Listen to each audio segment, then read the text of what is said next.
We're back on NFL Head Coach 09, and after how everything went down in the last episode, not just with how the season ended, but the training camp injuries, we are in for a very interesting title defense, and I have caught some heat for the contract that I handed out.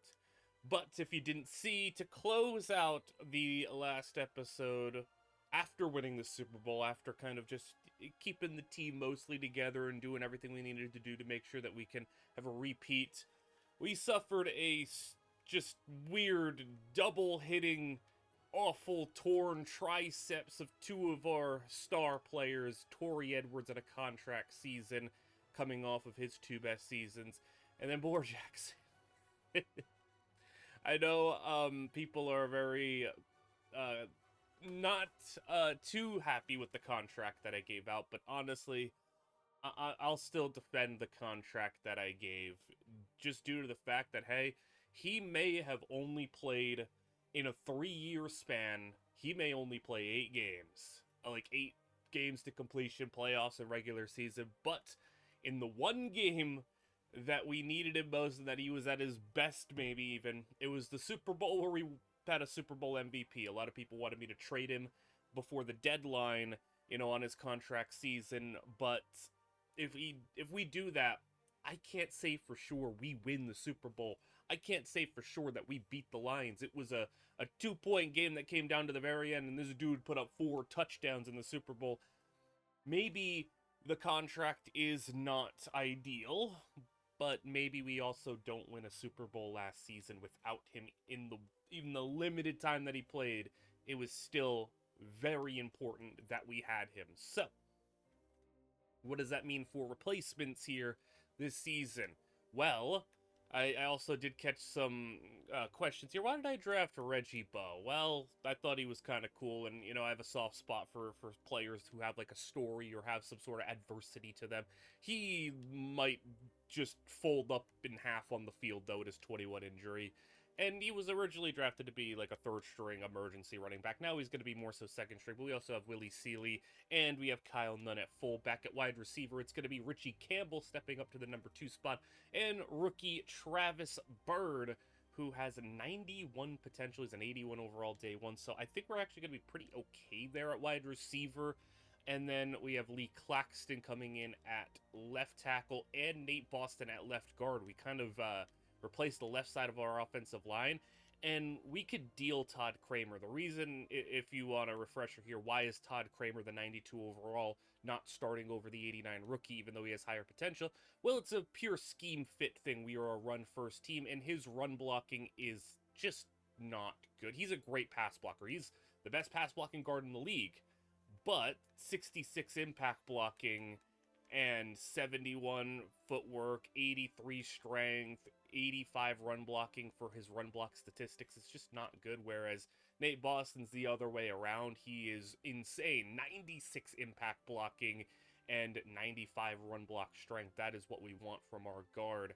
So that's going to be more of just a schematic fit there. John Onken, Benji Cato, Richard Emanuel, Tom Bahali, Walt Daniels, Janoris Hutchinson. We had to say goodbye to Anton Weaver, unfortunately, but it allowed us to sign a awesome linebacker, Abdul Ross, one of, if not the best coverage linebacker in the league, who has been able to just rack up interceptions and pass breakups, and also 100+ tackles, so he's a very different linebacker than what we usually have, but happy to have him. Jabari Gordon, Rick Foley, and Luke Locke is certifiably on the bench here. Frank Finley is going to take over the number 3 job, Michael Griffin, and Andrew Woods at safety. So we do have some trades we could make if we wanted to, and that is getting rid of Todd Kramer. So guys, you know how I said at wide receiver, oh, we should be fine? Well, why not try to make it so that we just are fine and we have some extra insurance for this season? Now, in order to make this happen, I did cut Luke Locke just to see what, our options were. And if I didn't like anything, hey, it is what it is. He was our 4th corner anyway. And Luke Locke wanted to kind of leave and go get an opportunity somewhere else. So that all kind of made sense to me. But Corey Kirk has been somebody that has existed for quite a while, a draft story wide receiver who just hasn't really had the opportunity to be great. He was on the Bills, they were a run first team, didn't really have a great quarterback either. Now he's on the Broncos, but he's the third string receiver on the Broncos. So I think trading for him, he is on a pretty cheap contract. A fourth and a fifth is going to be what it takes to get it done. So yeah, I just wanted a receiver that I could like have a little bit more faith in. He's only getting paid just shy of $2 million, and he's on a 4-year deal. It's a really cheap contract for a pretty solid player. So the thing with Kirk is he's just not really had a chance. I mean, like I said, Buffalo was a run first team, and he peaked at 800 yards. And then in Denver last season, he was fine, 400 yards on 14 a grab. And then this is the preseason stats, so like obviously this isn't relevant, but I think he is going to fill in nicely. You know, we needed something for Torrey Edwards and Richie Campbell. Like, I guess I could have given Richie Campbell the opportunity, but here's the deal with Campbell.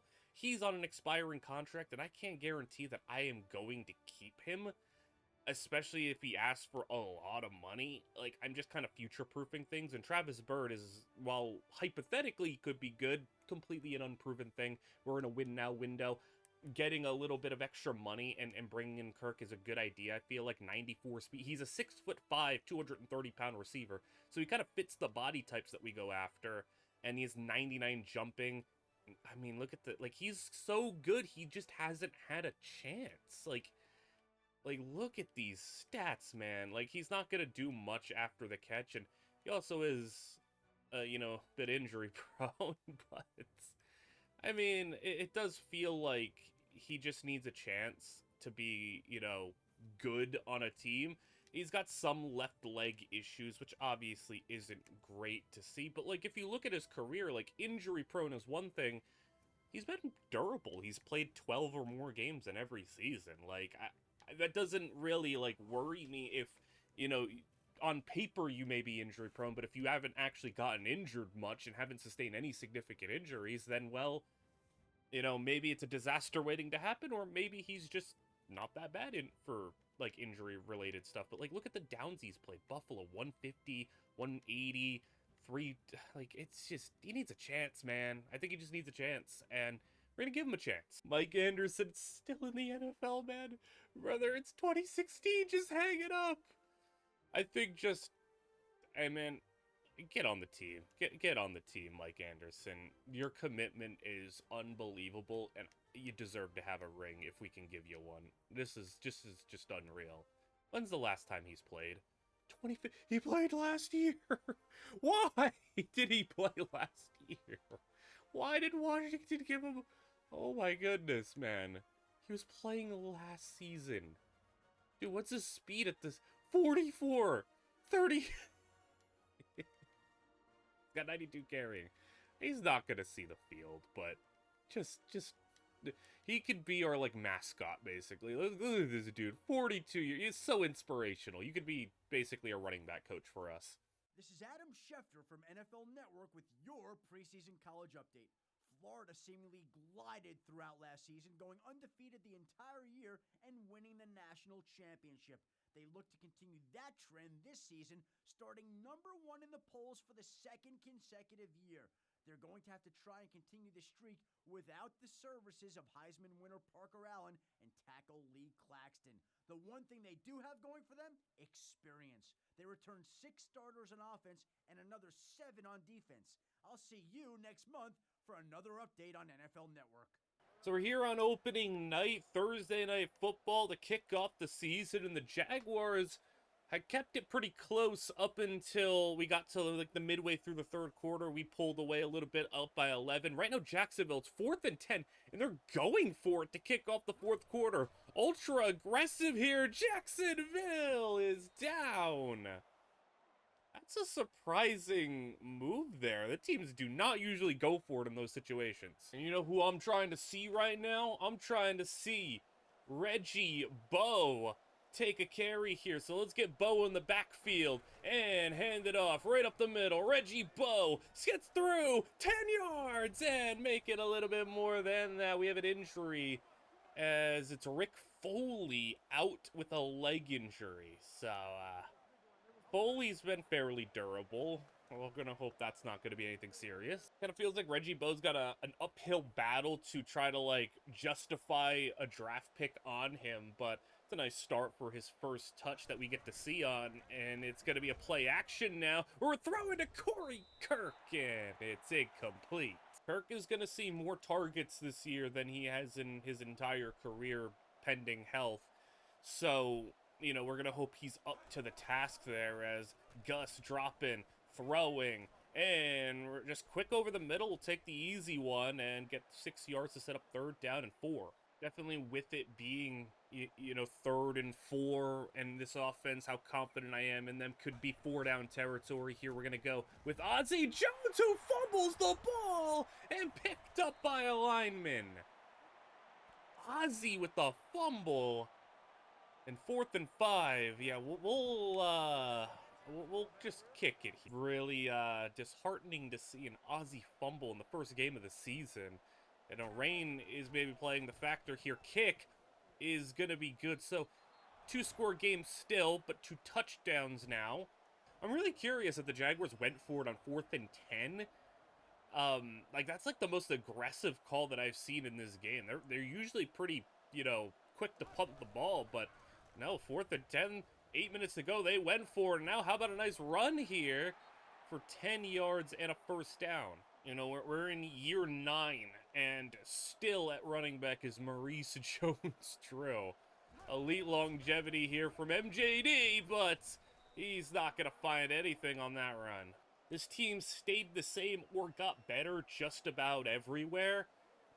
You know, maybe, you know, minus the injuries that we had, but the one place that we did downgrade is losing Anton Weaver, and we're going to hope that that doesn't hurt us too much. Justin Barksdale is filling in as that number 2 D tackle as we're bumping Janoris Hutchinson up to 1, and Barksdale did make the play there. They do get the 1st down the next one, though, but Jacksonville, you know, trying to see if they can pull this one off. There's a fumble, and this one we're picking up as well.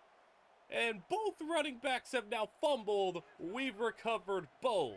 So Justin Barksdale also recovered that fumble. We'll have the ball now, 37-yard line of Jacksonville, and a chance to really ice this one, because I would imagine a 3-score lead ain't going to be something you can come back from. Look at an Ozzie Jones run. Loss of 1. Did slip a tackle there, but don't love the tight end motioning out there. 3rd down and 11. It would be a 55-yard field goal from here, one that I would be willing to try. Just got to make sure you don't lose any yards here. I would like maybe a shot for Camion Walker, but don't be surprised if you see an over-the-middle throw to, like, Richie Campbell or something. As, yep, there it is. Richie Campbell over the middle and a 1st down. Yeah, they motioned him, got him on the inside there in the slot, but, you know, Jacksonville just didn't follow. So go 2nd and 13. All we ask is that Gus doesn't, you know, throw an interception here. No risky stuff, but we do have a bit of long developing routes here as we'll go play action. And Gus has got an open tight end who hangs on. I think that might have been Rocky Jones for the grab. 3rd and 2. While the role of number 2 pass catcher is going to, you know, potentially be Corey Kirk, you have him, you have Campbell, you have Bird, you have the tight ends. Somebody is going to maybe get an opportunity to step up as Reggie Bo takes the carry here on 3rd and 2 and just met in the backfield. 4th down. We'll kick it here to go up by 17 and maybe put Jacksonville to bed here for a 1-0 start, as it will be a short 33-yarder with 3.5 to play. And the kick is going to be good. 17-point lead. Carry the throw, and oh my goodness, he's swarmed, he's sacked. Nowhere to go. I think that might have been Ross in there with Walt Daniels. Now it's 3rd down and 14 with 2 minutes to play. This carry has got time now and throws one up. Deep ball and out of bounds. He dropped it anyway. 4th down, they're going to punt. I mean, there's 2 minutes to go and they're down by 17, so I guess kind of conceding the game here, and maybe they'll just be happy to put up double digits on our defense with the way that we were moving last year. All right, well, Jags didn't put up much resistance there, and we were able to get it done. And 15-22 for Gus, 1 touchdown, 1 pick, perfectly fine game. Ozzie Jones, 81 yards, 2 touchdowns. Reggie Bowe had the one, promising 11-yard run, nothing else really. Receiving, Kirk had 60 yards, Walker 75. It was a pretty just, despite putting up 30 points, just not really eye-popping numbers. The rain was also not ideal too. Holly, Forbes, Ross, Hutchinson, Bates, all sacking the quarterback, no interceptions, and a nice 1-0 start for the team. And Rick Foley, injury. Man, what is our injury luck? That is awful. Torn ACL and PCL. Out for the season. I mean, getting rid of Luke Locke, obviously. It's not like Luke Locke played good anyway. I mean, it's like, so you might be able to question that, like, you kind of thinned out your depth a bit, but it's not like Luke Locke ever played good, so... Yeah, that's even longer than Torrey Edwards. 8 months! Dude, 3 season-ending injuries already to 3 key starters on this team. Next person, steps up, and Frank Finley now has become also pretty important this season, where, I mean, he's got incredible potential, sky-high potential to be an elite corner. Now's his chance to prove it, I guess. It's been a very up-and-down game for our Titans here. 14-13 your score. It's not been ideal for Augustus, who has thrown a number of interceptions today, but has also made a number of nice passes. That one being an example, not being able to be brought in. The run game's been spotty. The depth hasn't really been giving us what we need. And, the Colts still a really tough team. They have kind of rebounded a little bit. Their offensive line is among the best in the league. They still have Ty Foster, a new backfield, still got their key players on defense, Mario Williams, DeFlippo, Bob Sanders. So, they have a really talented team. Even though we swept them last year, they're kind of putting things together to come back and compete this season. It'll be 3rd down and 10, though. And with Ozzie in the backfield, we got Kirk as kind of maybe our ideal read here. If he can have it enough time to throw. There's Kirk, but it's intercepted. It was well covered, and he forced it. A lot of picks today from Gus. It's been really bad. Picked off by Aqib Talib, who is also at cornerback for this Colts team as well now. So, it's a career high, I believe. I don't think Gus has ever thrown 4 picks in a game, but he has today. So that's, obviously no excuses there. You can't throw 4 interceptions, but you can trust this defense, I suppose. Tamba Hali gets the sack. 2nd down and 16 for Foster. His running back this year, Clinton Portis, who's really old, but he is still a starting caliber. Back is the throw over the middle. Is to a massive wide receiver. Their slot receiver is a 6'7" monster human being. Look at how massive he is next to Anthony Gonzalez. He's bigger than their tight end. He's not that great, but he's just really big. So maybe we'll have some issues there. Maybe we'll have some issues with the fact that the secondary, we're having a first ever start from one of our rookie corners on the outside there. Keep an eye on him on the left, but we get a 3rd down stop there. Field goal opportunity will not be taken. Colts every single year have a bad kicker. For some reason, they just can't figure it out. They're not going to try a 50-plus yarder. They're going to punt it away. The non-interceptions Gus has thrown have been mostly good. He literally, it's either been great or bad. There's just been no okay with Gus in this game. It's been a highlight play, or he's thrown it to the other team. So can we figure out, can kind of keep the ball safe here? Rocky Jones can't hang on. I think he just needed to hold that ball a little longer if possible. We'll be in a 3rd down and 11 spot here. And, you know, the confidence in this passing game has gone real down against this Colts team. Maybe their defense is back to being a top 5 defense in the league, as Gus is throwing a... Whoa, that was a... Like, that is what I mean. That is insane. That could have been picked, but that is on the money. I don't think you could have thrown that better. I mean, talk about... I don't know if, like, that is just...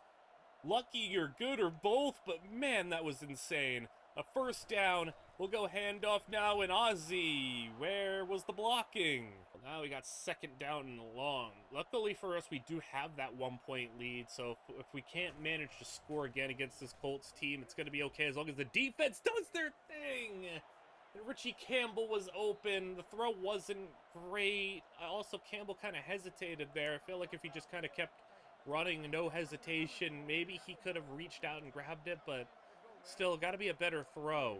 I mean, unless it's 4th and 2 or less, I don't think I'd go for... Maybe 4th and 3 is the furthest I'd stretch it out to go for it. We got to get there first, though. Third down to Cammy and Walker! Walker just flat out dropped it. Defense, can you keep the Colts away from scoring position? Run up the middle, and... there's Freddie Bates. I mean, could we be looking at the best that this linebacking core ever was? I mean, D'Amico Ryans, for as great as he was not nearly the pass cover guy that Abdul Ross is. That's a just really good play. The tight ends got it for the first. But it feels like the skill sets of this linebacking core are more complete because Martinez and Ross can cover at a high level. Bates is, you know, inconsistent but fine. And there's Abdul Ross making a play in the run defense. 2nd and 13, split shotgun. We have Martinez on that 6'7" receiver. And the throw other way is caught. Going from Rick Foley to a rookie corner, despite the potential being incredible, it still has to materialize. 3rd down and 1! And there's all the linebackers coming in. And Freddie Bates finishes him for a loss. I mean, Martinez also got in there as well. It was really not a good punt. Only like a 28-yard-ish punt. Something like that. It wasn't good, but we'll take over in pretty decent field position. Ozzy tried to cut back the other way. I don't love that. Get a yard. 2nd down and 9. Play action incoming. 2 tight ends out there, and we have some options. And Gus, patient, finds his man Lankster. Breaks a tackle, and Lankster fumble. Get the ball out of bounds. No! Is that even a fumble? We can hope it's not a fumble. But Gus did a great job here. And Lankster, it's late. It's definitely something we can challenge. I think it might go our way. That seems close. That angle didn't do the best of jobs. This one's not really going to help us out either. We can't see his knee. But it is overturned. It felt very close. We'll keep the ball. And that was Lankster. You can't be doing that. It's massive, though, to be able to keep the ball here. 3.5 minutes to play at the Indy. 43. Closing in on potential field goal range as we'll go handoff to Ozzy. And man, the Colts run defense is just not letting up. So if we can maybe take enough time on this play, keep it in bounds, maybe we can get to the 2-minute warning here. 2nd and 13. As Gus is going to roll. Gus is going to throw. Deep ball! Come on! Picked up again! I don't know what is going on right now. Like, that is just ridiculous, man. 5 interceptions. And Gus has never had a game like this. This is just so unlike him. For a guy who protects the ball pretty decently. I mean, only 10 picks last year, I believe, and what was it, 15 as a rookie? I mean, 5 in this game is just, it's insane. The defense, though, still bailing us out. Martinez, he misses the tackle, but there's just other defenders to swarm him. 3rd and 10, 2 unsuccessful plays, and the Colts are gonna go play action over the middle, attempted and complete, and I think we're gonna get the ball back. I think they're gonna punt it here. Yeah, they'll trust it with 3 timeouts. It's not like you got to be scared of our offense. We're giving them so many chances, 5 interceptions, an almost fumble, and we haven't been able to run the ball either. So it's not like they got anything to worry about. We've been handing them chance after chance, so they anticipate getting one more as Gordon takes it to the 32. Passing game has been a frustrating experience, and the running game has been ineffective, at least in this fourth quarter mainly. But here we have a chance, and what are you doing? What is that? Just change, like, why are you changing the direction and going all the way outside? It's a holding penalty anyway, so it's not like that even mattered. But like, still, why are you not just running up the middle? Find the open hole. Like, what are you doing? I don't need a home run from you, Ozzy. I just need you to not be dumb. Just look at the middle. It's so open. It's a dive play. We have a good advantage here. Just go up the middle. There you go. If you just run forward, then an indie penalty as well. You just run forward. It can be so beneficial.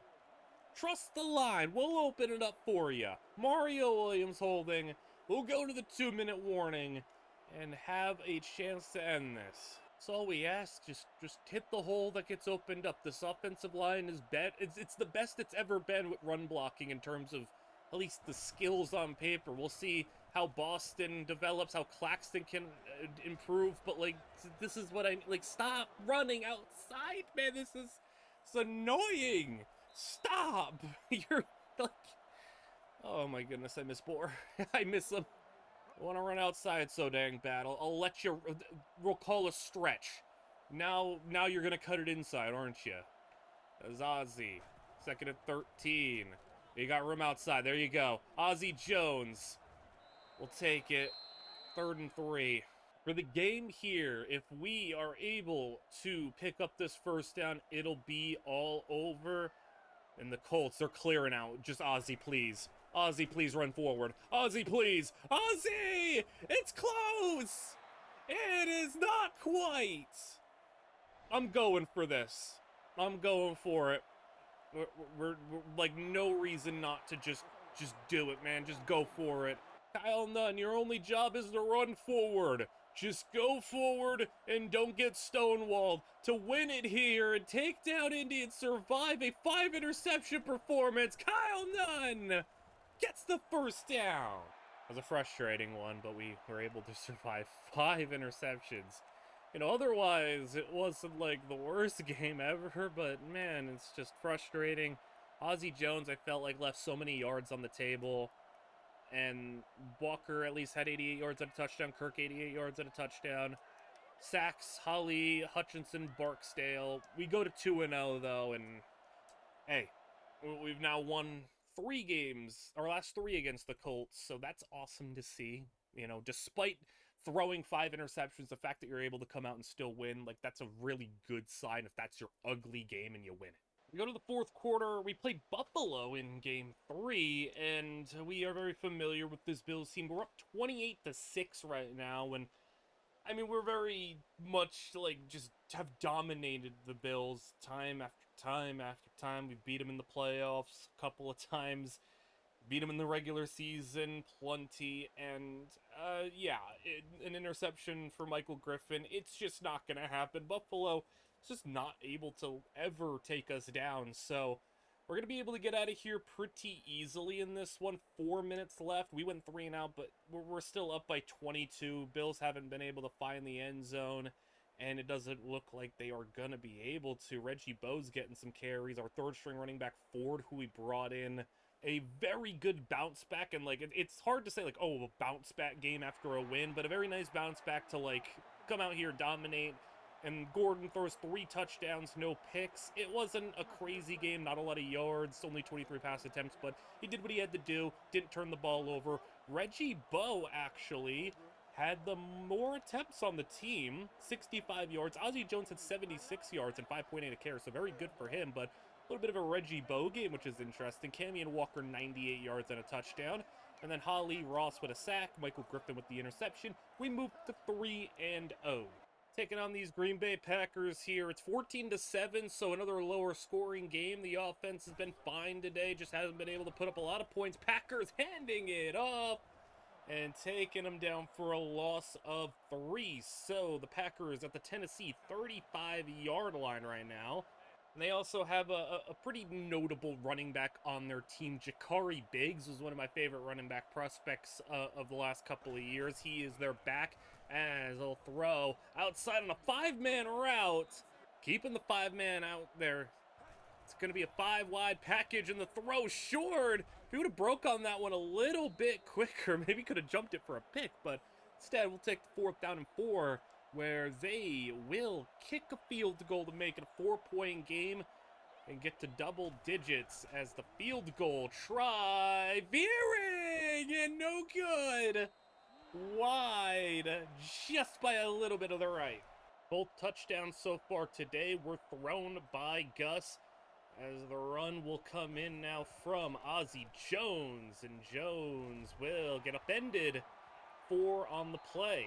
Looking to get to 4-0 on the season as we motion in Kirk near the formation. 3 guys to the right as Gus will throw. And it's really just hit at the back of a lineman, I think, or maybe a D lineman got his hands on it, but there was an opportunity over the middle to get a completion there. Instead, the spot will be 3rd down and 6, as I'm really just waiting to see this offense have some more explosive plays. I feel like this is the quietest Camion Walker has been for a multi-game stretch in a little bit. The throw short. Ozzie cannot hang on. He would have been probably shy of the line, but would have considered going for it on 4th and 1, not 4th and 6, though. I don't want to exclusively just say, like, no Boar, no Torrey Edwards. That's kind of the issue here. Maybe that's the biggest part of it, but, like, we still have talent on this team. We still have a good running back in Ozzie Jones. We still have good receivers. It's just not being all put together right now, and we're a team that starts slow a lot of the times, you know, but, like, usually by about week 4-ish, we kind of start to pick things up, and the offense, I mean, we did dominate the Bills, but the Bills are like a different type of story, I feel like. We always dominate the Bills no matter what time of the year, no matter what the situation is, so I don't want to fully count that one. Like, it's just the Bills are the Bills, and we know how to beat them. We were just kind of equipped to do that. But now against this Packers team, they're by no means amazing, and, you know, just only 14 on the board. Defense, again, though, playing well. Like, I have no issues about the defense. It's nothing about them, as that is almost picked by Michael Griffin. We'll get a 3 and out. I feel like Corey Kirk's been pretty fine this couple of games. Reggie Bowe, when he's been given the ball, has been, you know, okay. I feel like just a lot of okay has been going on, but, like, nothing big has happened. And like I said before, just Camion Walker, I guess we just got to do a better job of getting him the ball in the 4th quarter. You know, he hasn't had, you know, like any of his big signature stat line where he goes and grabs 12 catches and 150 yards and has one of his, like, monster games, which is how he leads the league in catches year after year, or is always in contention to do that. Let's try to get him the ball here if possible, but our tight end, I don't think, was interested in catching that ball. I mean, the throw was maybe a little bit of a hospital ball, but man, he could have at least tried, Rocky. I mean, yeah, don't set your receiver up to get hammered over the middle, but as a receiver, at least try to make a play on the ball or just run away from it. 3rd down and 9, Green Bay 46-yard line. Can we get a couple of yards here to at least give us a decision to make? I don't want to have to punt it in Green Bay territory, as we'll spread things out. And Gus has some opportunity here, and there's a wide open man. I was about to say, like, you got to find him. He was wide.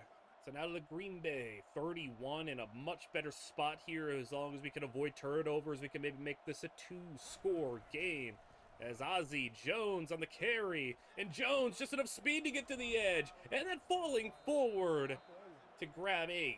Let's get Reggie Bowe in the game, as Bowe has, I don't want to jinx him. I'm not going to say what I'm going to say. I don't want to jinx him, but Reggie Bowe takes the carry, and we'll get 2 on the play.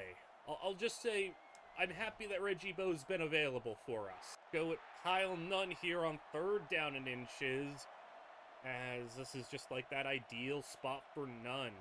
Go dive up the middle, and Nunn, there you go for the first, inside the red zone now. Things looking great on this drive. Just slowly moving this ball out. Throw it on 1st down. And I felt like you had the drag. You didn't take it. You're taking a lot of time. Goes outside. And I feel like you could have just hit the drag early on that play. Maybe if you wanted to take a shot, throw that wheel route because he had like half a step maybe. I don't love that. That's one of those instances where you had time, but you didn't need to take it all. You could have just tried something there. We'll go 2nd down and 10. We'll throw it again, though. I'm fine throwing it here. We're not in a spot where we can run the whole clock out, so 2 tight ends.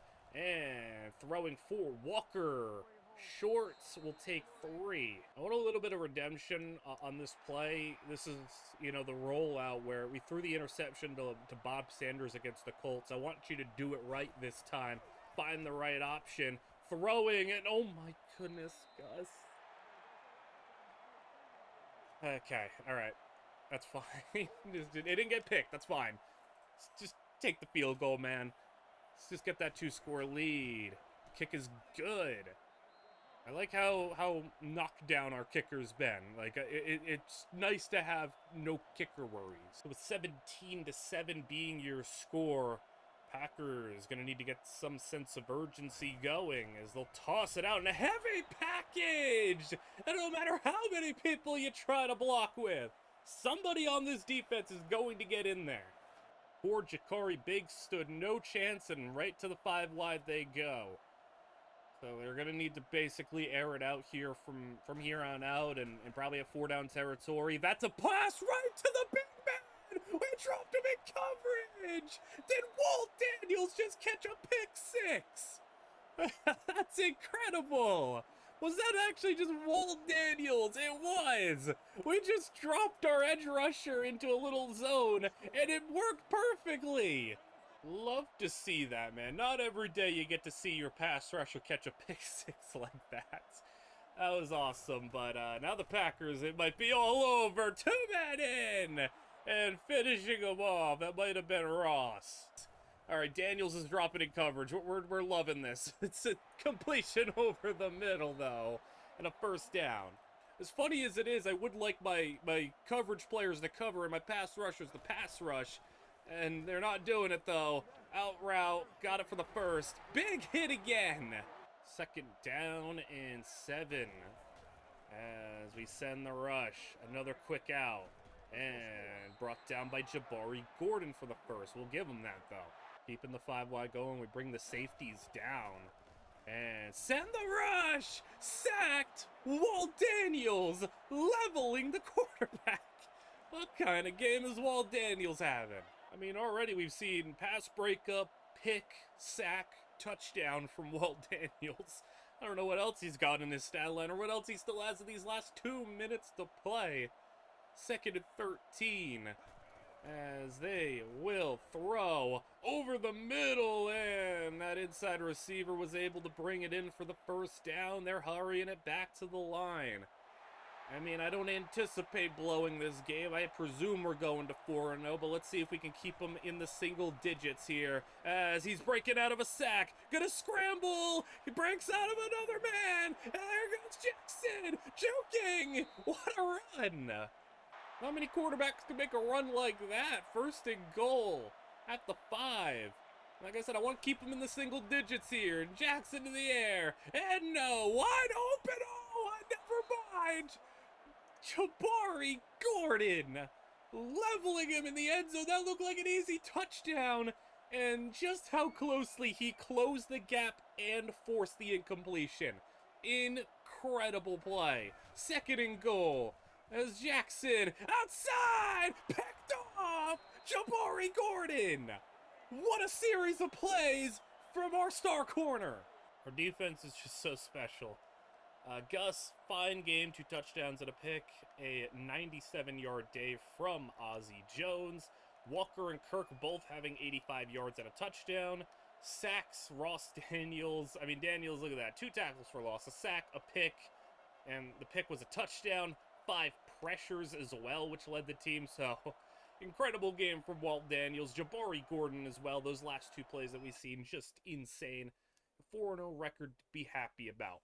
this one is on the verge of being broken wide open. 31-17. It's the offense today having the game. But still, we will let it ride here for this 14-point lead with the ball. If we go up by 3 scores, then maybe we can get out of here. But, like, as long as it's still within reach, you know, it's worth hopping into. And also, Gus has had a really nice game so far. 4 touchdown passes on the day. Maybe looking for 5 and a deep ball. Incomplete.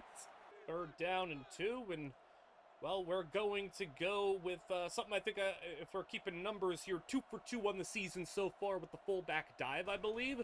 Well, let's go again, and there is Kyle Nunn for the first. From the 43-yard line, new set of downs here, and in the shotgun. We'll go a little play, action. I see a check down. Okay, they go check down instead. I was like, okay, maybe the middle was open there and didn't want to take it though. 43-yard line and the inside handoff. This time Ozzie Jones getting the ball and he'll just kind of tumble over and he'll get 3. So we got here on 3rd down and 7. As we'll go under center, Ozzie in the backfield. A little bunch formation to the right. Isolate Kirk on the left. As we'll have a wide open drag route if you want to hit it. There you go. That's just so wide open. And breaking a tackle. Getting more. Texans didn't even bother with the coverage on that one. So keep the drive moving here. Houston 32-yard line. And a stretch. And Ozzie not able to get around the edge. Let's go to the air here. I just feel like you got to hold the ball on this one to let something develop. I feel like too often the wheel route plays, he throws it too early. That is more what I wanted to see. I don't know if you've noticed throughout, like, whenever we run wheel route plays and concepts, he kind of throws it too early. That's exactly what you want to see, though. Just let that break happen. You find the hole in the zone and just time it well. Now in the Houston 13. What a drive it's been so far. Can we cap it off? And Ozzie's losing 2. Houston 15-yard line, 2nd and 12. Under center, they got a stacked box here. 4 down linemen, 2 guys off the edge potentially if they want to send pressure with the 2 linebackers. They all drop. It's a 4-man rush. And Gus moving, just couldn't find what he liked, and at least he didn't force it. A 2-yard sack is fine. I'm gonna, I guess, play it a little more aggressive. I could just run, take the field goal, no issues here. But let's see if we could take a shot for the end zone. Get Gus his 5th of the game. As he is outside, knocked away. I would have liked for him to take the shot to the Camion Walker post route. I wouldn't have minded it, but we'll take our field goal. Make it a 17-point game. If we hit this, I don't know if we'll need to play defense, and we will get the field goal. We'll see how this possession goes. This team just is a well-rounded team that lacks star power, I think, as off his back foot, and that's a pass breakup from our rookie cornerback, making a nice one. And with a 17-point game, they will punt it away. I would say there's maybe no need to really run things up here. We're up 17 with 4 minutes to play. I don't think we need to play this out. And we'll keep the ball moving. Ozzie for a couple of decent runs, a 16-yarder then. And yeah, they're not going to be able to really stop us. 2-minute warning. Texans finally burning timeouts, but by that point we make a field goal with a minute to go. So we're going to win this game by, looks like, 20 if the Texans can't get anything, which they are close, but they will not get it. So a 37-17 win. I mean, credit to the Texans for putting up 17 on us, but not able to close the gap any further. Gus had 4 touchdowns, no picks. Ozzie with 77 yards. And finally, a really big Camion Walker performance. 133, 2 touchdowns, and 12 grabs. No sacks for the defense, and Finley did get an interception, so good on him. 5-0 now. And the offense starting to wake up a little bit after that Colts game. And, I mean, it's just obviously, you know, first half of the season, but could we be looking at another try for the undefeated season? I'm Adam Schefter of NFL Network, and here's your draft update. The season is off to an exciting start as Florida started the season 4-0 to maintain its #1 ranking. Another team that looks really solid is Ohio State. The Buckeyes are the number 3 team in the nation, led by left tackle Jacob Locke, who looks like a clone of Orlando Pace. A little further south, Auburn tries to state its case for a return to the elite status by starting this season undefeated. It's led by All-American linebacker Jason Gordon, who's on pace to set the school record for tackles. So here's where we get to have some talks here. Contract. We're on our bye week, and some moves potentially to be made here, because by the time we play again, we'll be at that point where it's like the trade deadline. We have contracts to figure out, and I think we could be dealing at least one player before the deadline, because we're not going to re-sign them. I'm thinking of Kramer, specifically. So Benji Cato was making $2 million on his rookie deal. Now 6 years, $41 million is kind of the number. I'm fine paying that. That is obviously a big step up, but I mean, he's been a great tackle for us. Now moving over to the right side, it obviously knocks the money down a little bit. We only have $18 million for next year, which is the big thing. And we have some contracts to really figure out. Tamba Hali being one of them. Ali, I think it's just maybe time to let it go with him. He's going to be 33, and he's getting paid $8.7 million. That's the third highest paid player on our team, and there are other people contract-wise that I think are a little bit more urgent, and especially bigger pieces of this team's future. Now, while he's making 8.7 now, it looks like he is fine going a little bit lower, maybe. 21 could be a possibility. I'm not going to do it, though. We keep Tamba Hali. It's going to be under different circumstances. Todd Kramer is kind of the thing here. He's just not the starter anymore, and we're not paying this much for a backup. He's awesome. He's one of the best pass blocking guards in the league. He's really good. We just don't need him. We have somebody who fits us a little bit better, somebody that we want more. And when it comes to contract negotiations, Mario Martinez, how much money you want? It's a blank check, and honestly, that's criminally underpaid for Mario Martinez, because he's so good. He's so good, man. I mean, we can get him for 24 potentially. If we can get him for 24. Like, dude, that's insane. That's less money than he was currently making. Like, he deserves that and more. He was making $7 million. Look at our money went up. I mean, for this year. For next year, obviously, still now 14. But, like, for Mario Martinez, obviously, we're going to pay that for him. So, I don't know who else we're going to have here. I know Richie Campbell is another one. It's going to be in our goals here. Richie Campbell's going to be another one. So Kramer can go. Torrey Edwards, that's a hard one since he's hurt and we don't know what that's going to look like. So Richie Campbell, I do think, is pretty replaceable. We did this already with Ray Hendrickson, where we could just kind of restock on number 3 receivers. I can find guys to get us 500-600 yards in a season. That's not really an issue. Punter's cheap. Todd Kramer is going to get traded. Tamba Hali, we're going to keep him, obviously. Like, we shouldn't trade a starting good player before the deadline.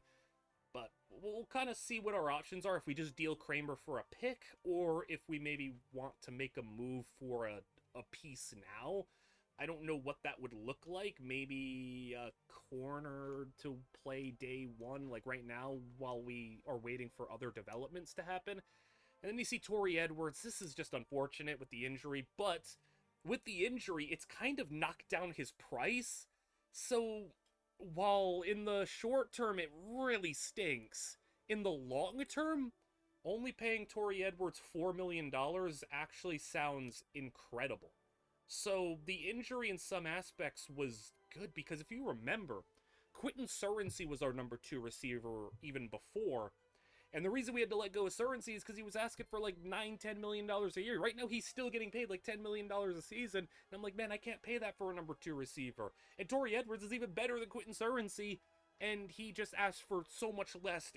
And a lot of it is due to the injury. If he got to the open market, yeah, he probably would have gotten a decent contract. But we don't need to let him go. So that's an unexpected, like, big plus here is we got to keep him for cheap. I'm just going to trade Todd Kramer for a draft pick. We're not going to re-sign him. He's really good. He should be starting on a team. So Kramer can get us something decent, and that would be a 3rd round pick plus a 7th from the Dallas Cowboys. That seems well worth it to me for a guy who does not play on this team. We could just go and sign Logan Mankins just to be a backup. I think, nobody's signing him. We're not going to start him, but, hey, welcome back to the team, Logan Mankins. You could be a really expensive backup. The $4 million this year means nothing. It's about, next year we have the $10 million right now. The contract expires. He'll just probably leave, but, just as, an insurance policy, if nobody else wanted him, fine. We'll have him as a backup for now. Usually one of the weaker teams that we play year to year. Playing one of the worst teams in the league consistently, the Raiders, and we're up 38-6, and it has been just complete domination from both sides of the ball. Offense and defense have both been amazing, and Ozzie Jones has had one of his better games as a Titan. Even though we had, I think 2 picks, it's not really mattered. I mean, we're just kind of throwing the ball around with no real consequences here, and the defense is playing good. Only 6 points allowed. It looks like we might allow, yeah, we do allow a touchdown there. So, no good. Extra point. 41-12, though, your score. 2 minutes to play. And with the 2-minute warning, we will punt it away. Minute to go now. So, yeah, I mean, we're just going to dominate here.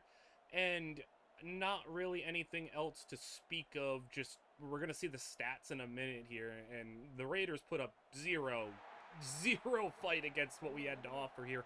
So Gordon, the stats, 1 touchdown, 2 picks, but we were able to finish off a lot of touchdowns with the running game.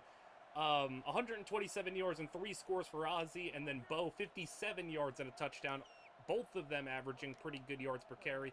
Kirk had 100 yards, and Walker, 124 and a touchdown, 11 grabs. Sacks for Hutchinson and Barksdale. Picks, Gordon, Martinez, Griffin, and Woods, all getting interceptions. A complete just team domination to move us to 6-0 on the season. We are now on to Kansas City. 22-16 is your score. I accidentally simmed 1 extra play, so the Chiefs have it 1st down, and they are going to have it at their own 24-yard line as they start with the run. The Chiefs were a playoff team last year, so based on last year, they are a very good defense from what I know. Their quarterback, though, is an interception machine, Nelson Boyd. But we're up 22-16, though, as we do have also an injury to keep track on as the pass is caught. We're taking a 6-point lead right now, and Kansas City's moving this ball to the 43-yard line. Now they're trying to see what this injury is all about. Corey Kirk is out with a leg injury. We'll see what that looks like, and I felt like we were doing pretty all right after the Foley injury and not really sustaining anything significant or major, but let's hope we don't revert back to our issues here, because we cannot afford to lose yet another player on our offense. At least the offensive line has stayed intact, but man, I can't be doing this with all these injuries. The Chiefs are giving us one of our better fights so far in a 1-score game to see if they could be the one to hand us our first loss, as Boyd is over the middle and incomplete. 3rd down and 11 for the Chiefs as they're running back into block, and Boyd taking a shot down the field, and a big hit from Michael Griffin makes that catch hard to bring in. We'll punt it away. The punt was absolutely awful, and we'll have the ball at the 35-yard line, so taking over in a great spot here, and a chance to really put our foot on the gas is Ozzie Jones. I see a penalty flag, but it's on Kansas City. 1st and 10 at the KC 46 as we go play action. And Gus gets his man! And a catch to the 29. I want to see Reggie Bo run the ball now. Let's get him involved. Let's get him on the ground here as Bo. And the new set of downs will go right up the middle. And Reggie with a cut. 1st down. And Reggie Bow for 11. I feel like I've already noticed, like, it hasn't been a lot of Campbells. That Reggie Bow, though, he does just kind of take it north and south when he gets the chance to just run right through the hole. Whereas Ozzy will try to do a lot of nonsense, but again, small sample size with Reggie Bow. I want to run it with him again, see what he's got here, see what he can do. This Bow, just go up the middle. There you go, the hole opened up, and Reggie Bow down to the 2. I mean, why not? Reggie Bow kind of deserves it here. Let's keep him in. Let's get him another handoff. I literally have said so many times, like, hey, just follow your blocks, just run straight, and you can find success, and there's a Reggie Bow touchdown. We're going to go for 2 to make it a 14-point game and try to get 30 on the board, but I really can say it's, again, back to small sample size, but I'm really happy with Reggie Bow. That ball out of bounds, just not quick enough. I wonder if Reggie should even earn more carries on this team. Like, he really does just, you know, do what I want from a number 2 running back, as Boyd will take back over in this 2-score game. Throw it low, incomplete. Broken up, Mario Martinez was there. Reason the Chiefs have been able to stay in this game is because their pick-prone quarterback hasn't thrown picks. He's been keeping the ball relatively safe, especially for his standards, as Boyd outside and tracked down by Gordon, but it'll be 3rd and 1. He had to come back to the ball. So we have a chance to force another 3 and out. Where will they go? Because we are stacking things here on the D-line. No help up top, and Martinez is on a slot receiver. They'll throw, and he's dropping a sack, and it's the former Chief, Tamba Ali. And on 4th and 8, they're going to punt it now. Let us really just see what else Reggie Bow has to offer. I mean, like, let's just see him keep running. I want to see more. I like what I am seeing, as it's... Oh, no, no, no! I liked what I was saying! Oh, please tell me he was down. I don't know if he was. Come on. He fumbled. I'm gonna just challenge it anyway. Was it actually a fumble? No, it wasn't a fumble. Wasn't a fumble. False alarm. We don't gotta worry. I was about to say, like, if I was hyping him up this much and then he just fumbles the ball there, it would have been so disappointing. All right, so... now we can keep seeing more of Reggie Bow, and hopefully no fumble. He's got pretty good carrying, if I do remember. Like, it's not like he's got fumbling issues. And Bow, hey, that's a cutback that worked. We'll let Ozzy get back in, but man, I like it from Bow. Like, I really do. It's just been really nice. So we're gonna go with Ozzy, and Ozzy got the nice block out there to save him, and then Ozzy, oh, that's a legit fumble.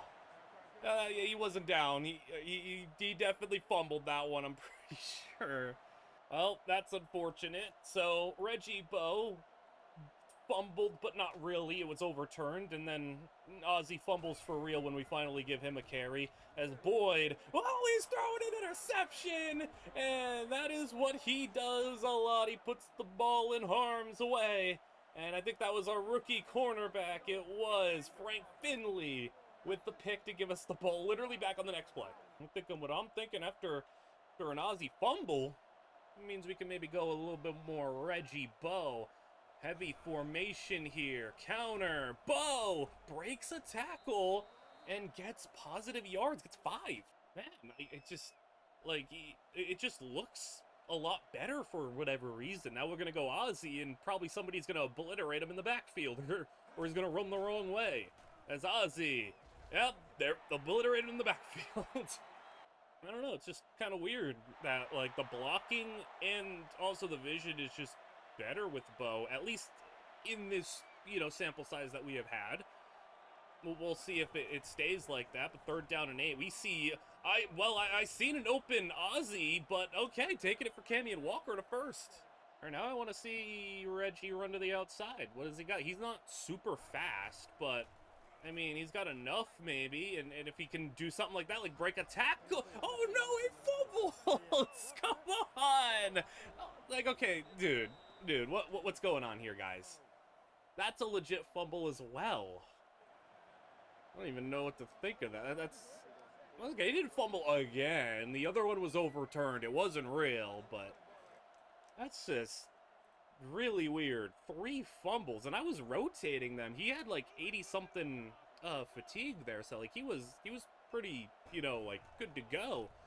As Boyd, will it be another pick? He is able to get a completion, and they'll get 9. They may have thrown a pick immediately after our first fumble, but it doesn't look like that is going to happen on the second one. They're faintly in the game because of our inabilities to hold on to the ball there. As Mario Martinez got in, forced a bad throw, but it still is caught. Might have gotten a little bit more on if he was able to get a proper throw. Still 7 yards on a first down as they're hurrying it back to the line. And they will go with a quick pass, and Finley was on it. 2nd down and 10 from the Tennessee 47 is Boyd. Is rushed and sacked.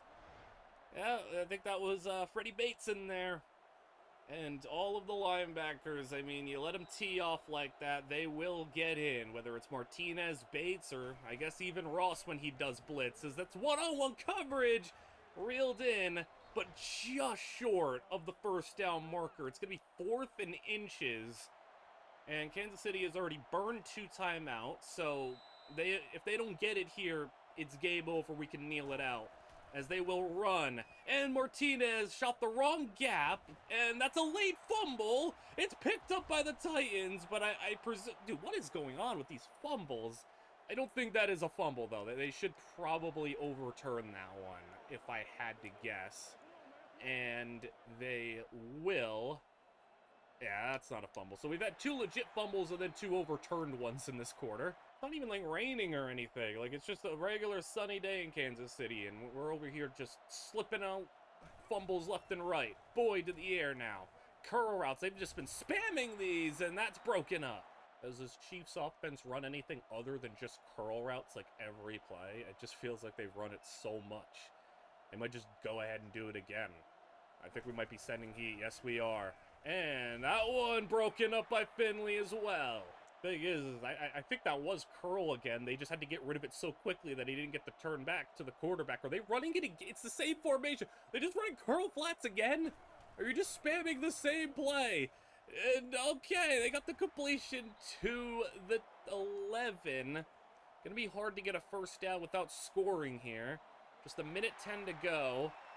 And they're just gonna have to hurry back. They can't really afford to spike it or anything. They need all the shots they can to the end zone. Go to the flats. And they got it in for the score. Chiefs need the onside kick. Only chance the Chiefs have, though, is this onside kick. They don't get it. It's all over, and we can continue the undefeated season. That is a very large kicker, but he will boot it. And pops up to our guy, Bird, I believe. And Bird, oh my goodness, he's trying to return it. He got it to the 35-yard line. So we'll be able to come out of here with another win. All right, another win in the books. And this one, 28-23. I mean, we were able to, like, get ourselves comfortably ahead by 2 scores. And then the fumbles kind of kept them around. But still, a nice win over what I presume is still a pretty quality team. Ozzy, 21 carries for 55 yards, only 2.6 a carry, but then Reggie Bowe, 7 for 45, 6 a carry, pretty nice. Kirk, 120 and a touchdown, was the leading receiver.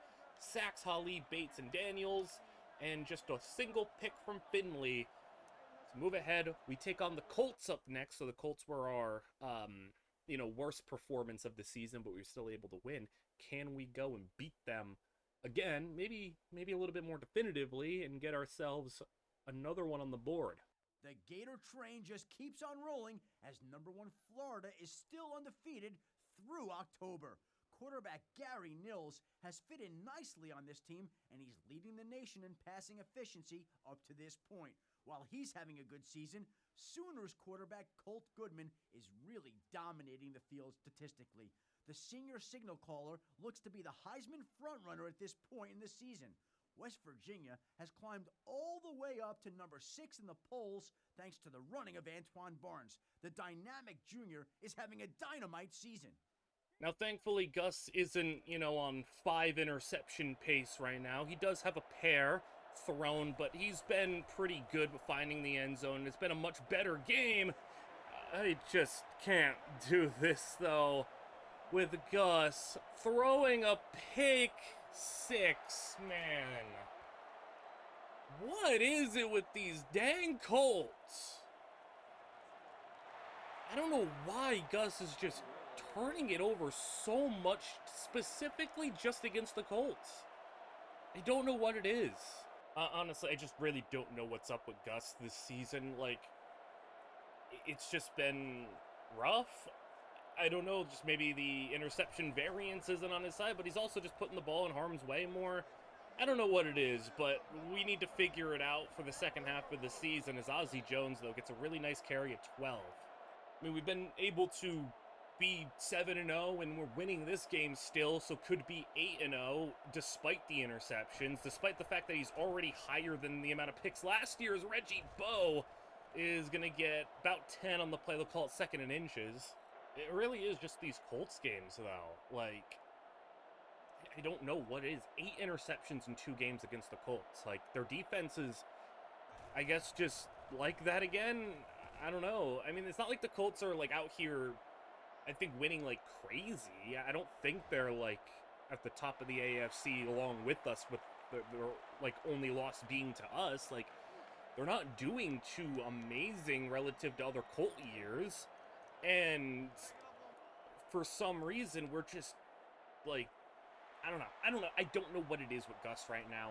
I can't just sit here and say, like, oh, not having Torrey Edwards is just that big of a backbreaker for us. Like, that doesn't make sense. Like, Edwards is awesome, but that doesn't change the fact that he's forcing a lot more passes and that he's just rushing things too much. Like I said, whatever it is, he's got to figure it out, and maybe the second half of the season will be better. We'll see. I mean, we're also throwing the ball a little bit more, to be fair to him. Like, if I'm going to be a little fair towards him, we are throwing it a lot more just due to the fact that, you know, no Boar from day one. And, you know, Reggie Bow is potentially, like, it's incredible that, you know, he hasn't gotten hurt yet. Like, he potentially is like a ticking time bomb of when will he, if he will get hurt. And then, you know, not having Torrey Edwards, I think Corey Kirk's been pretty nice for us, but he is no Torrey Edwards, I suppose. We'll get Cammy and Walker involved here as Walker is able to get to the 24, and that's also been the other thing with Gus. It's just most of the plays are good. Most of them, it's fine. It's just when a bad play happens, it's disgustingly bad. And there's just not been a lot of, like, oh, he missed the ball here or there, and that's the biggest mistakes. It's like his mistakes have been just backbreaking, as he's got an open man over the middle. If he wants to take it, he'll go to the outside. Walker! Are they going to go pass interference on that? He might have got there a little too soon. Either way, it's a penalty on Indy. And they'll call it a face mask. They'll say he grabbed the face mask of Cammy and Walker. Rare, a face mask on a incomplete pass on a wide receiver. Interesting, but Reggie Bow will take the carry here, and Bow, that's unfortunate, but we'll get a yard. I beg of you, though, just find the end zone here, give us our 10-point lead back, and you could be forgiven for your pick six earlier. It'll be all right. As Gus to the air, end zone, jump ball, and way, Kirk might be 6'5", he ain't 6'11". I'm having it my way here. If we can't get like a wide open receiver, I would like to just put one up for Cammy and Walker and let him go to work. Like, we haven't done a whole lot of go balls for Cammy this year, so let's just see what we got. As I don't think we're going to find that open man, but he's going to put it up for Walker anyway. Did he get that foot in? No. Oh, man. That wasn't bad. It was just a little too high, but in order to get it over the defenders like that, he had to put it up high. That's just one of those ones that just didn't work for us, but I appreciate the effort. Field goal's good. We'll have 5 minutes to go and up by 6. Well, ain't this interesting? I was really confused because I seen a dude number 54 take a knee in the end zone. I'm like, who is number 54? Why in the world do the Colts have a linebacker as their kick returner? And the thing is like, it's not like it's random. He's actually their second highest rated kick returner. Why? Why is he, like, not a bad kick returner? That's so random. That's kind of sick, though, to have a linebacker as a return man. He'll go with Foster throwing in this 6-point game. One big shot to the 6'7" slot receiver. Yeah, it's not an easy one to cover. Yeah, I mean, you put, like, Andrew Woods on him, he's just given up, like, a lot of height there, and there's another shot to that 6'7" receiver, and he'll have 5. Defense did a great job against the Colts last time. This time around, it's not been as good, though pick 6 does contribute to some of the points on the board for the Colts, so it's not all on them, as Anthony Gonzalez hit hard by Gordon, but hanging on to the Titans 37, and 4 minutes to go in the split shotgun formation. And not having to deal with Reggie Wayne anymore is at least pretty good for us, but they'll motion out the big receiver to the other side as they'll isolate Finley on the left, and they'll kind of try to, like, a little double move out there. They'll hit the tight end in the flats out of the backfield, and they'll get a nice 12 yards there. On defense, like, I know we have the pick 6 and the interceptions in general, but at the end of the day, the offense has put up 30 points. That should be, you know, pretty fair to come out here and win. And there we go, in the flats, jumped, picked, and he's not going to be touched by anybody. A pick 6 out of nowhere. And that is one of the biggest interceptions we could have had there for Abdul Ross. I brought him in because he was a high pass coverage playmaking linebacker, and while he had been pretty quiet in coverage when it came to the interceptions, he comes up with his big one there, and that's the type of thing we kind of signed up for with him, being that, you know, complementary skill set to Martinez, and Bates being more so run-stopping, pass-rushing linebackers. Obviously, Martinez can cover as well, but, you know, Freddie Bates, not so much a coverage guy, you'd call him. Ross just fits with these guys so well, and that was just an incredible play there, and a good example. Reggie Bow also gets the 2-point conversion to make it a 14-point game, I should say. Take the kick out of the end zone. Here's the big linebacker. Look at him go. And he's breaking a tackle almost. Okay, look at that. He actually got to the 23. He did better than what a touchback would have been. That's hilarious. A legitimate just linebacker returning kicks. Yeah, I mean, this game has it all. This game just... you see something new every time, it feels like, as Foster play action off his back foot! And Michael Griffin had a pick in his hands, couldn't hang on. So now 2nd down and 10 to go as tight end in motion. Foster with an adjustment. Dropping back, running back on a route. And into the flats again! Almost take it back again! And it was Michael Griffin once more. 2 straight plays, I believe, just getting a hand on the football, and that might have very well been a pick 6 too if he would have been able to bring it in. Instead, it'll be 3rd down and 10, and the hopes for the Colts slipping away. If they want to be the one to knock us off, they're going to need a lot. Otherwise, it'll be 4 in a row against the Colts team. 2 straight seasons of sweeps, and Anthony Gonzalez as the first. So from the 35, Foster moving, floating. That one's up for grabs. It's picked off and tipped off the hands of the big man receiver and railed in once again by this defense, and it was Freddie Bates this time. I talked about, like, hey, Freddie Bates, you wouldn't call him a coverage guy. I can't remember the last time Freddie Bates caught an interception, but it shutting me up real quick right there with an interception. They'll take over in the Indy 48-yard line, and let's get Reggie Bow going as Bow goes the other way, and Reggie, oh, he fell over there. That's 8. But man, like, Bow might legitimately have some of the best vision I've seen for a running back. What are you asking me to do? What? 2nd down and short, and you're winning. I've, like, never gotten this one before. How have I never, like, gotten this defining moment? It's like such a it's like such a nothing play, like, but why is that, like, never popped up? What? Alright, well, we'll go for the play action. I wasn't planning on it, but if you want to, let's take a shot deep. Let's go. Throw it up for Camion if you got it. But he'll go for Kirk instead and almost picked. I mean, I wanted to keep it on the ground, so But going back to what I said, Reggie Bow might, like, the sample size is growing, so, like, I feel, like, more confident saying he might just have some of the best vision that I've seen from a running back in this game. Like, he just goes the right way a lot of the time. There, though, he only gets a yard, but a defender did beat him pretty quickly. What are we on this? 3-0, 4-0, fullback dives on 4th and 1. Let's see if we can get another one. This is very likely the last play before the 2-minute warning if we get it, and none does. That's going to be a first down.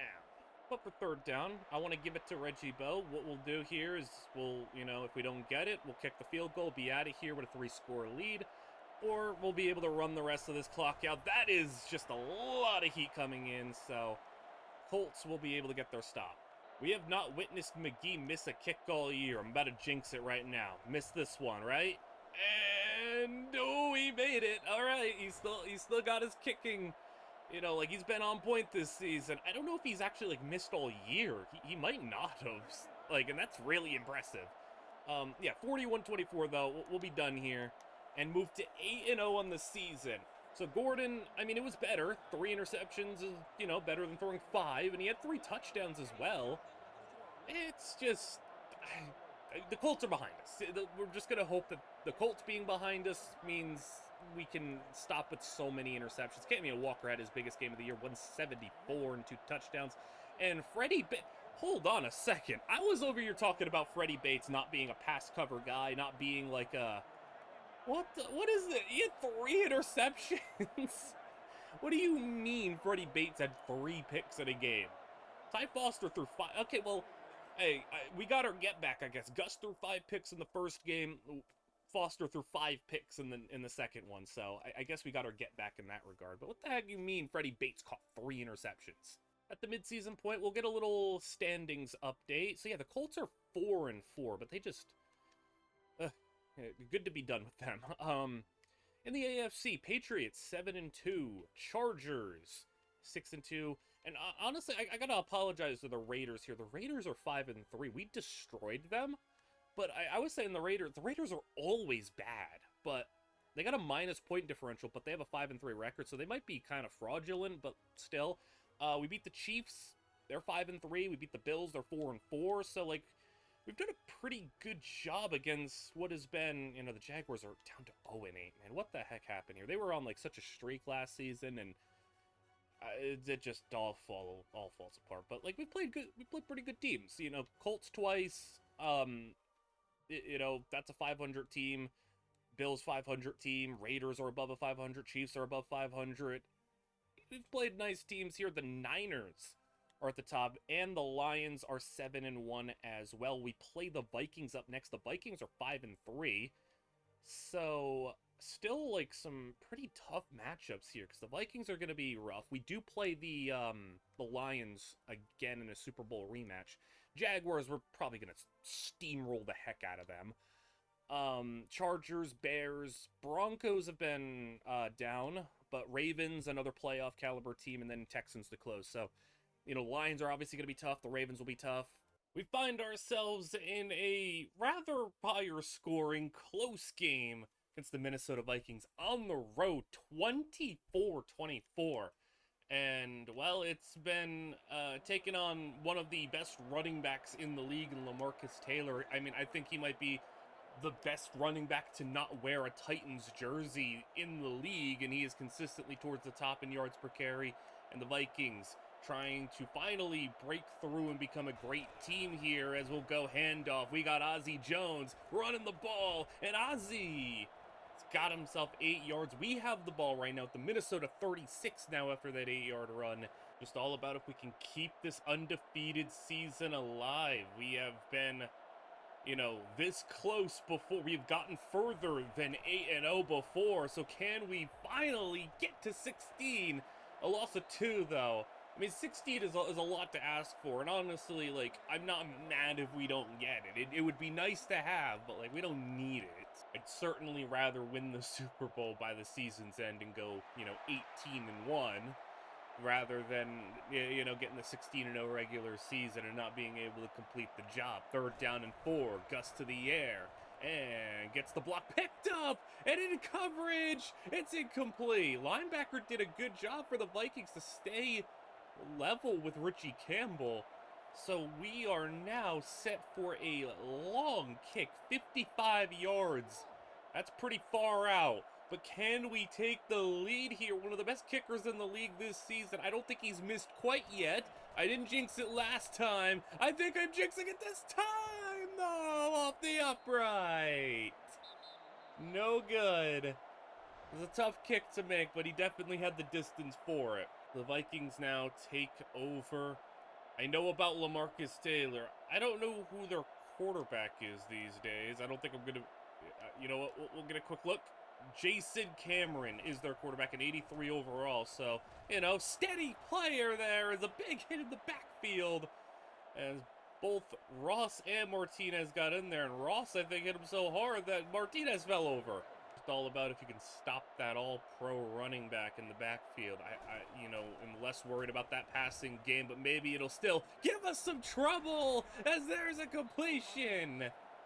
And a gain of 24. They bring the fullback in. He's a rather large fullback to run behind. Handoff. Fullback fills the hole. Taylor to the outside. And he gets 3. You know, right now the Vikings are right around that field goal range. If we can maybe try to get a sack here to knock them out. Oh, Martinez almost just had a pick.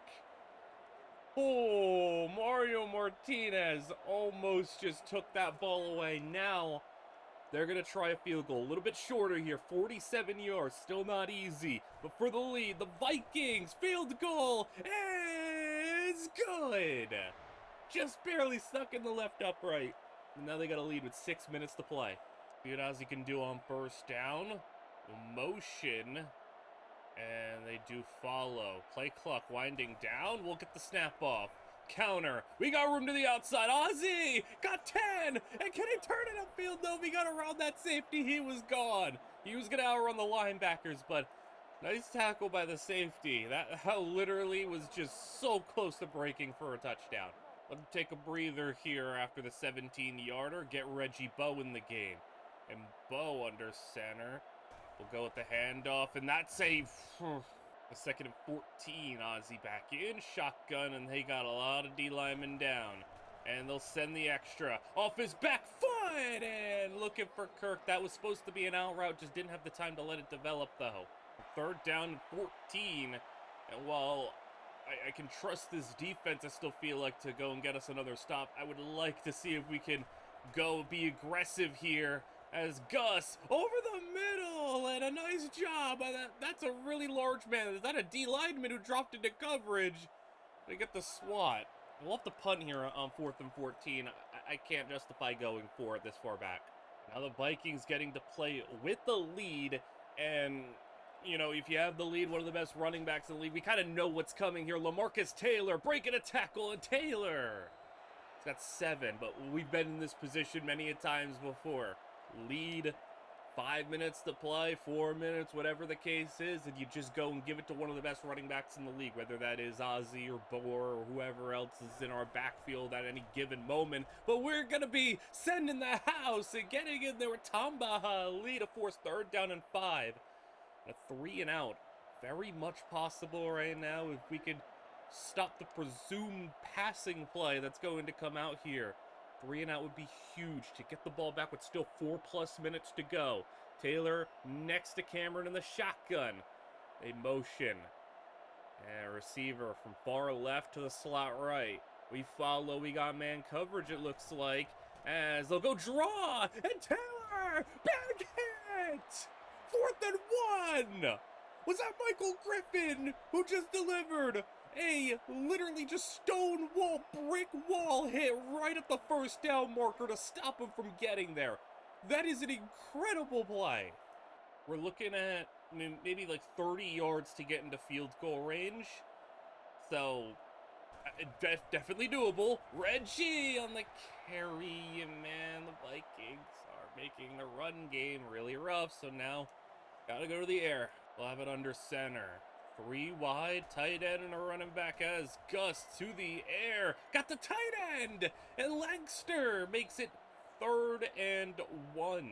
We're going to go with the play that hasn't failed yet this season.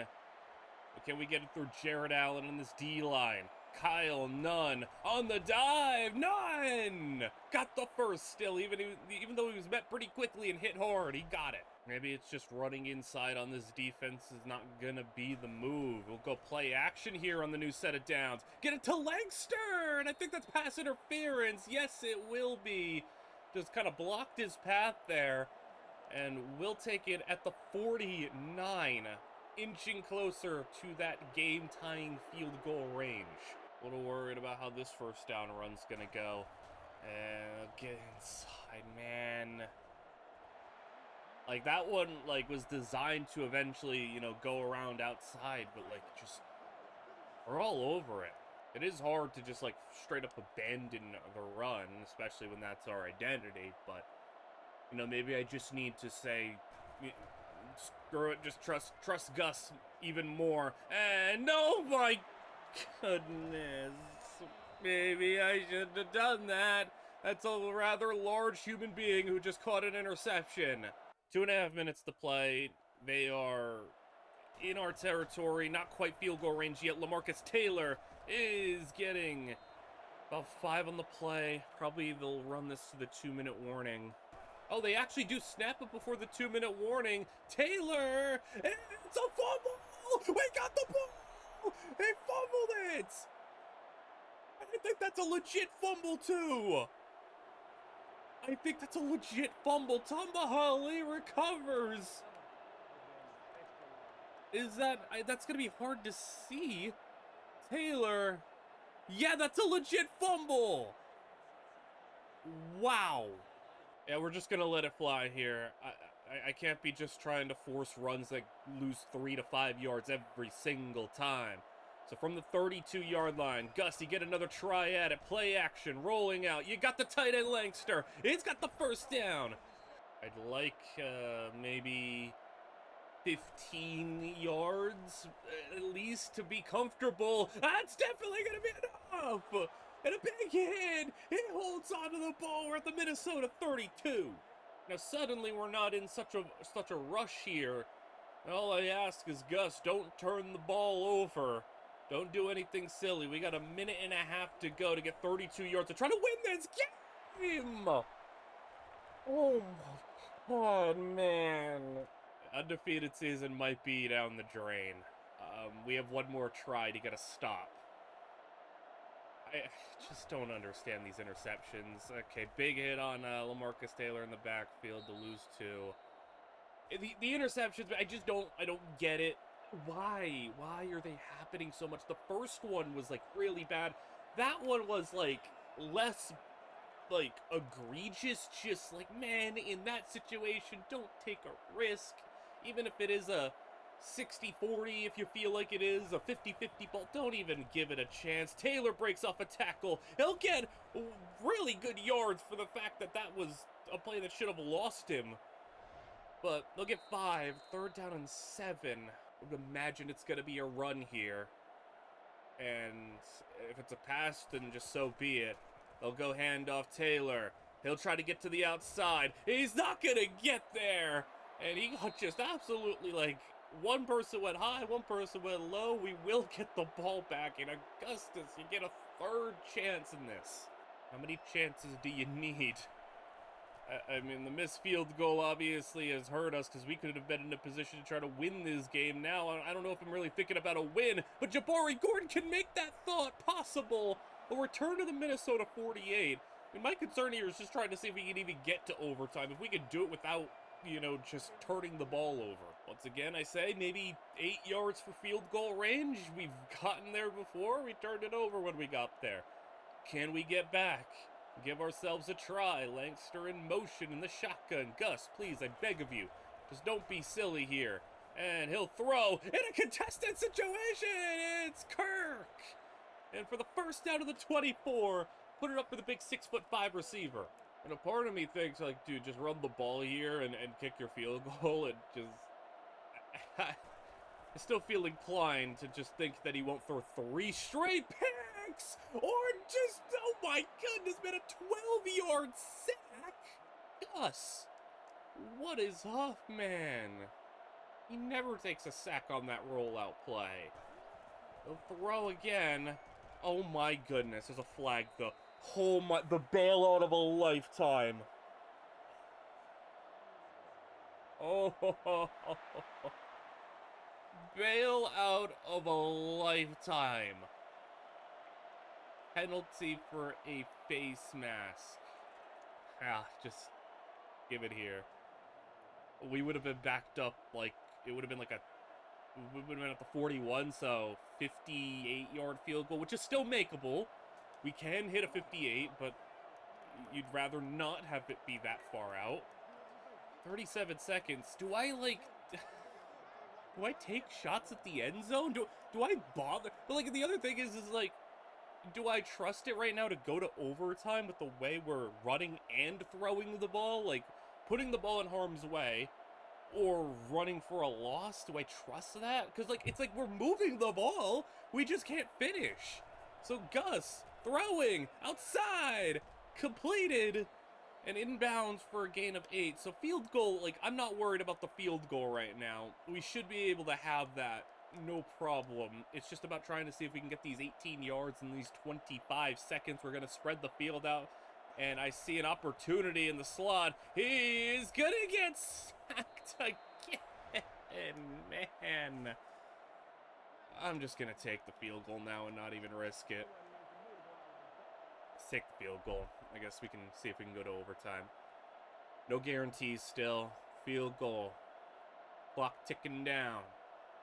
For overtime and a chance to keep our undefeated season alive. Snap. Kick. It is through. We're going to overtime.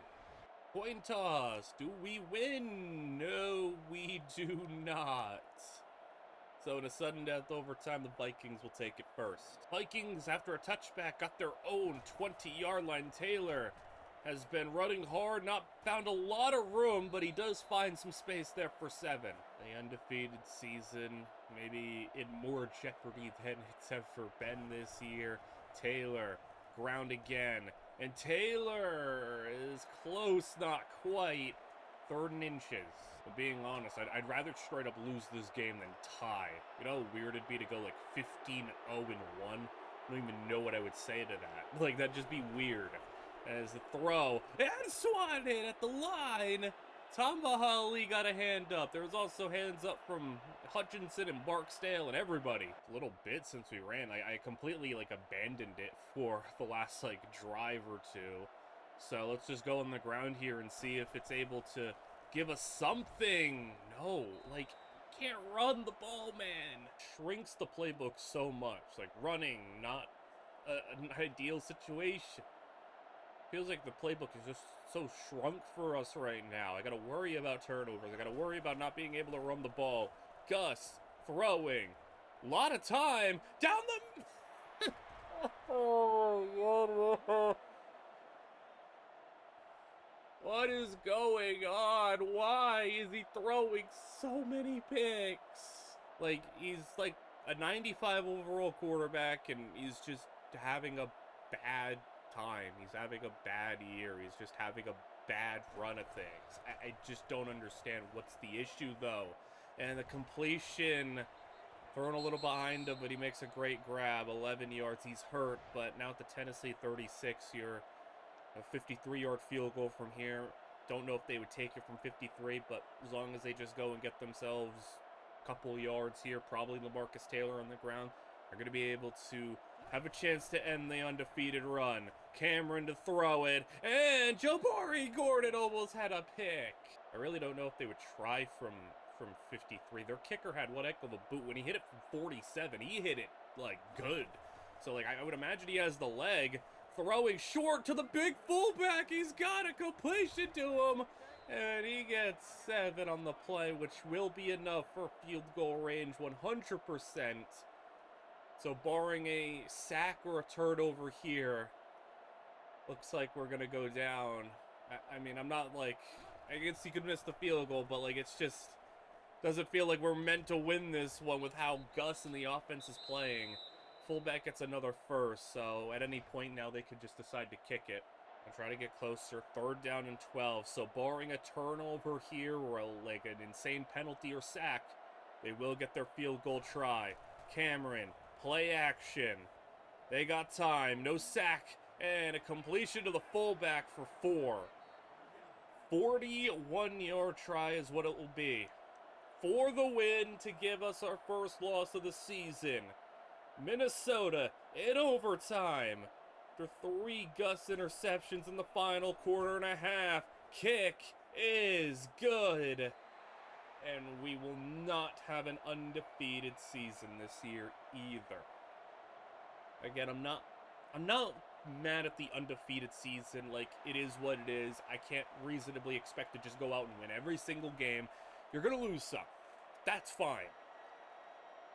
This is not sustainable, though. You can't just throw this many interceptions. Yeah, you could throw 300 yards, 2 touchdowns, and, you know, be among the league leaders in completion percentage, but we just cannot get away with this level of just turning the ball over.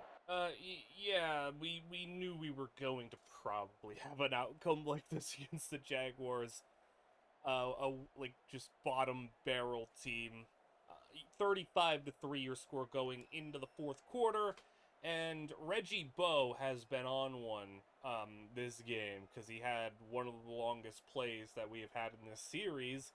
We're also letting our 3rd-string running back Ford get reps, and he got a touchdown, so it's 42-3 now. But Reggie Bow has had a career game. Gordon has been a lot better. As like, he does have 1 interception this game, but he also has a decent amount of touchdowns to go along with it. And as long as he doesn't throw another pick here, I should be pretty happy with the outcome. And with under 2 minutes to play, we're able to run this ball, run the clock out. 3rd-string running back Ford getting the, wrap-up duties here. And we win it 42-3. Gordon goes for 4 touchdowns, 200 yards, completes 70% of his passes. This is more what we're used to. But Reggie Bow, 11 carries for 127 yards because he ripped off an 89-yard touchdown. And Reggie Bow leads the way where Ozzie Jones is averaging 3.4 carry there. Man, Reggie Bow's been just so much more impressive than I thought. Finley got an interception, sacks by Daniels, Ross, and Holly, so we get a nice bounce-back win. Probably the perfect team to face after a loss, just like the worst team in the league. So, go to 9-1. Corey Kirk is also injured. He got knocked out of the game. He's only out for a week, so he'll miss the Charger game, but nothing else, it looks like. Despite how frustrating at times the offense has been, we're putting up the points. We had 42 against Jacksonville, and how about against the Chargers here? We got 41 on the board. Chargers, it's 4th down and 5 to kick off the 4th quarter, and they're going for it, down by 13, but in the red zone. So it's a big play to start off the 4th. Rivers to throw, and he's sacked. Walt Daniels off the edge, but we got 41 points right now. And, well, Gus hasn't thrown a pick. So let's see if we can hold on to this 13-point lead. Currently, the Chargers are in like a 6-way tie for the number 2 seed. So a bunch of teams in that boat as Ozzie Jones on the carry and down. Reggie Bow has finally sustained an injury. Remember, he has 21 injuries, so he's going to be out. He has 2 touchdowns today, so he's had like a pretty cool game, but I'm going to hope it's not a significant one because Reggie Bow's actually been really good for us. Like, he's had some up and down games, but like when he has been on the field and we've been watching him, he's made some nice plays and he's been more so like a reliable player for us. So Gus to the air. You got Cammy and Walker breaking a tackle. Make it 2. Walker! Oh my goodness. Yeah, I'm just going to really hope that Bow is not out for a significant amount of time because that would be really just brutal for us. Ozzie Jones, he's cool and all. I don't want to give him 30 a game, though, as Ozzie has got a nice 1st down run. But yeah, like, I don't want to give Ozzie Jones like 25, 30 carries a game. I don't think that'd be healthy. And then when you're looking at kind of like the depth here, still have Kyle Nunn at fullback, and you know, would rather keep him at fullback than give him running back reps. As a play action here. Speaking of Kyle Nunn, he was open underneath. We tried to go a little bit further downfield to Campbell, and it's incomplete. And then Ford is the other running back on this team right now, and he's all right, but like he's, you know, the fourth running back on the depth chart when everybody's healthy for a reason. It's Langster. Catch, and inside the 40, the 33 is San Diego, and man, we could really go up by 3 scores here. We're on like 50-point watch. But only having one real competent running back up right now, and it being Ozzy, who's a little tired, is going to force us to throw the ball even more. Play action, and he just tried to hit the check down. They're going to call a penalty because that linebacker right there just bowled over a running back. They're going to get a 1-yard loss. So it's a penalty that loses us a yard, but gives us a new set of downs. It's got to be a pretty rare thing to happen, a loss of a yard, but a new set of downs for our Titans. From the 34 of the Chargers, 6.5 to play. And Ozzy may be in the backfield, but we will throw. He's in the block. He picks one up pretty nice, and that's a really good play by the D lineman to get a hand up on that. 2nd and 10. We'll clear things out here and go 5 receivers. All 5 of the receivers on our team right now, as we'll send one in motion. We'll line up left side. And Gus throwing to our guy on the outside. I think that is Richie Campbell because of Kirk's injury. Let's line up Kyle Nunn. Let's let Kyle Nunn take a carry. You know, he's been pretty successful for us. Obviously not a true running back, but let's give him the ball here in. Nunn is not going to find anything. He'll get a yard. Ozzy's still fatigued here because he has carried the ball a pretty good amount in this game. So he's going to carry again. And he makes one miss. It's to the outside, and who did not hit that block? Oh my goodness. That was a block that really could have just sealed, maybe even a touchdown. It's going to be 3rd down and 6 from the 8. So let's see if we could find the end zone, or at least maybe find a 1st down to make it a 3-score game. Gus to the end zone! Can't hang on. That was Bird, the rookie. So it's 4th down. They want us to go for it. So a field goal still keeps it a 2-score game. I'm just going to kick it, though, to make it a 16-pointer. They wanted us to go for it, but a field goal to make it a 16-point game seems pretty okay with me. I don't need to force it. Maybe if it was like 4th and 1, but we'll take our kick, knock it through. 44 to 28 score, and really just kind of shows, like, even with the, you know, lack of Boar and Torrey Edwards and even Kirk in this game, and Reggie Bowe, like, we could still be so good if you just don't turn the ball over. Like, we could put up so many points, and the throw there, if Finley was able to be a little bit more reactive to that, could have been a pick 6. The offense, man, like, they really can be special if we just keep the ball in our possession. As Rivers, last chance maybe on this drive. I mean, you got 5 minutes. You need a touchdown, 2-point conversion. You need another touchdown, another 2-point conversion. No guarantees that you'll get those conversions, so it might even be a game where you need 3 scores to win.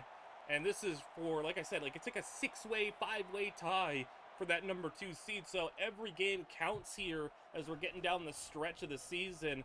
And this would knock them down quite a bit, as the completion will get them just 3. I mean, they're not even in sole possession of first place in the division because the Chiefs are also a 7-3 team. So, like, there's just a lot of traffic there from, you know, the 2nd seed and the 7th seed are the same record. You could get a first-round bye, or you could be straight up out of the playoffs. So, like, yeah, like I said, like, the Chargers not necessarily need this win particularly, but every win will count towards being that division winning team. And a completion, they're moving the ball, and it's not taking them too long. They got out of bounds there, so they're moving it fine, not taking too much time in doing so. And they just need, like, a big hitting play at some point. They can't just kind of dink and dunk their way down the field. That's a misfire. 2nd and 10. Safety's creeping down a little bit, and we will send the linebackers. And a quick pass, Martinez breaks it up. And, you know, one name that we do recognize, you know, out there at wide receiver on his big contract, one of the highest paid receivers in the league, is Quentin Surency. So, you know, getting to play him again as Rivers demolished. Sacked at a loss, to 4th and 17 being your situation now, and well, they're punting. I don't know. I guess they know they're not winning. I guess I don't know. I mean, we'll just pretend they wouldn't have gotten it anyway. And okay, no, maybe it's gonna do. Who just recovered that fumble on the return? Who did that? Because that is an incredible recovery to just swoop in. Lance Barnes, the number 3 corner. We can't just only run outside. Let's see what the inside has for us. I like the look. And if you can find that left side, there you go. Right through. And Ozzy. Nice run. Found that hole between the guard and the tackle. And just was able to capitalize, get into Charger territory. 3rd down and 15. I'd like to just get a little bit more yards to see if we could try a long field goal here. This will take us to the 2-minute warning. He gets nothing. Be 61 yards from here. You know, I want to go for that. I want to do it. If we make this, then we'll be out of here with a 3-score win. A 61-yard kick got the leg, and it's good from 61. That is awesome, a 61-yard field goal. He had a lot of leg on that one. I don't know what the winds here were looking like, but it was really about the accuracy. We know he has like a 60-yard boot, but he was able to get the accuracy in there, and he's having one heck of a season at kicker. Chargers are not going to be able to score, and they lose 47-28. So even though the defense allowed 28 points, 47 by the offense, 70 completion percentage, 300 yards, 2 touchdowns. Gordon is kind of locked in a little bit there. Ozzy, 27 carries. I said I don't want to give him 25 plus, so this was a rare game where he did get that. But Reggie Bowe did get 2 touchdowns. Ford got another touchdown, so they all kind of stole Ozzy's touchdowns. Kamian Walker, 138, and a score. Sacks, Danielson, Bates, Halim, Martinez, and Ross all with 1. And a win over one of the harder teams on our schedule. And the verdict on Reggie Bowe is broken fibula, out 3 weeks. You know, that sounds worse than it is. 3 weeks for a broken fibula. That doesn't sound so bad. I think we could survive without him for 3 games. Though, does that take us into the Lions game? It goes Bears, Titans, or Bears, Broncos, Ravens, and then the Lions and Texans to close. So, our only, like, tough games, Lions are really good, we know. Ravens are usually pretty good. Also, guys, you remember when Boar suffered a 5-month torn triceps injury? I went to the injury report, and this dude Boar is not human. Torrey Edwards is still out for 4 months with the same injury. They suffered the injury in the same week. Boar could be back in 5 weeks. If you're doing a little bit of math here, there's 5 games left in the season. Feasibly, Boar could be back for the playoffs off a torn tricep. Again, Torrey Edwards suffered the same injury in the same week. He's still out 4 months. Boar could be back. We might see Boar in this episode. This dude's not human. That would be insane if he's back for the playoffs. Corey Kirk will be back for our next game. We won't see Foley or Edwards, though. And predictably, the Bears didn't put up much of a fight here. It's 30-0, though. I didn't think it'd be this bad, but one thing has been clear this season, there are more games in which we are, like, dominating teams, not by, like, 17, but, like, winning by 30. We've had a couple of games now where it's just, like, insane.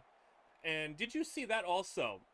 One thing I did point out there, so I do make the decisions for the team when it comes to like fourth downs, like, you know, because sometimes they get like too passive, so like sometimes I'll opt to kick a field goal. Our kicker, it was like the end of the half and it was just kind of like a whatever throwaway scenario, so I'm like, you know what, let's just try a long kick. He made a 62-yarder in sim. Like, what? Insane. But we went 33-0. Gordon throws for 379. No picks again. Gordon's like really locked in. Ozzy, not really all that good. Backup running back Ford, not much there. Richie Campbell had a 98-yard game, but Cameo Walker 180 and a touchdown. A lot of sacks. Martinez, Hali, Daniels, Barksdale, Hutchinson. A lot of them with two sacks. And then Michael Griffin and Freddie Bates with the interceptions. Yeah, that's crazy. We made a 62-yarder in sim. That's definitely the longest kick I've made in sim. But like, yeah, like I said, like I make some of the fourth down decisions for the team just because like I hate punting from the 34 or like not going for it on a 4th and 1 from the enemy 40. So I make the decisions there. Otherwise, I kind of leave it to, you know, the game to do their thing.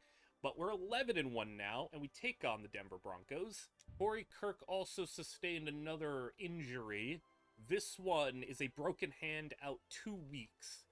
So he will presumably be back for the end of the season. Unfortunate, obviously, to be without Kirk again.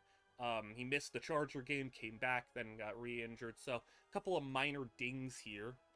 Hopefully that's just kind of the bulk of what we have to deal with, him just missing like 3 games on the year. I'm Adam Schefter of NFL Network, and here's your November update. Florida's reign is over, and it may drop out of the top 25. It began the month strong, but it lost its past 3 games by a combined total of 106 points. That's allowed West Virginia to jump all the way up to number 2, right behind the Oklahoma Sooners. Unless something shocking happens between now and January, we should see the Sooners and Mountaineers in a very anticipated title game. We head to the 4th quarter here, and after a pretty close first half, we go score 14 points in the 3rd quarter, and we have pulled ahead to a 17-point lead. Yes, I could just kind of see how this possession goes. The Broncos got off to a really hot start. It was like 21-7 at one point, but then we kind of, you know, were able to lock in a little bit, and they don't do anything with their possession.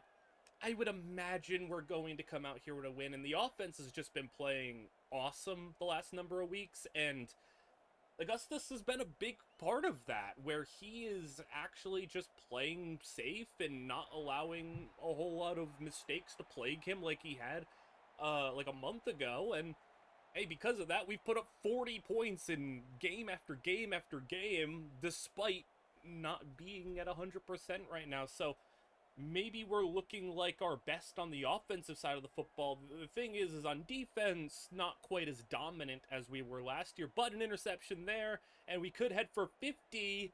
It's close. We're going to get it. Kyle Nunn has 2 touchdowns, and we go and drop 50 on the Broncos. So a little bit of revenge for that one playoff game a little while back, but I don't know. Mario Martinez, another pick right at the end of the game. So we dominate Jay Cutler, Damon Summers, and this Broncos squad. 4 touchdowns for Gus, 78 completion percentage, no interceptions. Ozzy runs for 101 yards. Also, Ford runs for 71. So even like the 4th string running back on our team was able to run it well. Cammy and Walker, big game. Walt Daniels, 2 sacks. Finley and Martinez with the interceptions. And we head into now 3 games left in the season. Regardless of what happens, I'm probably not going to even bother with the final game against the Texans, because I think even if we lose our next 2 against the 2 maybe toughest teams that we play, kind of feels like we're going to get the first round bye regardless. But we play the Ravens and the Lions, who are both really good. So the Ravens, we have had an extensive amount of battles with them before, and we faced them in the playoffs. We kind of know what to expect in Baltimore. The Ravens are the standalone number 2 team in the AFC on a 5-game win streak.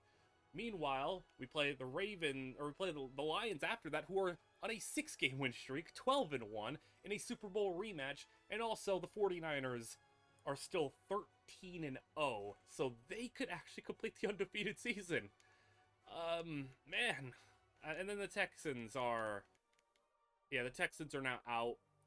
Colts still alive. They did just win, and they beat they played the Chargers next, which is big for them to potentially try to climb up. The Colts they're a maybe. They could get in. A matchup between the 2 top seeds in the AFC has become a close one here going into the 4th quarter, and it is snowing in Baltimore as well. So the Ravens are the only team that could, I think, feasibly catch us for that top seed, and they are giving us their best shot right now. Baltimore is in Tennessee territory in a tie game, 39-yard line. And right now, one of the MVP candidates, Joe Flacco, has already won an MVP in his career. Weird universe we're in, where Joe Flacco's become a fairly, legendary quarterback, as he could win a 2nd MVP, and we're going to have a pass interference. So they tried to hit the check down off the play action.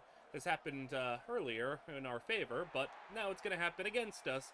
So, I mean, that play basically just didn't count. The big, selling point of this team and this offense has been their MVP duo in the backfield. Former MVP Flacco, former MVP Marshawn Lynch, and trying to be the ones that get the job done. As they swat it down, they have just not been able to break through and, be like this Super Bowl team, just due to the fact that we've stood in their way, and then years before the Colts stood in the way. The Broncos have made the Super Bowl, and, it's just time after time. The Ravens have struggled to get there, and a sack on Flacco. And field goal range might not be in their future, as they gotta go 3rd and 14 from the Tennessee 43-yard line. 2 tight ends in. Lynch in the backfield as they go. Play action. Flacco. And not again. They're abusing this. They're abusing this. Okay. They did it again. All right. That's a free first down for them. They are abusing this poor officiating to their advantage here. What the heck? I'm pretty sure that's just not a penalty, because it's behind the line of scrimmage that we're tackling the running back or hitting the running back off a play action. I don't think that is pass interference in real life if you just dirt the ball in their vicinity like that. I've never seen that called. But yeah, it's in this one, and Marshawn Lynch is tackled for a loss of 2. Let's see if we can stop them again and keep them out of scoring range here as split shotgun. We send the linebackers. We send the heat. They get the check down to the running back, and no penalties or any nonsense. It's going to be 3rd down and 8. I don't think they can get into field goal range here. They would have to get to 35 for a first down. 36 would be right on the line there, and I don't know if they would try a 53-yarder in the snow. So Flacco, what do you got here? One-on-one, but he's got him beat! And our rookie cornerback, Finley, just a step behind.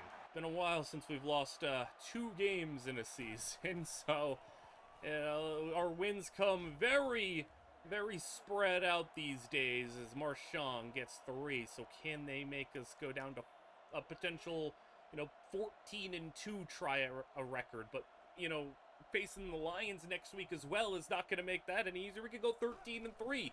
I mean, we could just lose out and go into the playoffs cold as Lynch tackled in the backfield. I mean, we got revenge being seeked by both of these teams. We knocked the Ravens out in a massive playoff game where Andrew Woods was like the hero. And then obviously the Lions want some Super Bowl revenge after what happened last year. So we got 2 tough ones on us. 3rd down and 8, Tennessee 21, play action, and off his back foot, it's caught, ripped out, and recovered, and there's a penalty on us. They're going to call pass interference again. That's our 3rd pass interference on this drive. My goodness, man. This is some nonsense here. 13 yards away for the Ravens. Can they find the end zone here to make it a 7-point lead? Flacco drops back, and with time, Flacco, and runs out. Walt Daniels with the sack. That's just great coverage. He had plenty of time to find someone. No one got open, though. And it's 2nd down and 14. I do feel like Walt Daniels, at least from what we're seeing on the field here, has taken a step up in his game. He's made some nice plays in this season, in this video. They move their receiver tight to the formation. 2nd and 14. And play action again. And this time they got one man open. And he's got it for the first down to the 2. Goal to go. And it's Marshawn time. Marshawn Lynch. Touchdown. Ravens. All right, offense. Can you respond with a touchdown of your own to tie this one up? We start under center and a handoff. Here goes Ozzie Jones. And a great start to the drive of 11. We're still just surviving with this one-man show in the backfield. Ford has taken some carries, of course. Kyle Nunn as well. It's just Ozzie. Reggie Bo's still going to be out for another, he'll be back for the Lions game, but he's out for this one. And the catch outside. Richie Campbell. Speaking of people still out, Kirk still gone. So Campbell with the big play. Just these other pieces having to step up, whether it's Richie Campbell or Bird or Ford or Nunn, or just Ozzie taking a bigger burden of carries, and Ozzie is losing 4. 2nd and 14, as we will go to the air, and throwing for Kevin Walker, an incomplete, tight window, not able to fit it in. All right, 3rd down and 14. Kind of playing this for 4-down territory here.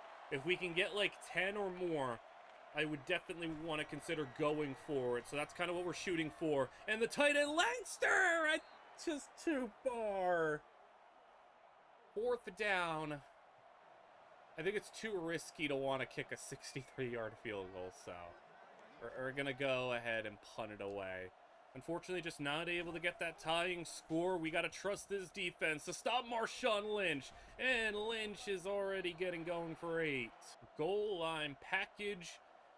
And the Ravens will go handoff to Lynch again. He's hit, and that's a 1st down. And we have an injury as well, so I guess good thing it stops the clock. Bad thing, though, is we're hurt again. We're literally down 2 running backs, 2 receivers, a corner. And outside running, Lynch, he's going backwards and he's losing 4. We're set up pretty well here for a 2nd and 14. They'll run this clock down, might be the last play before the 2-minute warning. As the snap and handoff, nope, his let up. And losing yards. They got it down to the 2-minute warning, but good thing for us is 3rd down and 18, so we should be able to get off the field here. And the handoff to Lynch. He's swarmed, he's down, and we'll burn our timeout and put the offense in charge of trying to pull this one off. Just 53 yards in 1:49 is what we'll need to pull this one off. And then maybe a 2-point conversion decision could be had as well. But let's just try to get the touchdown first. We'll motion Langster into the backfield. He's out and around, as is everybody else. And with time, he's finding a receiver. I think that's Bird for a 1st. 1:30 to play as we'll drop and throw again. Have that angle route set up. He'll try to go to the other receiver, Richie Campbell, and he's got it for the 25. Very much just taking our time here. We don't need to rush things. We don't need to do anything silly here. We could just play it rather slow. We have a minute. As long as we find the end zone, that's all that matters. As Gus rolls out, gets the block picked up, throws it into trap. He made the wrong read. The flat route was the way to go there. It's fine, though. 4-down territory. We have 2 timeouts. Time is not the issue. It's just trying to be clutch here, trying to pull this one out. As he'll go up the sidelines. Bird, he couldn't hold on. And the rookie thrust in a position that maybe he's not ready for. That's just part of being down a man, That would have been normally Campbell out there, and Kirk is out in the outside receiver spot. So Bird having to step up as we push everyone up the depth chart. It's 3rd down and 10. And where are we looking here? As Gordon is throwing in for Lexter! It's picked off! And his first interception in weeks is going to end this one. Unfortunately. Intercepted by Ed Reed. Obviously, a disappointing end to this one. Gordon had been really good for a while there. Hadn't thrown any interceptions in a few weeks. It's just the offense as a whole was bad. Like, I can't even just blame Gordon. His yards per attempt was really good, but the run game really poor. I mean, look, only 3 different receivers caught a pass. Defensively, 3 sacks, 2 picks for the defense. It was just tough weather, tough environment, good team, and the Ravens with the win. Doesn't get any easier for us since we got to take on the Lions up next. Lance Barnes' injury. Dude. Oh my, another season-ending injury. Lance Barnes tore his quad. To IR you go. Unreal, man. Corey Kirk will... He's not going to be back. Corey Kirk won't be back. The game's in 4 days. His injury's 5 days.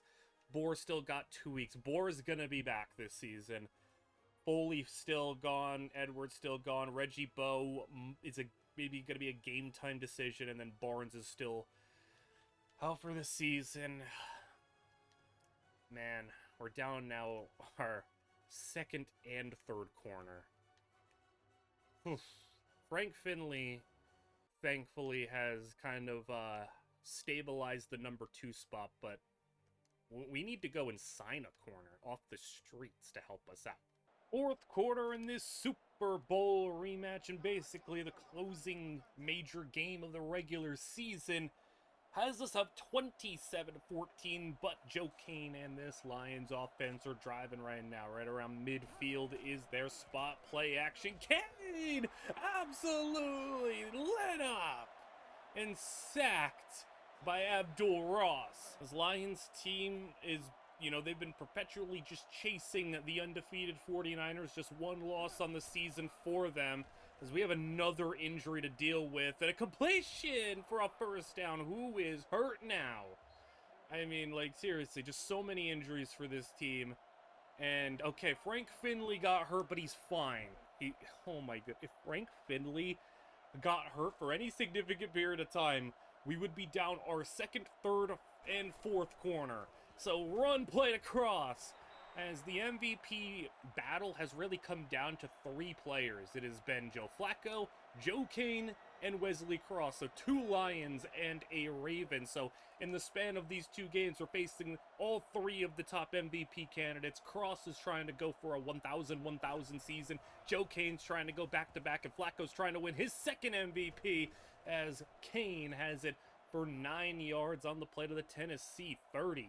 A lot of history with this team. 2 Super Bowl matchups, 2 in which Boar Jackson ran all over him and took home the ring. No Boar today, but it looks like Boar could be cleared in time for the playoffs, especially since we're likely to get this 1st round bye, meaning we'll have the extra week to rest.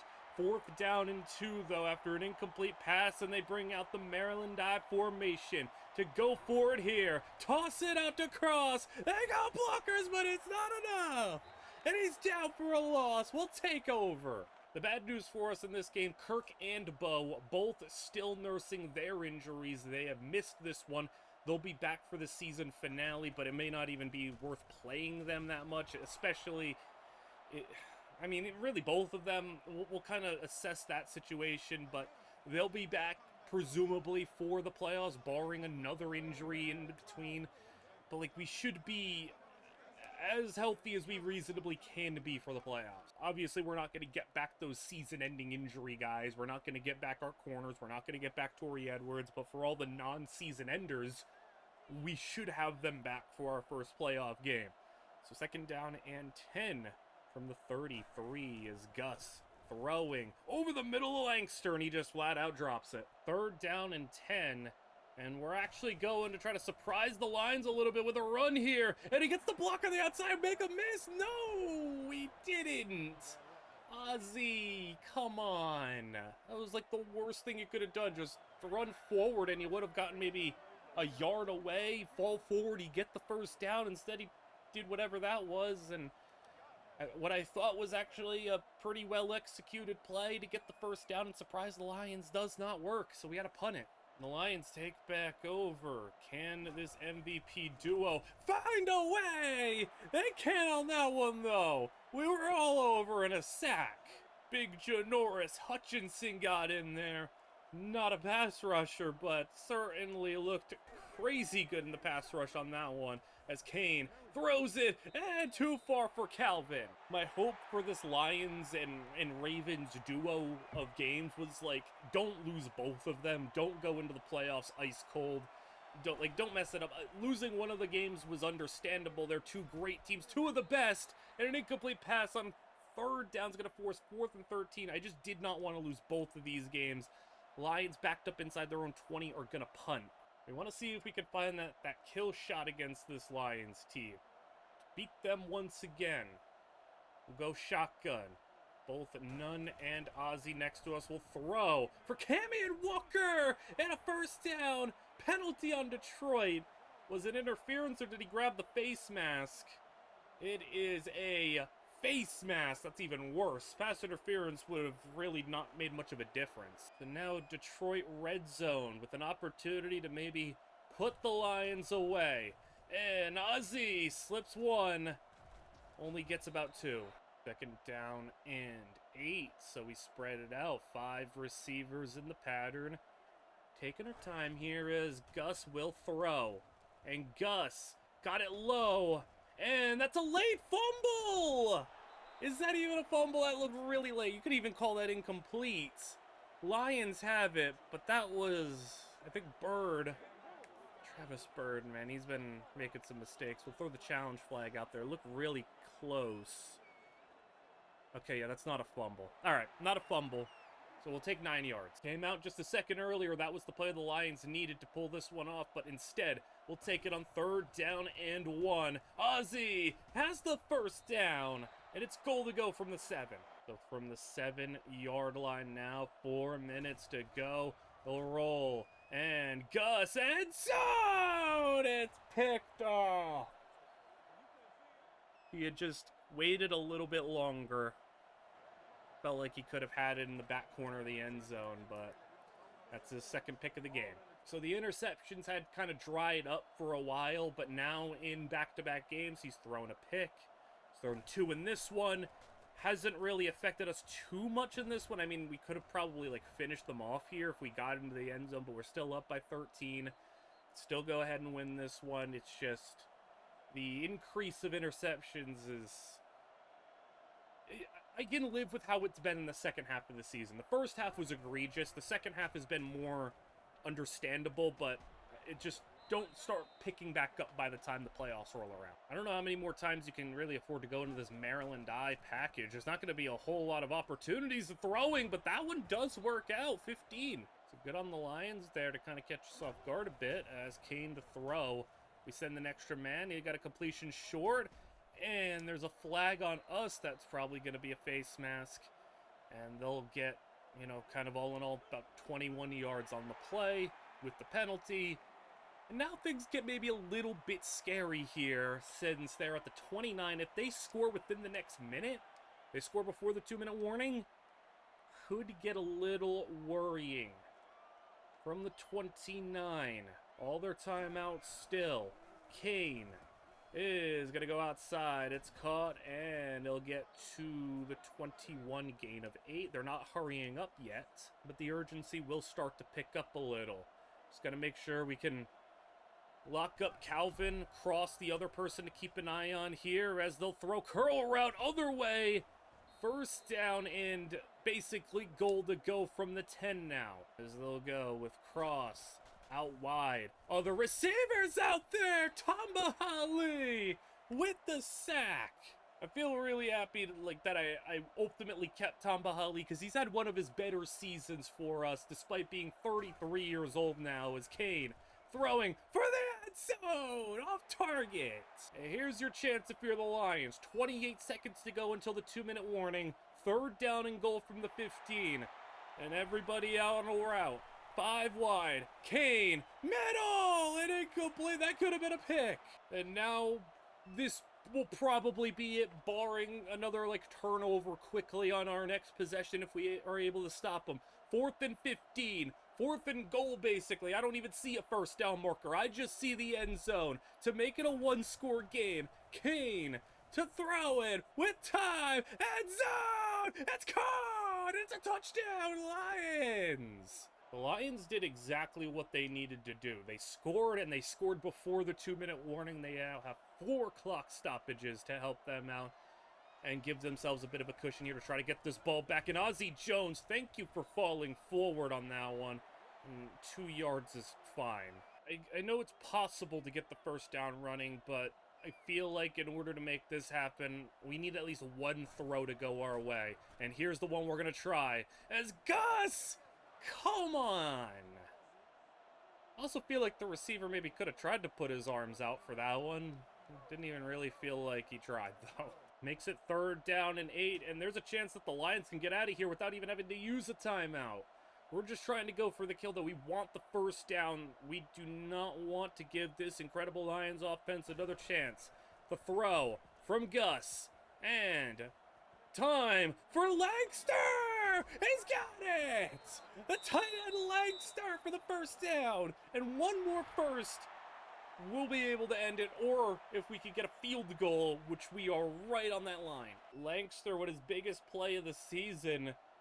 I mean, it's been a little bit of a struggle to get some of these other pass catchers the ball this year compared to last year. Azazi, unnecessary juke, and a loss. Or they say he got back to the line of scrimmage. 2nd down and 10 from the 43. Go right up the middle. There's a flag down immediately, and this is a solid run. Oh my goodness, man. That was a run to get us into field goal range. And yeah, they accept. Unfortunate. Ozzy's also a bit tired after that, and I don't really want to give the ball to Ford or whoever else, so we're going to go Kyle Nunn on a little fullback dive here to see what he's got. And Nunn fighting, and we'll have 7. That's not bad. We'll be able to run this down to under a minute. We could get into field goal range here. I don't know if I would try it. It would really depend on how much we get here. 3rd down. We're going to go draw. Ozzy! There's a little bit of space there if he was able to kind of get more decisively through. It'd be a long kick. The thing is, the kick would end it, but if we miss, it's like... I'm just going to be safe and punt. If our defense cannot stop them from getting a touchdown with 50 seconds and no timeouts, then so be it. But I don't want to give the Lions offense any chance of a field position like that they could go and score and have only 50 yards of field in front of them. We'll play the field position game, we'll play it smart. Obviously the field goal could have ended it. I trust my kicker, but I just think, probability says we have a better chance here, especially if Janoris Hutchinson's getting another sack and making this Lions team already back. This feels very familiar to how things went last year in the Super Bowl. Just a little bit of time, and they were running out, and they were backed up, and Joe Kane made a heroic play. I don't think that's going to happen again, though. I mean, if it does, then, hey, credit to Joe Kane. He's a monster. They spike it. 3rd down and 18. They got to go 88 yards, and they spread the field here. Just watch out for maybe a big Calvin play. We've been able to lock him up pretty well. That's short.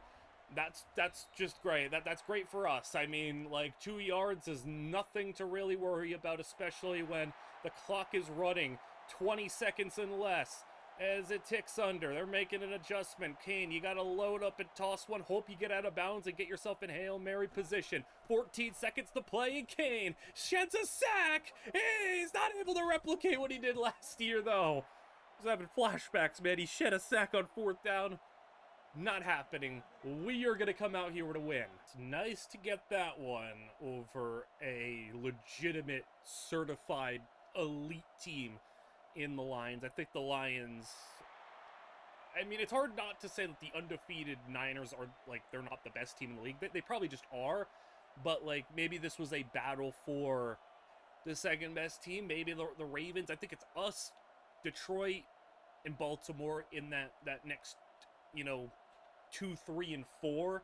But the Niners for now are 1. 2 picks from Gus with 3 touchdowns and 250. Ozzie 100 yards on the ground. Camion 100 yards in the air.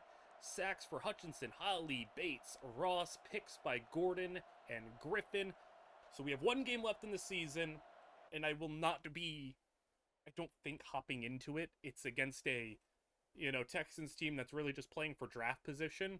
Now here's the deal. We're actually in a close game against the Texans, but, I mean, it's the last game of the season. If I'm being honest, I just don't really... to say I don't care. I just don't think this is really worth, like, hopping into just because it's the final game of the season. We got a first round bye regardless.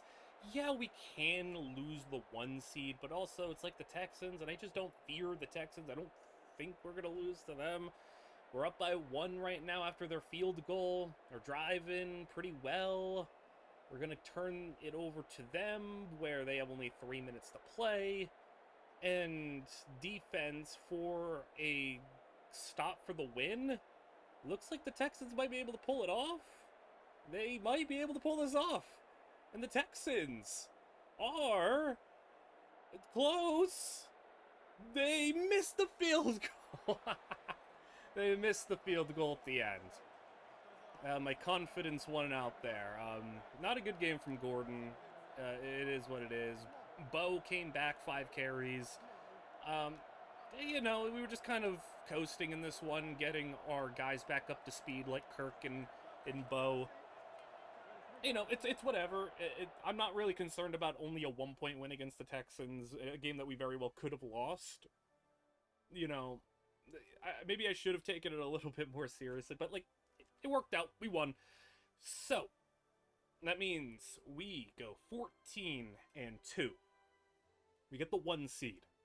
And with that comes a first round bye, and to see who else made the playoffs here, and also to see if the Niners pulled off the undefeated season. Let's see. NFC, the Niners did it. The Niners went 16-0. And because of that, the Seahawks missed the playoffs! The Seahawks missed the playoffs because they couldn't end the... Oh, that's so unfortunate. And then over here, yeah, the Colts made it. Steelers, Chargers, and Raiders. Oh, the Raiders lost their final 2 and missed. That's unfortunate for them. But the Ravens also lost, so actually it wouldn't even have mattered. Even if the Texans won, we would have had it anyway. So, yeah, it's a pretty decent playoff field here, and over here, man, it is terrifying. Looking at these 2 teams, and even the Vikings beat us. Like, these 3 teams are legit. And then over here, it's like the Ravens are legit. The Chiefs, really good team. We played them much earlier in the season. And then we know what the Patriots are all about. We know what the Colts are all about. And then the Steelers, a little bit more of an unknown to us at this point. But we will have one thing. Boar Jackson. He's out 1 more day. We have 12 days until our playoff game. Boar Jackson, off a torn tricep, is going to play. Unbelievable. But Boar Jackson will be here for the playoffs. He was able to work perfectly, like just in time, to get back. It is award time, and I have to imagine the Niners, who... Yeah, this dude, he deserves all of it. Like, 16-0 is crazy. He more than deserves that. Defensive Rookie of the Year, Frank Finley. Okay, we got a Defensive Rookie of the Year. For the Offensive Rookie of the Year, Steelers wide receiver. Defensive Player of the Year, Dimitri Pratt of the Lions. Offensive Player of the Year, Wesley Cross of the Lions. And the thing ran out. Okay, the thing ran out. I had to go and grab it real quick. Okay, Joe Flacco wins MVP. I don't know why his overall is so low. Why is he a 68? Like, that's what I don't get. I mean, he's only got 74 accuracy and 44 speed, I guess, but I mean, he plays well and he had a great season. So, like, I mean, he threw for 4,000, or he threw for 5,000 yards again. He has 5,000 yard seasons, 41 touchdowns, 19 picks. Just barely beats out Kane and Cross. And do we have any other awards that we won? Camion Walker was top 5 in Offensive Player of the Year. We had Reggie Bow come 5th in Rookie of the Year for offense. But yeah, Frank Finley winning Defensive Rookie of the Year. We needed him to step up, and he did about as good as we reasonably could have asked. Best wide receiver, Walker comes 2nd to Trevor Baldwin of the Niners. Best offensive lineman, how about a rookie? Lee Claxton, best offensive lineman, beating out his teammates. And then on defense, look at that. Tom Bahali, best D lineman at 33 years old. Abdul Ross, our new signing, top 5 in best linebacker. Best kicker goes to us. And coach of the year, we do come 3rd. But it's deserved. Like, you know, this dude deserves coach of the year. I don't know what the heck. Like, where is this dude come from? He's been the Niners coach this whole time. He's really just been here since the beginning and just... Okay. It's time to see who we get to play in the playoffs after the wild card. We see the Vikings stomp the Saints. The Colts lose to the Patriots. The Giants beat the Eagles. And the Steelers go down to the Chiefs. So the Eagles actually made the playoffs with Vince Young. Did not get past the first round, though, and our playoff matchup will be against the New England Patriots. So this is a different Patriots team, no longer in the Brady era. It will be, looks like Niners versus Giants, and Lions versus Vikings. And then in the AFC, it'll be us versus the Patriots, and then Ravens versus Chiefs. No, Glenn Cook is the starter. Okay, so Glenn Cook was hurt. He tore his PCL, but he came back. Tore his PC... Oh, he hasn't played... Okay, no, he's still been gone. Tolliver played in the playoff game then, right? Yeah. Okay, so Tolliver gonna play. That's gonna be interesting. They have a nice running back duo of Highsmith and Hillman. Bojo... Oh my goodness, this is a crazy good receiving core. Offensive line. Oh my god. Oh my. This team is amazing. Anton Weaver. Oh my goodness. They have Anton Weaver too. They brought in Weaver. Secondary Schenkelback, a former player for... Oh wow. This is a great team. Alright, playoff time, guys. Halfway through the 3rd quarter. Here's where we stand. We're up 21-10. And the big story so far is the fact that Talon Tolliver has played one of the worst playoff games I have ever seen in my life. He's got a 0 passer rating.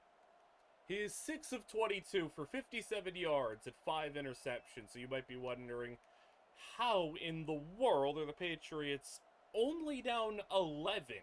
That feels like they should be down by more. Well, they have had good special teams play.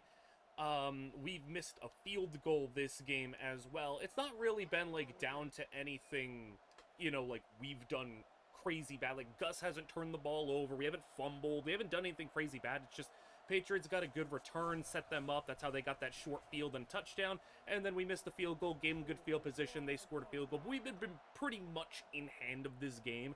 And they just haven't been able to do really anything except, at best, hang around.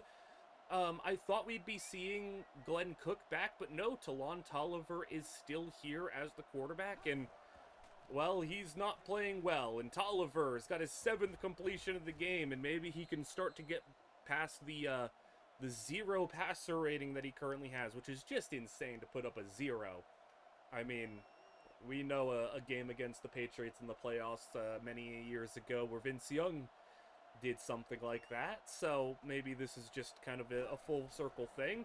as Tolliver is almost throwing his 6th interception of the game. The dude's about to get run off the streets of New England, so the torn PCL for Glenn Cook, their starting quarterback, seems to be, keeping him out still.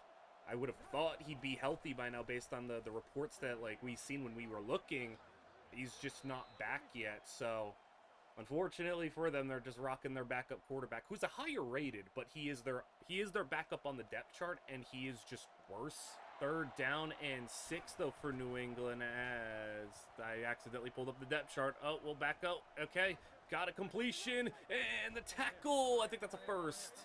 Yeah, it is. All right, 1st down, New England. Having Boar back just makes everything better, though. It makes Ozzy better because he doesn't have to take all of the situation carries. He gets to just do his outside stuff, do some little things, and throwing for Tolliver over the middle, and hey, look at him finally waking up a little bit midway through this 3rd quarter and playing some decent ball, but I think he may have dug himself too big of a hole in the first 2.5 quarters, having one of the worst first halves a quarterback has ever had in the playoffs.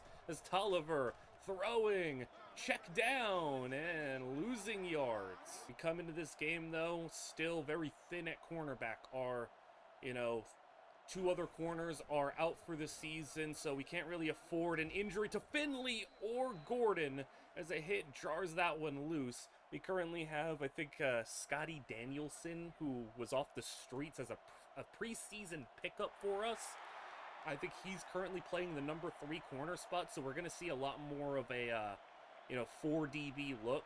2 corners, 2 safeties with the 3 linebackers out there, because Abdul Ross might be just as good as our nickel corner in pass coverage. So 3rd down and 12 for Tolliver, and throwing in coverage, and it's incomplete. 4th and 12.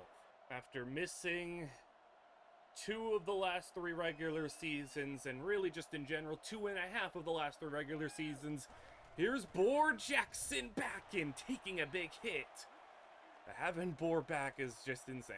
My strategy with Boar has really, it just doesn't seem like it matters, conserving his carries or not. It's just, if he gets hurt, he gets hurt. We've been able to live without him. Let's just ride it till the wheels fall off. Screen set up, got to get rid of it, and he avoids the safety, but you got to throw that screen. And we'll be backed up to 3rd down and 20 at our own 4. Well, I don't anticipate us getting anything on this drive, and it's going to be unfortunate if it's an incomplete pass to give New England, really, really good field position here. 3rd down and 20, though. We're spreading the field. They might be sending heat off the edge. No, they drop back. It's a 4-man rush, and he avoids the safety, but that's a drop from Camion Walker. He dropped it before he even got touched, so I wouldn't even really blame that on the hit there, though. He might not have been able to catch it with the hit. Regardless, though, we're going to have to punt here from our own 4. And standing in the back of the end zone, they might get this ball at midfield. And Kelly's boots. Yeah, they're going to get it. Really good field position. And the return here past midfield, past the 40. And New England special teams has really kept them in this game. It's been the only thing that has been going their way as special teams. And they've basically just been handed field goal range as a start. So Tolliver doesn't even have to do much to make this a 1-score game. Handoff.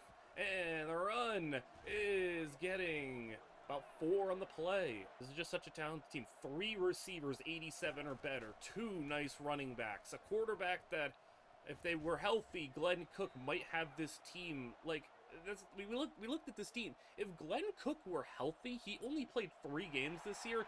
If he were healthy, this New England team, I think, could be a 13-win team. This is a great team, and it's really unfortunate for them that their quarterback is injured. And Tolliver has kind of anchored them a little bit as that ball is incomplete and a quick 3 and out. Like I said, their field position was so good that they're immediately going to get a field goal try.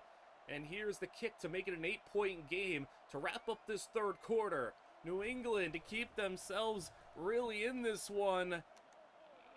I can't see. The kick is no good. What was the camera angle? It was no good.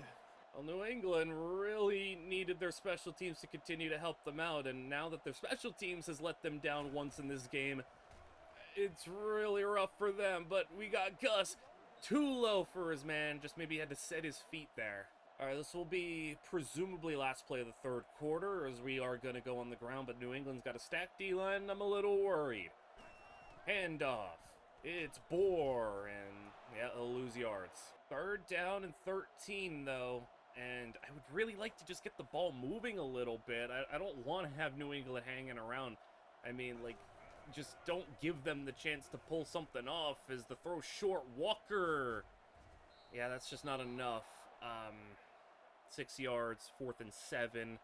We'll punt, though. Like, it's not like we have anything too much to worry about. It's not like Talon Tolliver has put any fear in us. So, like, if we do hold here at 21 points, the fact that New England has to go and score a couple of times, and this punt into the end zone, almost, but the fact that they're going to have to score 2 times, they haven't been able to show that they can do it without getting incredible field position.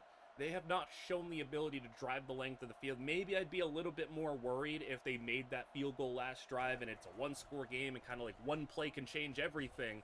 But right now, they need a number of plays to make me fear them. And again, I just feel bad. I do kind of feel bad. Like, they just don't have their quarterback. And the guy who's replacing them, I don't care that he's an 88 overall. He's played terrible. And we looked at their roster. They have probably just as good of a team as the Ravens, as the Lions, as the Niners. It just has not gone their way this year. But we've been able to manage. We've had injury issues too. Now, we haven't lost our quarterback, but we have lost other players. And we've been able to make it through for a 14-win season. So maybe you could say no excuse there, but Tolliver's got to do better. And with this performance, yeah, I think he really will just be run out of New England here. As the completion outside, though, and Tolliver's finally got something going. And they move inside Tennessee territory. They missed a field goal from 45 yards out, so you're kind of looking at that target position here to try to get back to around that area if you're going to get a field goal in this drive. But obviously, the touchdown would help them out a lot more. Open man in the flats, and he's got a lot of room to run past the 30 into the 25, a gain of 18. And Tolliver just finding his checkdowns and letting this very talented group of skill position players do the work for him. That's all he's got to do. And like I said, there might be too little too late. Like, what is that? What in the world was that throw? Oh my goodness, man. 2nd and 10. They're going to go with 4 receivers and a back. 6.5 to go. I think it would be pretty embarrassing, though, if we lost this game. As Tolliver sacked! And Tomahali, 33 years old and still getting it done. As we're going to get 3rd down and 15. New England now backed up to a potential 47-yard kick. As they go spread the field. 3 receivers, 2 tight ends. No one in the backfield. Tolliver with Martinez coming in on the blitz. It's knocked out at the line. And they will have to kick again. And will the rain, the windy, you can see the direction that the rain is moving. It's pretty windy out right now, so can they knock through this field goal? It's not going to be easy. They missed last time, and the overcorrected, and it's no good again. Everything going wrong for New England. I specifically said they're at least in the game because of their special teams, and now their special teams may have pushed them out of the game. 2 opportunities to get into a 1-score game. Here's Boar Jackson for 13. Boar beat the timeline to get back from injury for a playoff run. And Boar making a man miss. And Jackson breaking another tackle. Boar's got 7 more. Finally, this offense and this run game feeling whole again with our superstar running back. And Jackson has got 2, give him 1. It's going to be 2 to go on 3rd down. It's Anton Weaver bringing him down, the former Titan. As don't forget about Ozzie Jones. He's now off the bench, and Ozzie able to come in fresh. Take the carry! Get the first! And Ozzie's got 11.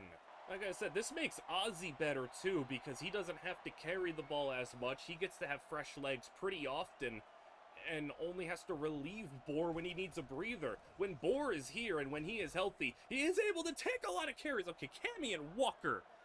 That is just an inexcusably bad drop. What in the world was that? But it really has just been, as long as Boar is healthy, He can take 20, he can take 30, he can take 35 carries in a game. He does not tire, he just gets hurt, but Boar is taking that one for another 4 yards. We'll be at the New England 27, 3rd and 6. And, you know, when it does come to Boar, I see no better time than the playoffs than trying to chase a 3rd Super Bowl and to just hand him the ball and let him go crazy. Ozzie Jones in the game. He'll go out wide here, clearing out the backfield. And Gordon goes for Ozzie. He can't hang on. And another drop. Can't even really blame Gus. He's playing pretty okay. He's just had to deal with some drops. So from the 27, we'll kick a field goal here, which would keep it a 2-score game, but it would require this offense that has not been able to score a touchdown from a non-short field to do it twice. And you can see field goals are just difficult in this weather right now. We're 0 for 2 and New England is 1 out of 3. So cumulatively, we've each kicked the ball 5 times and we've only made 1. The weather is just brutal here. I don't want to blame either kicker. It's just a rough day in that regard. So it's a messy, sloppy game. And we've been able to hold off on making, you know, not too many mistakes as New England. That's a mistake and a missed opportunity for an open man. You know, part of that, though, that's just playoff football. We're in December. We're in January. We're heading into February. We're playing this cold, rainy, windy, ugly game as Tolliver swatted at the line and taken out. I think that was Barksdale. 3rd down and 10. And I don't know how many more times New England can really afford to fail here on an offense.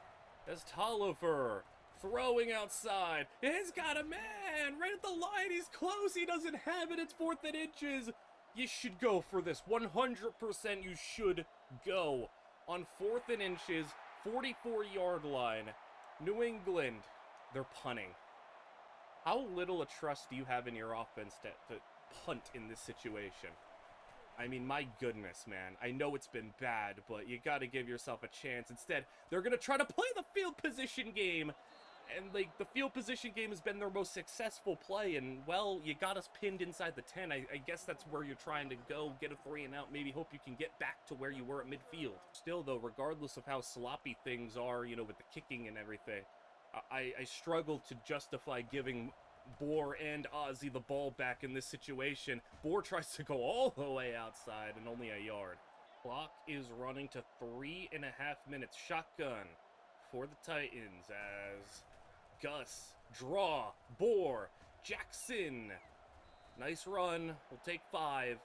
We'll be able to potentially get this to where we have 1 play before the 2-minute warning. So here we are, 3rd down and 4. We're just going to keep it on the ground. No need to do anything crazy here. Gus, 2 tight ends, stretch handoff, and Jackson got the 1st down. And Boar is stiff-arming and fighting to go for another 11. And we'll take it to the 2-minute warning with Boar running it well. New England, if you're going to have a chance, you need to stop Boar. You need to stop a hungry Boar where even though his arm had surgery and everything done on it, his legs are fresh. And Jackson still falling forward, still getting 5. He just gets so many of those extra, like, I don't want to say hidden yards, but, like, just falls forward so often and turns, you know, 2 or 3 yards into 5. But he does need a breather here, so we'll check Ozzie Jones in and let him take the carry here. New England burns their 1st timeout. Ozzie, the shotgun handoff. Jones stiff arms 1, sheds a 2nd, and, well, he still loses 4. And New England burns their 2nd timeout.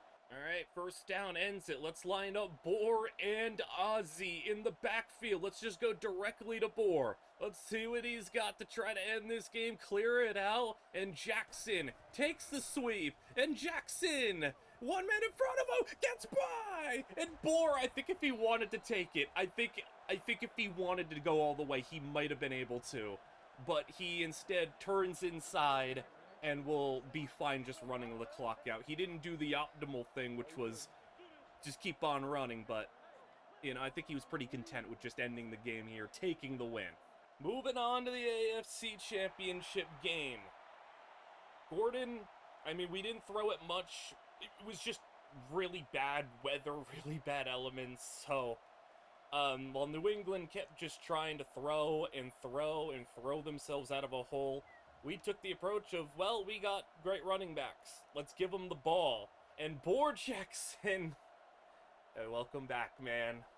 28 carries, 158 yards, and a touchdown, 5.6 a carry. And like I said, it even makes Ozzy better. 11 carries, 59 yards, 5.3 a carry. The two of them combining for over 200 yards, 3 touchdowns. We only threw to Cammy. We only threw to Cammy and Walker. All right, that's awesome. Sacks, Holly, Martinez. Interceptions, Griffin with 2, Martinez with 2, and Abdul Ross with 1. So Mario Martinez, 2 interceptions, a sack, 2 tackles for loss. Heck of a game from him. On to the Final Four. Will we be taking on a rematch? Well, both games would be a rematch, but will we take on the team that beat us already in the Ravens or the team that we beat in the Chiefs? Both teams really good. I think the Ravens would be obviously a lot harder because the Ravens are like really, really good, and Joe Flacco just won MVP. So we will see what is ahead of us. Also, we'll see, did the, what's their name? The Niners win. And our playoff opponent, see who it is? Okay, let's show you the results. Oh, what happened? What in the world happened here? The Niners went 16-0 to go 1-and-done to the Giants, and the Lions got smacked by the Vikings? What? I don't think any of us were expecting that. I thought the Niners were maybe a little overrated. Like, I don't think they were 16-0 good, but, like, you had to give them the credit because they won, but... Whoa, the Lions. I thought maybe we'd get a trilogy with them, but no. So the Vikings beat us earlier in the season. The Vikings are a legit team, man. They're so good. LaMarcus Taylor had 100 yards, basically, and a touchdown. Man, oh yeah, the Vikings are good. And we play the Ravens. The Giants, they lost Eli. Oh yeah, they got McNabb. And McNabb played on the Niners. McNabb played on the Niners, and now he goes to the Giants and beats them. Alright, so a little revenge game. Maybe if the Niners had McNabb, they would have been 17-0. Because they had, like, Dante Culpepper at quarterback. That's crazy. Alright. Well, we take on the Ravens in a rematch of a team that beat us. So there's a chance that our 2 games could be against the Ravens and Vikings, who are the only 2 teams who have beaten us this season. Here we are, AFC Championship game. 17-7 is your score. Baltimore, however, is at the 46-yard line with the ball. Joe Flacco coming off his MVP, his second, and now we combined 3 MVPs between him and Marshawn Lynch. They're firing to the tight end. And they got a first down, so we're midway through this third quarter, and well, we've been able to hold off the MVP, at least up until this point. 17 points to the board. We've had some missed opportunities ourselves, so we're not, like, running away with things here, but, of course, it's been running the ball with Boar Jackson. That's been the best thing that we have been able to do, and that's the biggest difference between these 2 teams, it feels like, based on their last matchup. Boar's here this time.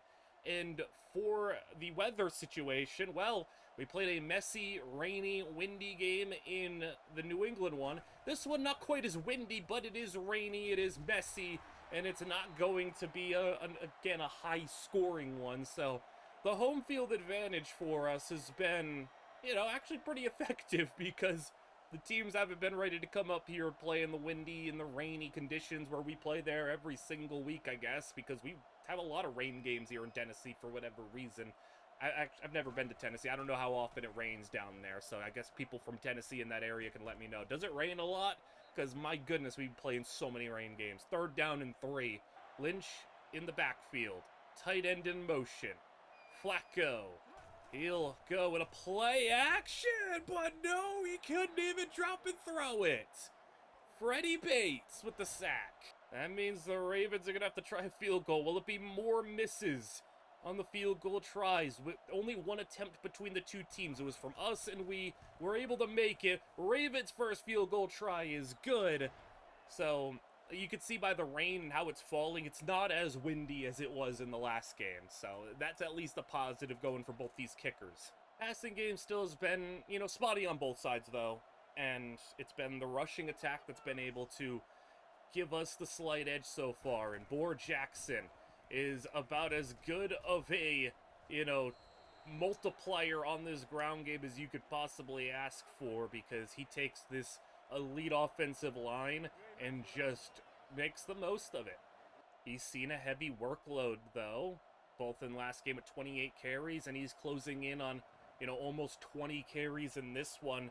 And I wasn't lying when I said, hey, till the wheels fall off, Boar Jackson's getting this ball. He loses 2. Now puts us in a 3rd down and 7 situation. Gus on the day has an interception, no touchdowns. And let's see if he can, come out here and do a little bit better in this second half. As Gus got time for Campbell. It's caught and a 1st down. It's a little worried when he threw that because I thought he could have held it at maybe a second longer and found Kirk over the middle. But no, we'll take that for sure. And that's a big one. The Ravens making it a 1-score game could have got themselves a 3 and out. Now we're moving the ball towards midfield. And Jackson ready for another carry.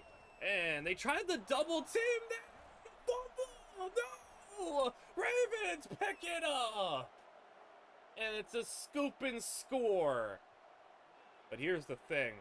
I'm challenging. I don't know if it was a fumble.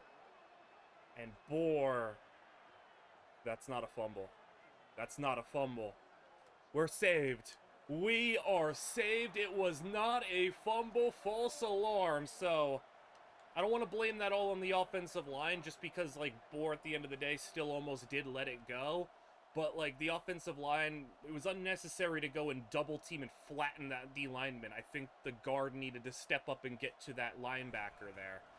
As we'll throw a short drop, swatted at the line, looking for Walker. 3rd down and 13 now instead, where we can maybe have 4-down territory here if we get a nice play.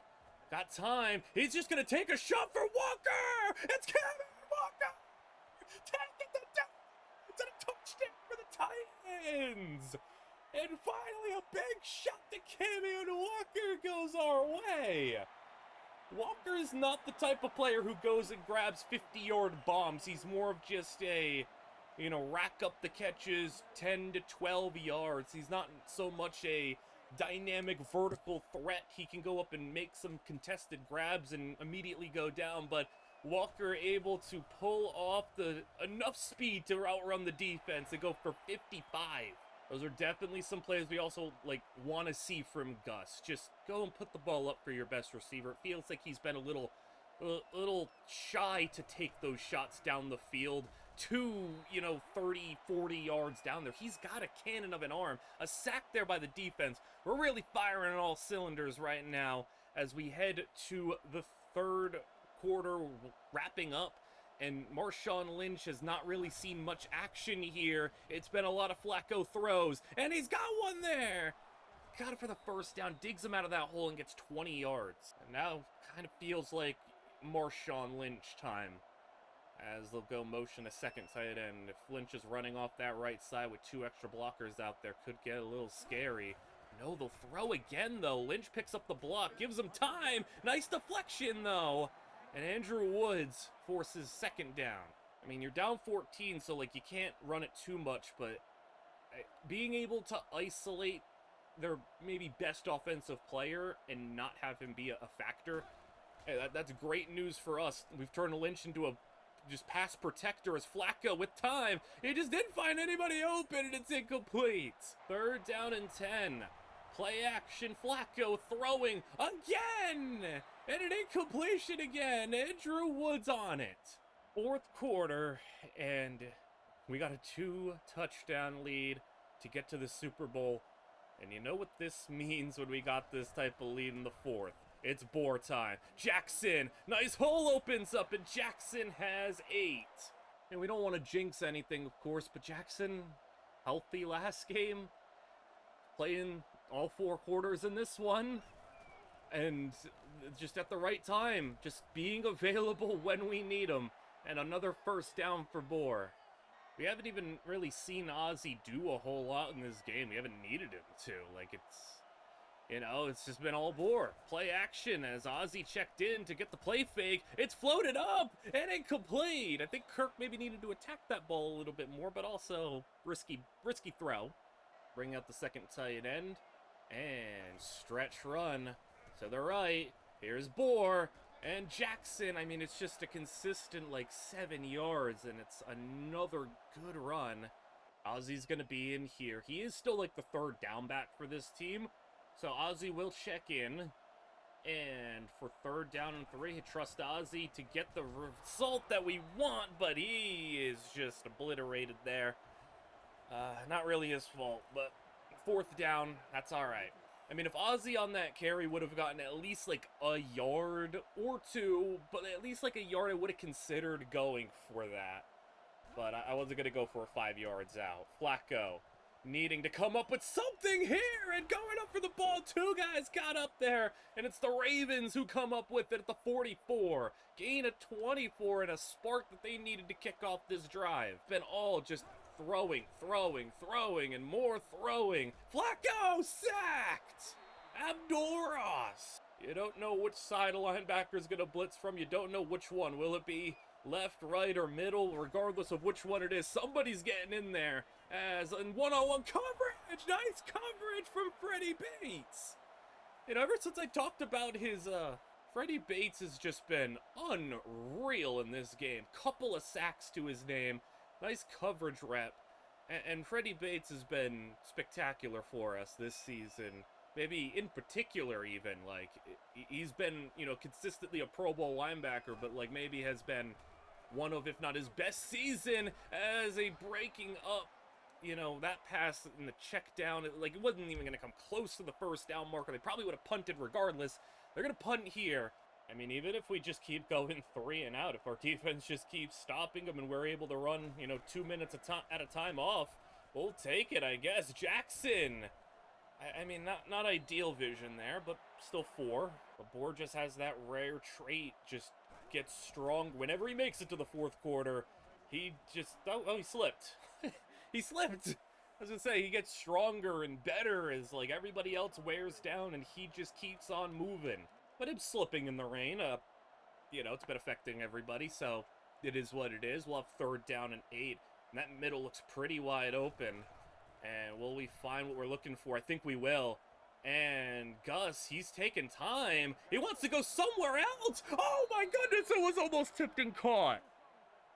Kirk almost had it off the tip, but if you've seen there, it was a curl route in the middle of the field. I felt like if he just threw it on time with, like, the turnaround, he had the space to get that. So it's kind of a miss.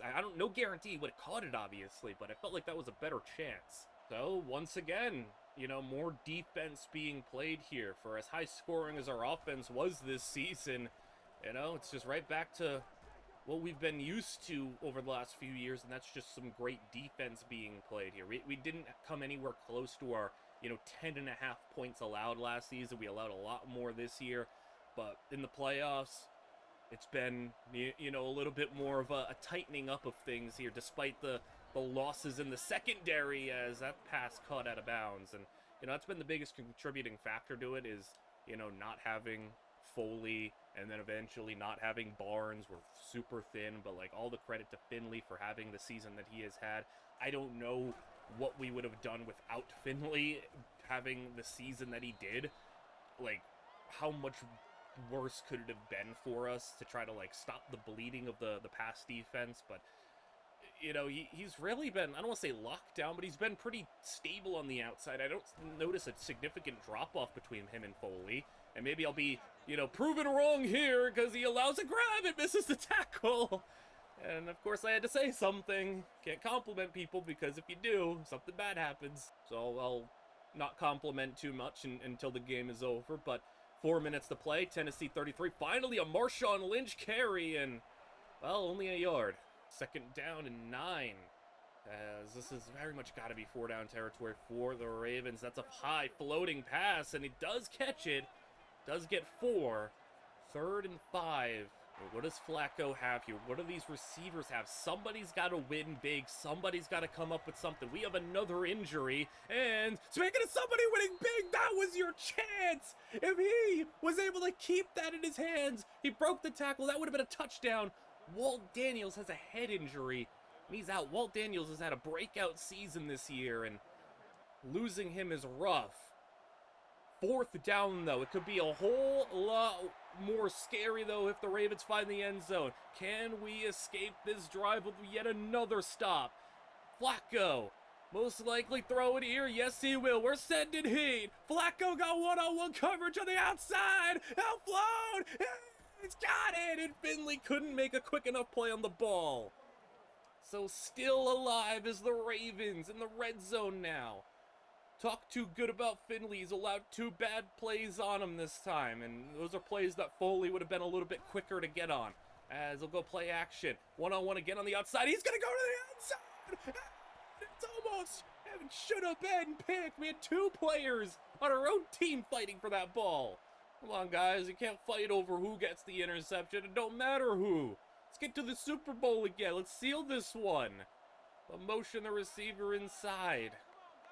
We've just been isolating one-on-one out there with Finley. We've just been putting him on an island, and maybe that's on Schwartz for allowing it to happen. But here we go again. Another one, and he's going to have it incomplete. Just had to get rid of it quickly. Gordon there, and Mario Martinez hit him after the fact. So it's 3rd and 10. They converted 1 4th down. Can we force them to have to do it again? Flacco. Safeties step in a little bit. And man coverage, running back, it's Marshawn Lynch cutting up the field. Marshawn Lynch, touchdown Ravens. It's a 1-score game. Real scary now. 1-score game. 3.5 to go, plenty of time. It's going to be hard to run this entire clock down unless we get, like 3 first downs. Let's start with Boar and Jackson. Here you go, Boar Jackson. 1st down, 13 yards. All right. Should be the last play before the 2-minute warning. We'll keep it going.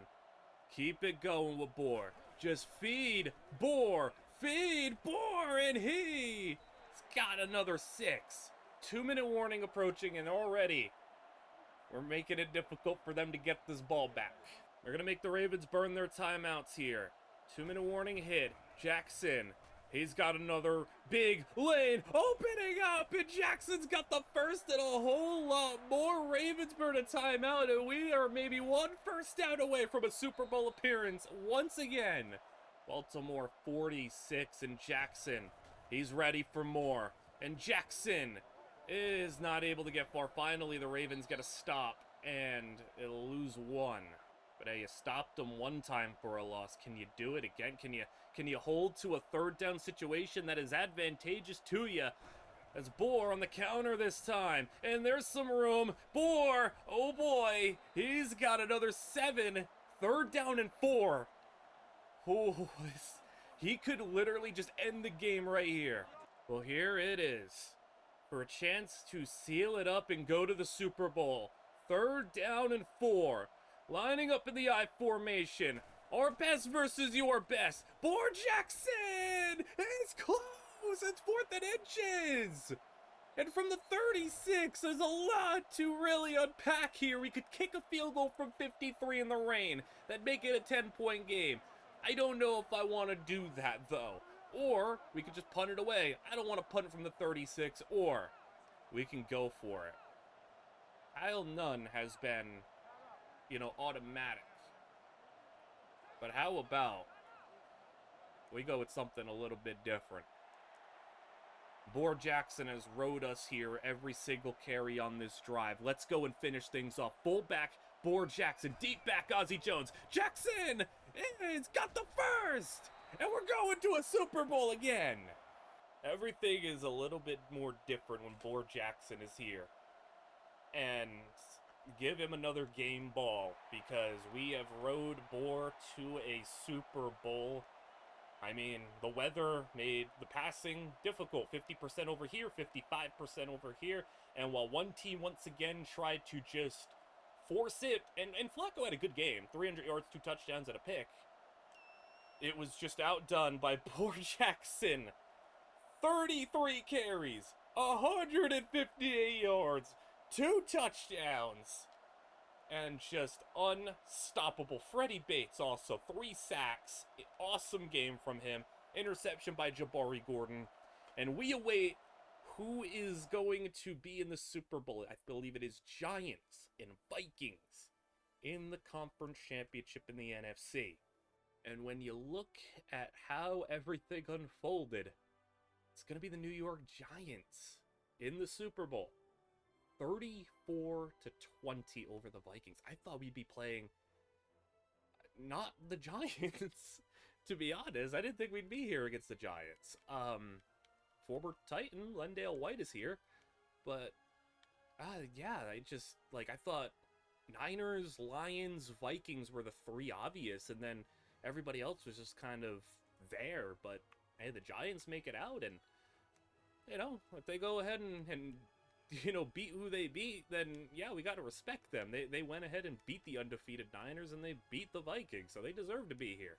It's Super Bowl time. We are midway through the 3rd quarter, and in a lower scoring game, Brandon Jacobs, I didn't even really get the chance to set the stage here before Brandon Jacobs is running for 11 yards. The Giants have the ball at midfield. It's 14-6. We are winning. Giants have only been able to put up 2 field goals so far. The defense is putting in a strong effort against this, really good Giants team, because I was kind of underrating them. But if you take a look at their team, a 40-year-old Donovan McNabb is up to a 94 overall. The running back room, Lendale White and Brandon Jacobs. It's a pretty massive room, but look at the receivers. They have a 92 and an 85.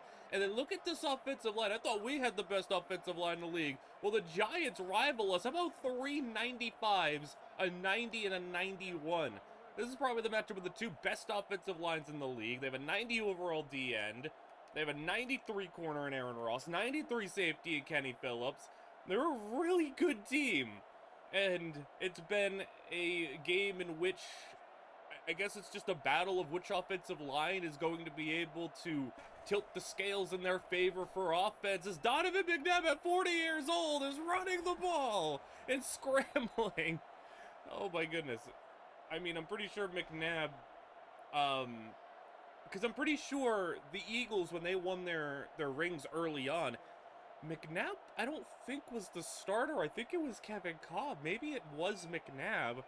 I don't remember, but he's trying to get a ring here and ride off into the sunset, as he has had a good career, late into his 30s. And not only with the Giants here, but the 49ers as well. He has been aging completely opposite than what he did in real life, where he didn't have, second he left the Eagles, it was just all downhill.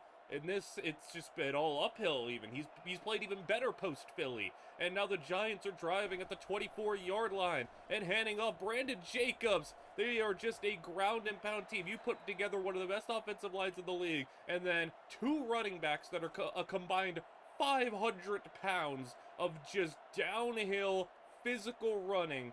I mean, to have Brandon Jacobs as your running back, and then when you need a change of pace, your change of pace is still Lendale White, who's going to be almost just as physical running there, as obviously a former Titan. We started off with Lendale White. We traded him to Kansas City, found his way to New York, and he's getting tackled for a loss there. Brandon Jacobs is a loss of 3, 3rd down and 8. Here's where the Giants have struggled, though.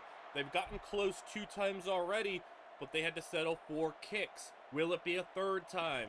As McNabb to throw. And with a lot of time, that offensive line creating all the space that they need, and a completion to the 3. Goal to go, and we are stacking things out here on the D-line. 9 men down close to the line of scrimmage, in the box is a handoff. Brandon Jacobs down for no gain. Really going to need these star linebackers to come up big here, and there's a play that could have been made, and that is exactly what I meant. The D-line's probably going to get locked up, but the linebackers got to make the plays, and I think it was Abdul Ross who could not make that play. Stiff arm by Jacobs. Touchdown Giants, and a 2-point conversion for the tie, as the Giants Can they finally get level in this one? McNabb will throw it quickly at the back of the end zone. He's not going to get that feet down in bounds. Strategy for the playoffs has been pretty simple. Ride Boar to victory if possible, and we are going Boar's way.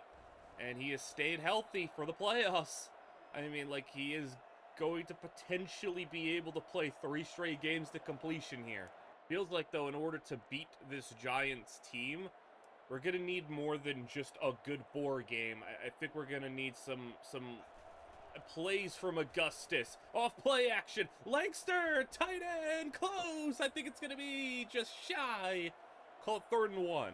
The big 3rd down, a chance to go 3 and out for the Giants. A chance for us to keep it moving and build upon this lead. Jackson through the middle. And there's 12. 3rd quarter, just a couple of plays left. Maybe this will be the last play. Is Jackson on the counter?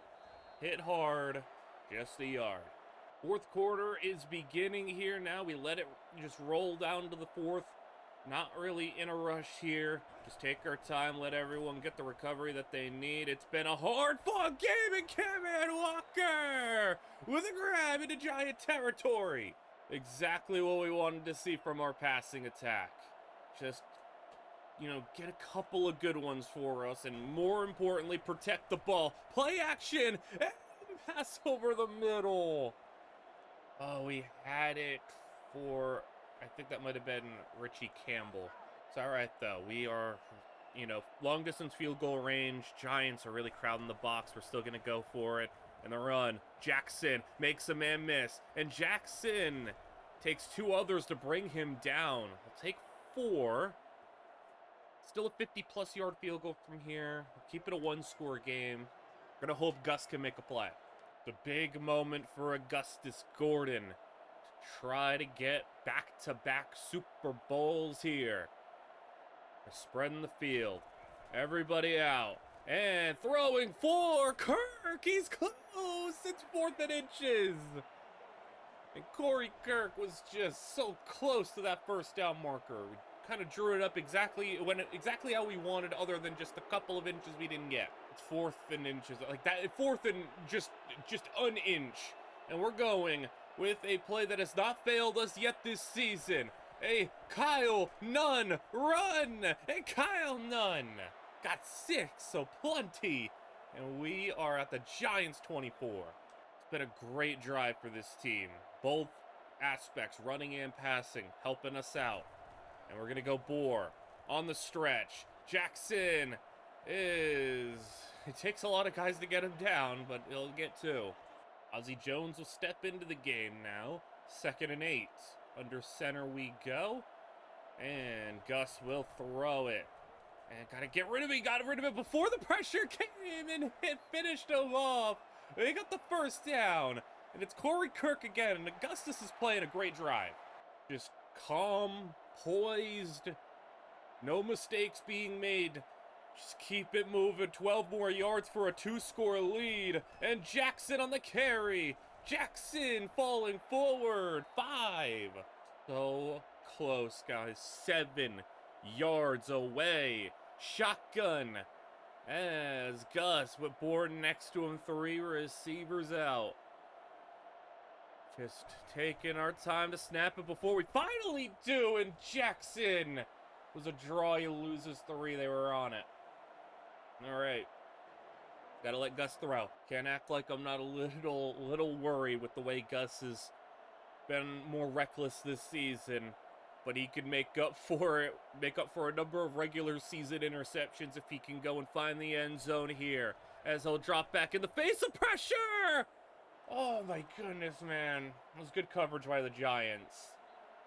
4th and 8, and I'm not going for it. It's 4th and 8. That's too far. We're going to kick the chip shot field goal and just hope our defense can hold the Giants out of the end zone. They have done it, pretty well this game. They got just 1 touchdown, and the kick, chip shot is good.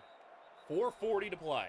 McNabb is back out here after leading the Giants to a scoring drive last time. Can he do it again? Brandon Jacobs! Oh, he fumbled the ball! and McNabb picks it up. And Donovan McNabb at 40 years old, quick to jump on that fumble.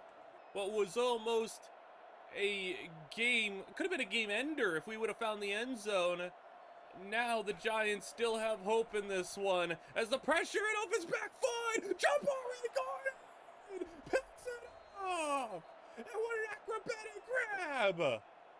Jabari Gore, the #1 corner, is taking it away, and we're set up at the Giants 30. Still, though, if we are held to a field goal, it remains a one-score game. It's all about finding the end zone here. What better time for a chance at a kill shot than right now? Gordon being sacked! And I think we had a touchdown out there. If you see the tight end on that play, Lancaster, he was wide open. I mean, I know Lancaster wasn't the first or the second read, but he's got to get to that third read a little bit quicker. 2nd and 15 now, and we're going to set up a rare screen. Just throw it, and throw it, guys, come on! Oh my, and suddenly we're not even in, I mean, I think we could hit, we've hit from 61 and 62, we could hit from 63, I think, I just don't want to try that. Play action, Gus, it's a wobbler, it's caught, and Bird fumbles the ball late. I don't think that was a fumble, so I'm not going to really stress about it, and we did recover it anyway. But, man, all right, we were able to recoup the yardage for the most part and set up for a 50-yard field goal. After how this drive went, a field goal would make me pretty happy. For an 8-point lead, a guy who is the best kicker in the league this season, from 50, kick is, it's drifting right, it's off the upright, no good. And man, we really could have used every extra yard that we lost. We lost 3 yards on that drive in total, and I mean, at the end of the day, you gotta make the kick, but we could have made it easier for him. And Augustus took 2 sacks when he really didn't need to, and now the Giants somehow have been kind of set up in a better position. They lose 2 on their first run. Back onto the defense we go to rely upon and hope that they can seal this one. Abdul Ross with that tackle. We're at 2.5 minutes to play. Could Donovan McNabb be a hero for the Giants? Be ironic, be weird, but it can happen. As New York throwing, and McNabb breaks a tackle out of that completion. And they will have 9 to make it 3rd and 3. 47-yard line, maybe they could rush the snap here to get one before the 2-minute warning. McNabb under center, they will snap. They will not get anything! Sacked before he can even turn and throw. And it's a 2-minute warning now. Justin Barksdale with the sack and a decision to be made. And the Giants are going to go for it. I'm here for this. Giants, can they pull it off here to keep this game moving? Under center, McNabb's got 2 receivers and a tight end. Jacobs motioning out wide. And this is an odd look here as the Giants will throw. And McNabb finds the fullback, but he makes a catch that takes him backwards. And he stood up and he is short. And now it is on us to end this game and win a 3rd ring and our 2nd in a row. And you know what's going to happen here. It's Boar Jackson on the carry. And Jackson down. No gain. Giants burn their first timeout. If Boar just breaks one run loose, we'll be hoisting another trophy. Jackson on the carry. And just nowhere to go. The Giants are all over everything. They burn another timeout. We're backed up. I mean, it'd be a 63-yard field goal once again from here. I don't want to try that. I think I would maybe just want to punt. But we'll see if we can get closer. While I could throw it, I just don't want to risk too much.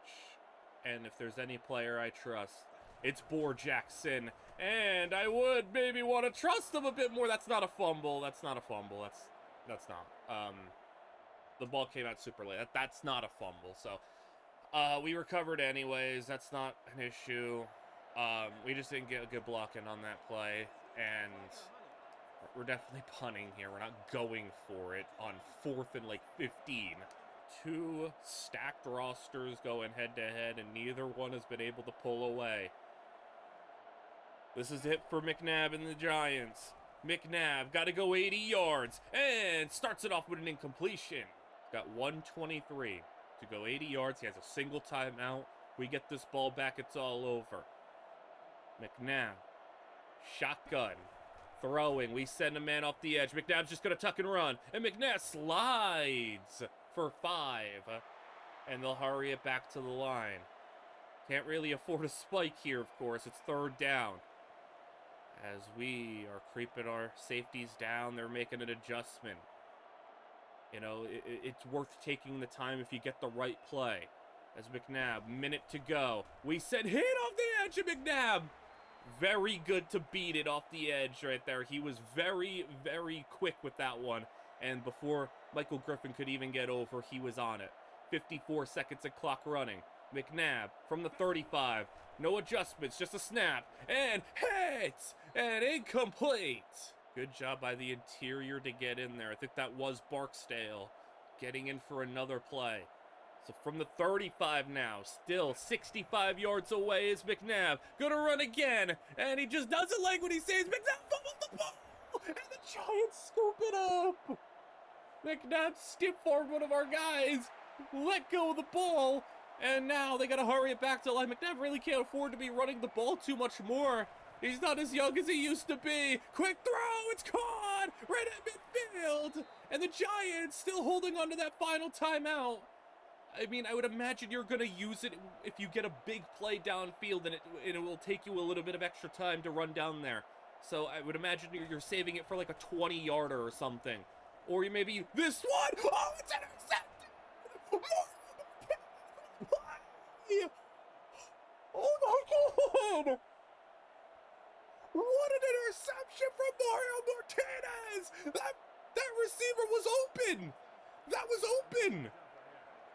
If you've seen, he was open in Martinez. I've had so much praise over the years for Mario Martinez, and he was the hero here, making sure that we can kneel this ball out and win another Super Bowl. We can let the clock run out, and even though the Giants put up a really good fight, it's just not enough. So we have won a second consecutive Super Bowl, or 3rd one overall, and we are now like in that dynasty mode where it's like, yeah, like that's a dynasty team winning a back-to-back. Augustus, 208 yards, a touchdown and a pick, played a perfectly fine game. No, can't really complain there. And then it was Boar Jackson. It wasn't the prettiest game in terms of the yards per carry or anything, but he held it down, 100 yards again and another touchdown. I don't even know who really to give Super Bowl MVP to. Camion Walker is a candidate, 120 yards and a touchdown. Or you can give it to the guy who ended it, Mario Martinez, who had the interception. But other than that pick, didn't really have a whole lot else. Jabari Gordon's a good candidate. Targeted 10 times, allowed 4 catches, and had a pick, a deflection, and a forced fumble. So you could give it to Jabari Gordon. I don't even know if there is like a clear one though. You can give it to Gordon, you can give it to Boar, you can give it to Camion, you can give it to Martinez, you can give it to Jabari. Whoever you want. Regardless, a Super Bowl coming to Tennessee. And throughout these playoffs, again, I just don't know. Do we win the Super Bowl? You know, we get through the entire playoffs. Do we do all of that if we don't have Boar Jackson? Boar didn't play a single regular season snap. Was able to come back. And, hey, for those who are criticizing the contract last episode, despite how the season ended, money well spent still. I still feel like it was money well spent. So he ran for 107 yards in the Super Bowl, and then 158 and 158. I mean, you can see the stats because it shows it at the bottom there, the 107. So, I mean, he ran in 3 playoff games for 400 yards and 4 touchdowns. I mean, yeah, that'll make it worthwhile. And not only did he do that, he did it off of a torn triceps, and his arm was still at 63%. It is like his arm is damaged long term. Like, it is not like he got fully healthy again.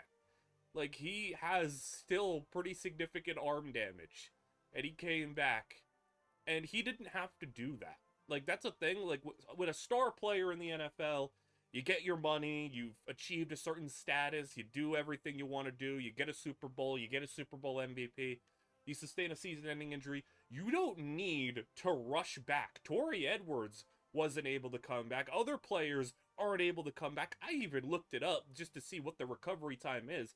At minimum, the recovery time is a 6+ month injury for, you know, the one that requires surgery for an athlete and everything. And Boar's did require surgery, and he came back in 5 months. He beat the timeline, even on the low end. He didn't have to come back. And not only did he come back, he came back and dominated.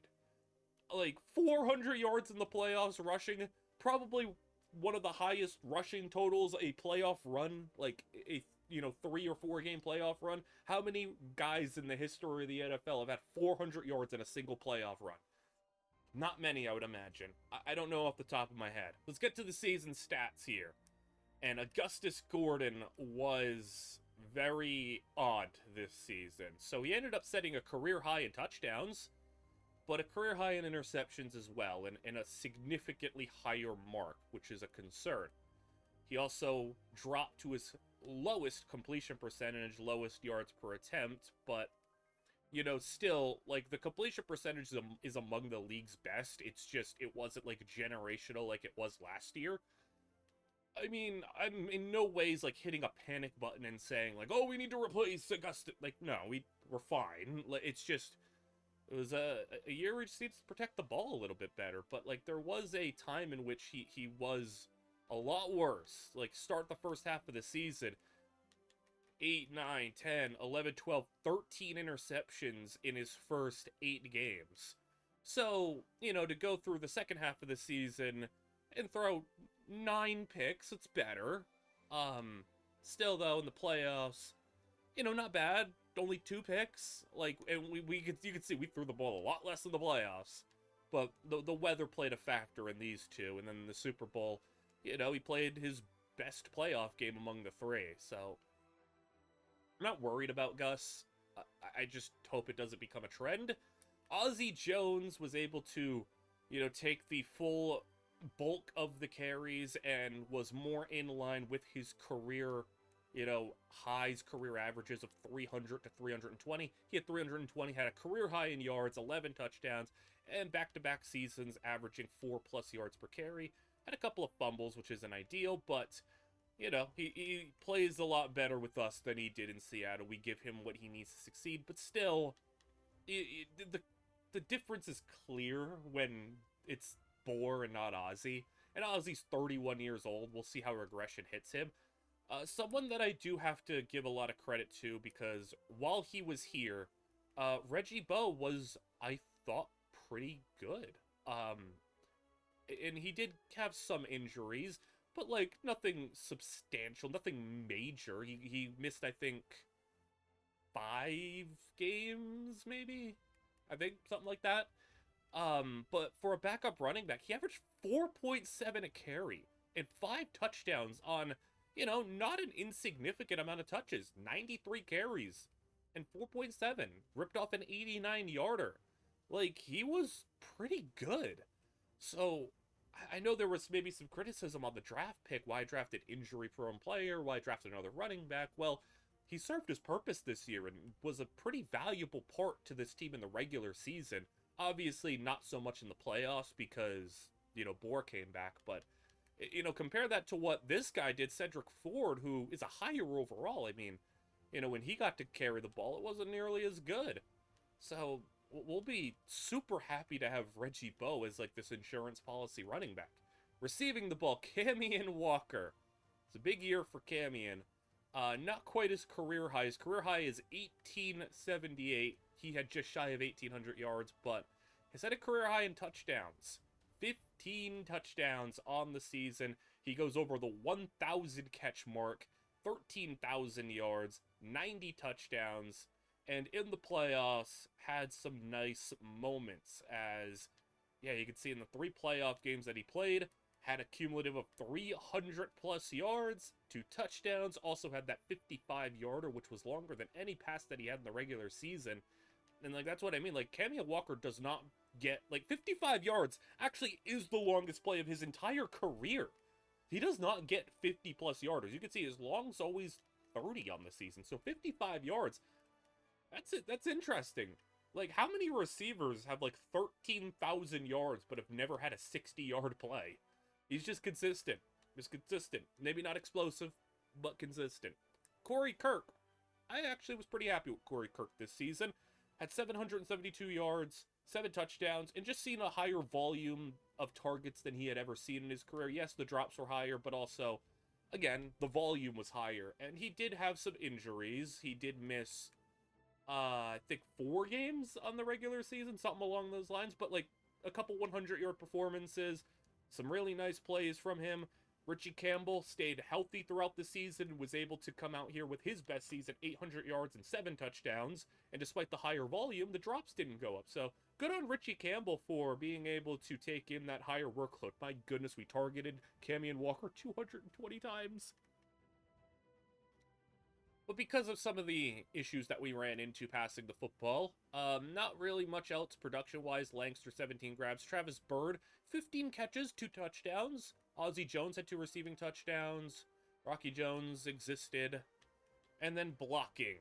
I mean, to come out here and have Lee Claxton win best offensive lineman in his rookie season, yeah, that's pretty well spent first round pick. John Onken allowed 0 sacks. How many times has he done that before?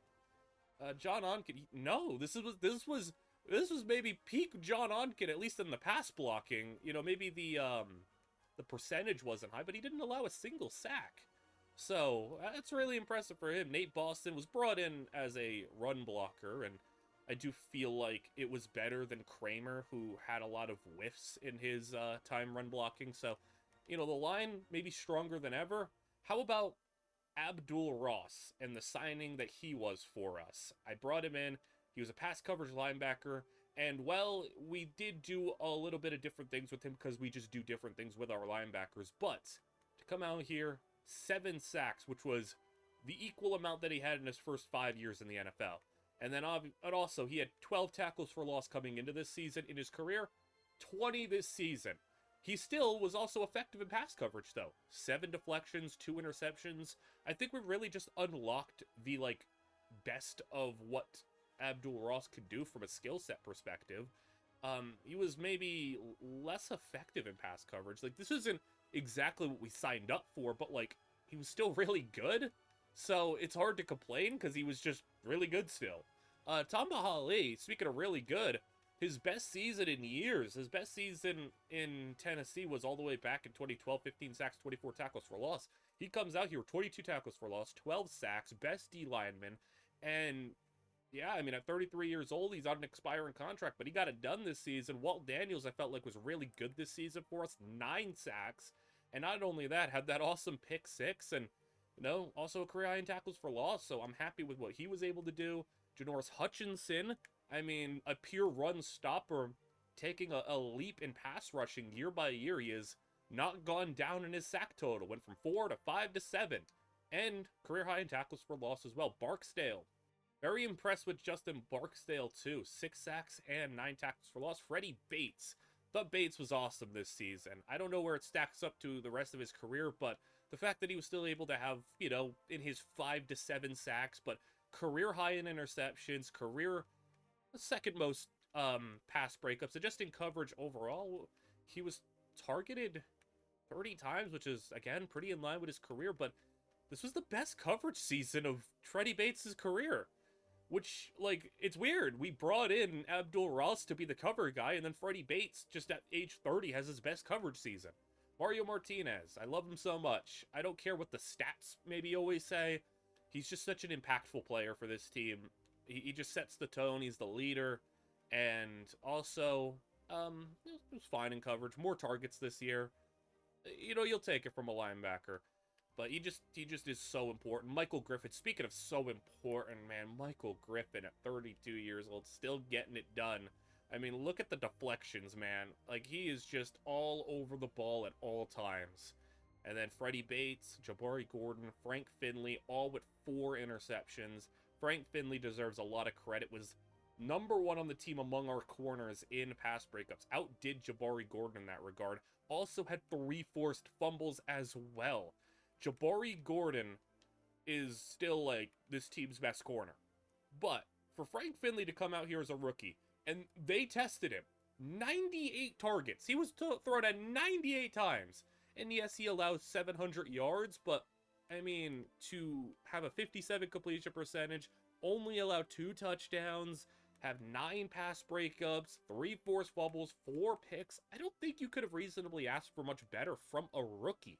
And then speaking of not being able to reasonably ask for much better, Brendan McGee at kicker, 27 of 29, including a 61 and a 62-yard field goal. Probably the best kicking season I have ever had from any kicker in this game. Like, and he made all of his extra points as well for the first time.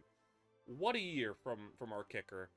And just what a year from this team. Now, comparing things to the rest of the league, you know, obviously 22 picks is far from ideal, but if you're comparing that to the rest of the league, you know, 1st, 2nd, 3rd, 4th, 5th, 6th, 7th, 8th, 9th, 10th, 11th, 12th. 12th in picks. Like, 22 is a lot, but it's nowhere near, like, the 30 that... Poor Alex Hurst, man. He might have just not... He might not even be good anymore. I don't know.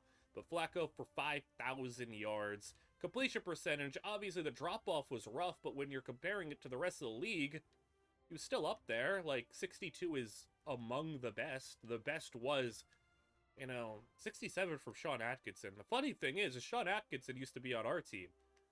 Way, way, way, way back. And 6 years later, he becomes a pretty valuable starting quarterback. You know, good on us for helping the quarterback market flourish a bit. Running the ball. Ray Rice, LaMarcus Taylor, 17 touchdowns. Ozzie was 3rd in the league in yards, was 4th in the league in carries. And yeah, I mean, Benji Hillman also for the Patriots put up 17 touchdowns. Barber, 16. Cross.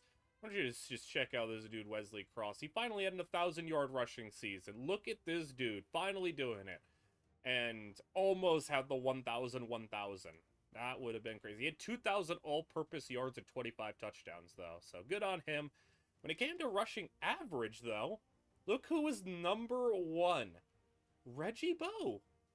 Reggie Bowe had averaged more yards per carry, you know, not on just, like, 3, like Martellus Bennett did for some reason, but on a significant chunk of carries.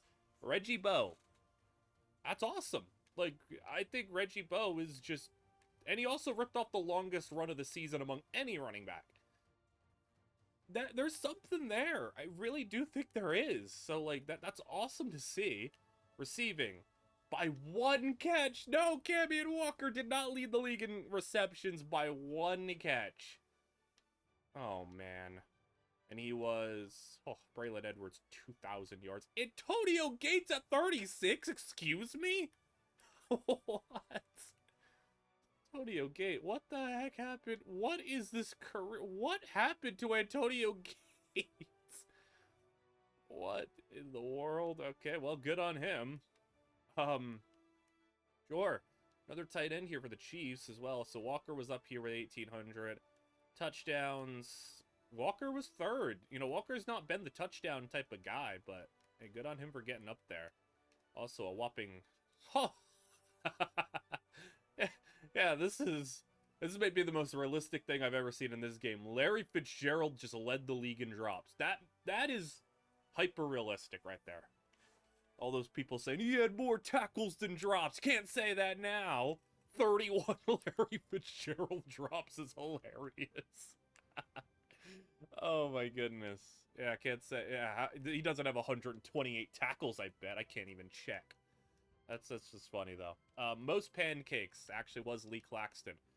So, yeah, Lee Claxton deservedly winning that best offensive lineman. Tamba Hali, 4th in tackles for loss, number 1 in sacks. Interceptions, about 10 for Najee Warwick. Demetrius Grimes up here, just kind of naming some guys that I recognize. Look at the Niners, man. Chris Gamble and Thomas Howard at 33, combining for 30 pass breakups. How about 5 forced fumbles? So we're going to have a big discussion about what I want to do for this series because it's going to be a little bit different. I am not going to do a full-on, like, you know, just go through season after season after season. So we're going to do this off-season. And this off-season's going to be, you know, obviously the final, I think, big off-season in terms of, like, you know, going in depth and everything. And then I want to have one more episode for this series. I don't think it makes sense for us to just go do one more year and do a clean 10, but I do want to do a couple of things. I want to get to the end of this mode. I've never made it the full 15 years. The game ends after 15 years. There's 15 years of draft classes for these save files and everything. I've never done it. Secondly, I want to make it to the end, or at least as close to the end, of Boar Jackson's career, because I want to see what that final story is. Like, because Boar Jackson has just such a fascinating career. I want to see what that is like. So, we'll get through this offseason, and we'll have one more episode. In that one last episode, we're going to go through all 6 seasons. And we're going to sim the regular seasons, but play the playoff games, is I think what I want to do. So, it'll, you know, if it's 6 years, the max amount of games we can end up playing is, I would imagine, I mean, I guess we could not make first round buys, so the max would technically be like 24, but I would say it's going to be closer to probably like 18 if we get first round buys. If we get first round buys and make the Super Bowl every year for 6 years in a row, then the max we could play is 18. I don't think we're going to do that because it's unrealistic to expect us to win in total 8 Super Bowls in a row, but we're gonna get to the end for this series, and you know, these Head Coach 09 series are just kind of meant to bridge the gap between, you know, that dead period of the season where, you know, football season's over and people are kind of bored with college football or Madden or whatever, and you want to just do something a little bit different. So this is meant to bridge the gap. We are less than a month away. By the time that final episode will come out, oh my goodness, look at our staff member. He's a 99 overall. Look at it, 32nd. He was the worst. It was the worst. They're going to fire him. He deserves to be fired for that. But by the time that episode gets released, it will be like a week or 2 out. So it'll be kind of like a natural end to the series and everything. And, you know, I went 9 years at Washington, and it felt like an end point. 9 years right now at the Titans feels like a natural end point, but I'm just not ready to like fully end it. The biggest reason I do think is just because I want to see Boar Jackson like have his finish to his career. I just want to see what that looks like. I want to know what his career story really turns out being. Does he get hurt again? Does he finally come back and, you know, have the second act in his career because he's going to be 30 years old and it's a running back at 30 years old, you know how scary that can be? But there's still a lot to be explored. It's just going to be one big episode to do all that, though. Unfortunately, as we head into the off-season, there was no, like, coaching moves to make. I upgraded the guys that I could because, you know, most of them were already fully maxed out anyway. So we get into the contract situation here, and there will need to be, I won't say multiple sacrifices, but there will need to be at least one. We just don't have money. And Mike Anderson, this dude will not retire. It's funny. You know, the rest of these guys, it's not really a big deal to keep them or not. Lankster, a starting tight end, you know, we'll let him walk. He's pretty replaceable. I already cut Rocky Jones. That was the only, like, off-screen thing I did because it freed up $1 million. Logan Mankins was only brought in as, like, a backup just for, you know, insurance. But it's Tom Bahali. And I hate to have to probably get rid of Tom Bahali, but we just don't have the money. We don't have it. So we are letting Tamba walk.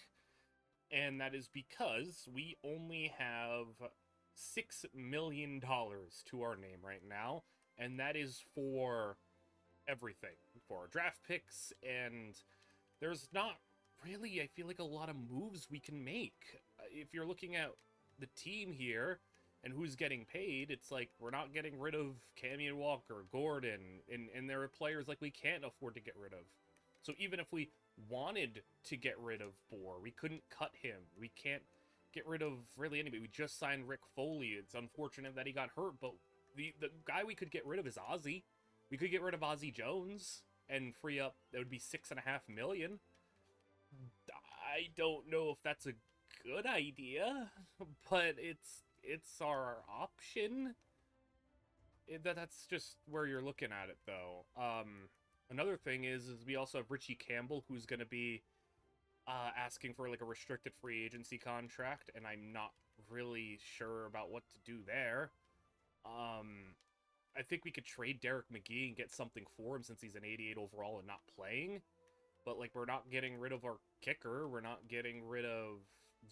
Janoris Hutchinson's $5 million, but like, we're not really in the interest of getting rid of him. That would be kind of silly. He's a really good player for us.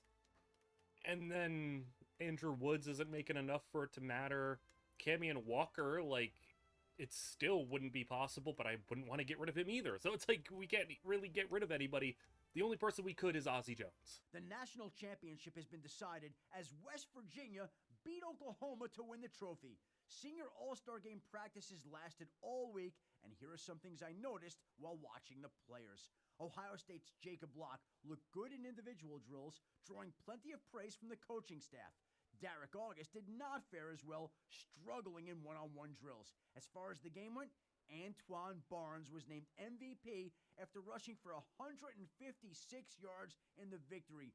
Barnes lit it up, and his stock is on the move.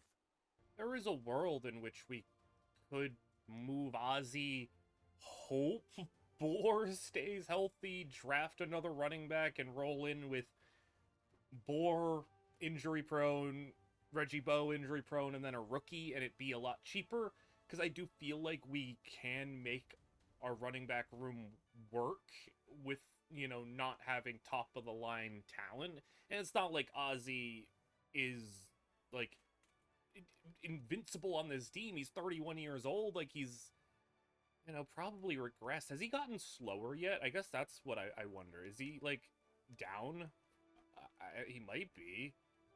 98 speed. I'm pretty sure he had 99, so he's starting to regress a little. I mean, he's still really good, but the thing with Ozzy is he's just so durable. Like, he's insanely durable. So, like, I don't know. But we'll have to assess. I mean, there was a guy named like Price or something. Yeah, Howard Price. Dude, he's 5'8". Dude, a 5'8" quarterback is crazy. 5'8", 227. He stinks, but like, I'm so interested for a third-string quarterback. Antoine Barnes was the guy who, you know, helped win the national championship, and he's really good. Good vision, 5'9", 23 years old. And then you got Kavon Sears. Ooh, the juke move is crazy. The vision, not great, but like LaDainian comps always have me interested. And then there was one other running back that I wanted to look at because he was way down here with the LaDainian comp. Antrell Tillman. He's got 87 speed, 89 agility, 85 excel, and upside's his biggest thing. So I'm interested there. I did look at tight ends. I looked at the 3 best ones that I could. And considering Mo Otto is the best one, you know, draft projection-wise, and he stinks. And then this dude, Maurice Green, stinks. And then the next best one I could find was Isaac Abbott, who stinks less, but kind of stinks. I don't know if we're going to be able to draft a good tight end. Maybe there's a sleeper down there somewhere. So we have tenders. Lance Barnes. I don't think I am interested in keeping Lance Barnes, so I'm gonna throw a 5th-round tender on him, and if somebody wants to sign him, I'll just take a 5th. So we'll also get into the free agency preview, because there's some interesting names that I've seen got cut. One of them, Glenn Cook, who was the Patriots starting quarterback, but he couldn't stay healthy. He tore his PCL, and I guess things have been going a little rough recovery-wise. I don't know, but he got cut. Oh my goodness, Maurice Jones-Drew? Dude, Maurice Jones-Drew is still only 31? How? Oh my goodness. Well, he's available. Cavario Allen's available. D'Angelo Marshall, so some familiar names. Richie Campbell's a restricted free agent, but he will be the top one. That's going to be interesting. Danny Carey, who I thought was an awesome tight end, a guy who I was even looking at trying to trade for because we still just haven't had good tight ends. He's available, and I mean, we're not in the market really to be able to sign anybody, but it would have been nice. Good left guard Daniel Tracy for the Texans available. Colt Center's available. Restricted Alfred Jefferson. Tamba Ali. I just don't think we're going to be able to bring him back. It's just not going to be possible, so unfortunate. Jamarcus Boone is available as well. Oh, all right. So some really good players. Nothing linebacker-wise. Devin Smith, former Titan. How's he been? How's he been since we got rid of him? Pretty solid, actually. At least, like, interception-wise. Has he been... Hold on. Devin Smith has been a decent player. Cool. You know, can't keep everybody, so we got, like, a 2nd-round pick out of him, so I'm happy with that. Carlos Landry, a 90 overall safety. Is a pretty solid class. So Richie Campbell. I'm gonna be honest... Richie Campbell's probably not going to be on this team. So I'm going to throw a 2nd-round tender on him, and we're going to trade him. And it's because, you know, that's $1.5 million right there on a 1-year deal.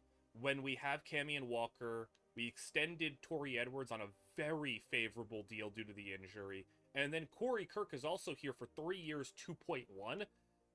Like 2.1 for 3 years, or have Richie Campbell for 1.5 and have to re-sign him.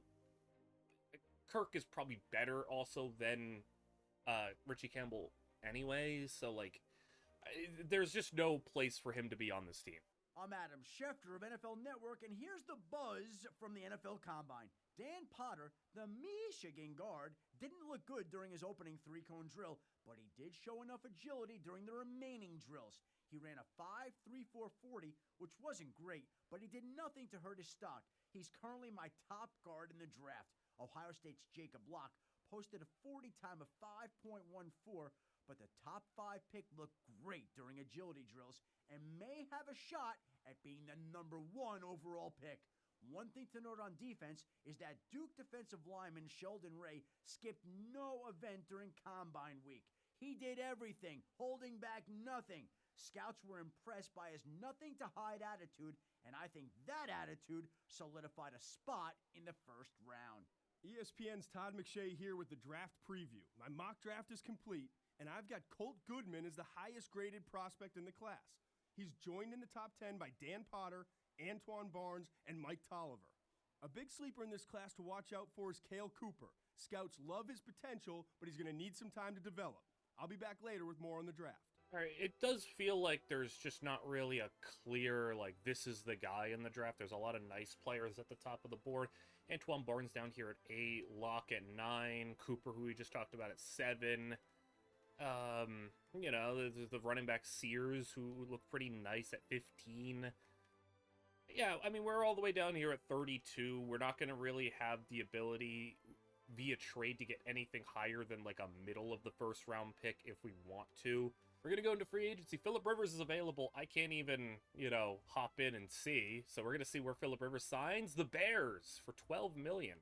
There's going to be some of these free agents where we're not even going to be able to look at. Jamarcus Boone. You're going to just keep an eye on the bottom of the screen. And Jamarcus Boone is ticking by slowly.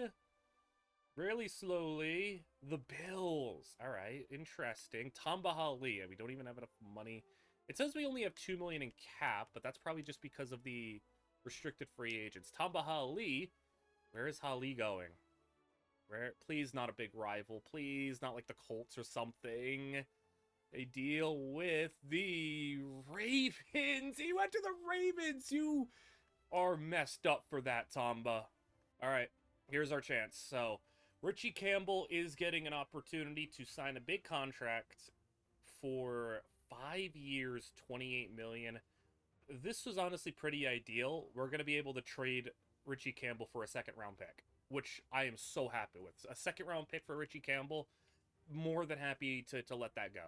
MJD to Washington. Glenn Cook to the Rams. Denny Carey to the Bears. Carlos Landry to the Colts. Ooh, wait, does that mean Bob Sanders retired? Brandon Jacobs did. Jeremy Shockey. Sante Samuel. I don't see it. Darnell Dockett did. Cameron Wimbley. Tommy Harris. Lance Briggs. Okay, so no retirement from Bob Sanders, but they're just going to have two great strong safeties. So Lance Barnes did accept the restricted free agency deal, but I am going to trade him anyway. We just can't afford to pay him $1 million. So 2 6th-rounders to the Chiefs. And we'll be able to cheap out a little bit there at the cornerback spot because we already have our 3.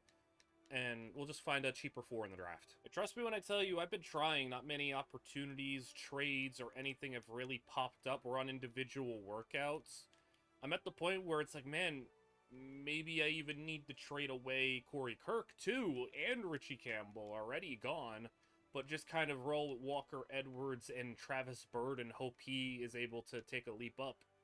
I mean, Kirk was so, useful for us that I do think is on a of-value contract with 3 years left, but, man, we just don't have the money. And at least Kirk has had trade offers. We're getting offered like a 4th-rounder for him, but still nothing for Ozzy, and Ozzy's the big domino, I think. He's the only person making a significant amount of money that we could reasonably get rid of, not take any penalties, and possibly replace. But doing that is taking away from the one position that is more fragile than ever. We would be relying on Boar Jackson and Reggie Bowe, who, when healthy, I'm sure these two could be a phenomenal running back duo. When healthy, though. When healthy. Combined, they have 99 injury. They have 99 injury combined. That's crazy. So, I think, of course, looking at running back is the move here. And I think the guy down here, Antrell Tillman. I don't usually use scouting on, like, low rated players, because I don't feel like I need to, but part of me feels like I need to know how good he is, like, to know if it's worth getting rid of, Ozzy for him, because presumably it would have to get rid of Ozzy before the draft, or before we even know what his potential is. So it's rare that I do this, but I'm going to use it on a late round Antrell Tillman. Kavon Sears, who we think is pretty good, but he's projected to go like 15th. I'll use it on him since getting outside the top 10 is when the contracts start to scale downwards. It would still be, if he's really good, worth trading up to get him and maybe pay him like $2 million a year. But in terms of other needs on this team, it's wide receivers fine, even if we do have to get rid of Kirk, but like then tight end, man. We don't have a tight end, and who are you? What is this? Compared to Jason Witten, but you're a 5'9" tight end? 5'9", 250. Oh, where is he projected? Is he projected a 1st-round pick? Who is this dude? Florida State tight end, was it? Keaton? Where is he? Is he projected? Not here. Is he a 2nd-rounder? He's a mid to late 2nd-rounder. That's gettable. I'm so good. 5'9" tight end. Why? Why are you playing tight end? I'm actually just baffled. A 5'9" tight end is crazy. But he's got Jason Witten comp. How about a Todd Heap comp? Oh, hold up. Hold up. We actually got a good tight end class. The top guys stink, but we have a Todd Heap comp as well, and he actually can catch. Like, catching traffic, spec catch, and everything. All right, yeah. And then probably the rest of these guys stink. This guy's probably decent. He's 6'6" too. Offensive line, don't need anything on the offensive line, just like depth. And then D-line, we could use a potential like game record type of player, but like we're not going to be able to draft one of those guys high up on the board. Sidney May, I doubt we're going to get much better than 85 overall with 90 potential, which is what we currently have. So, and also for the price, he's making nothing. So like I don't think we're just going to be able to top that.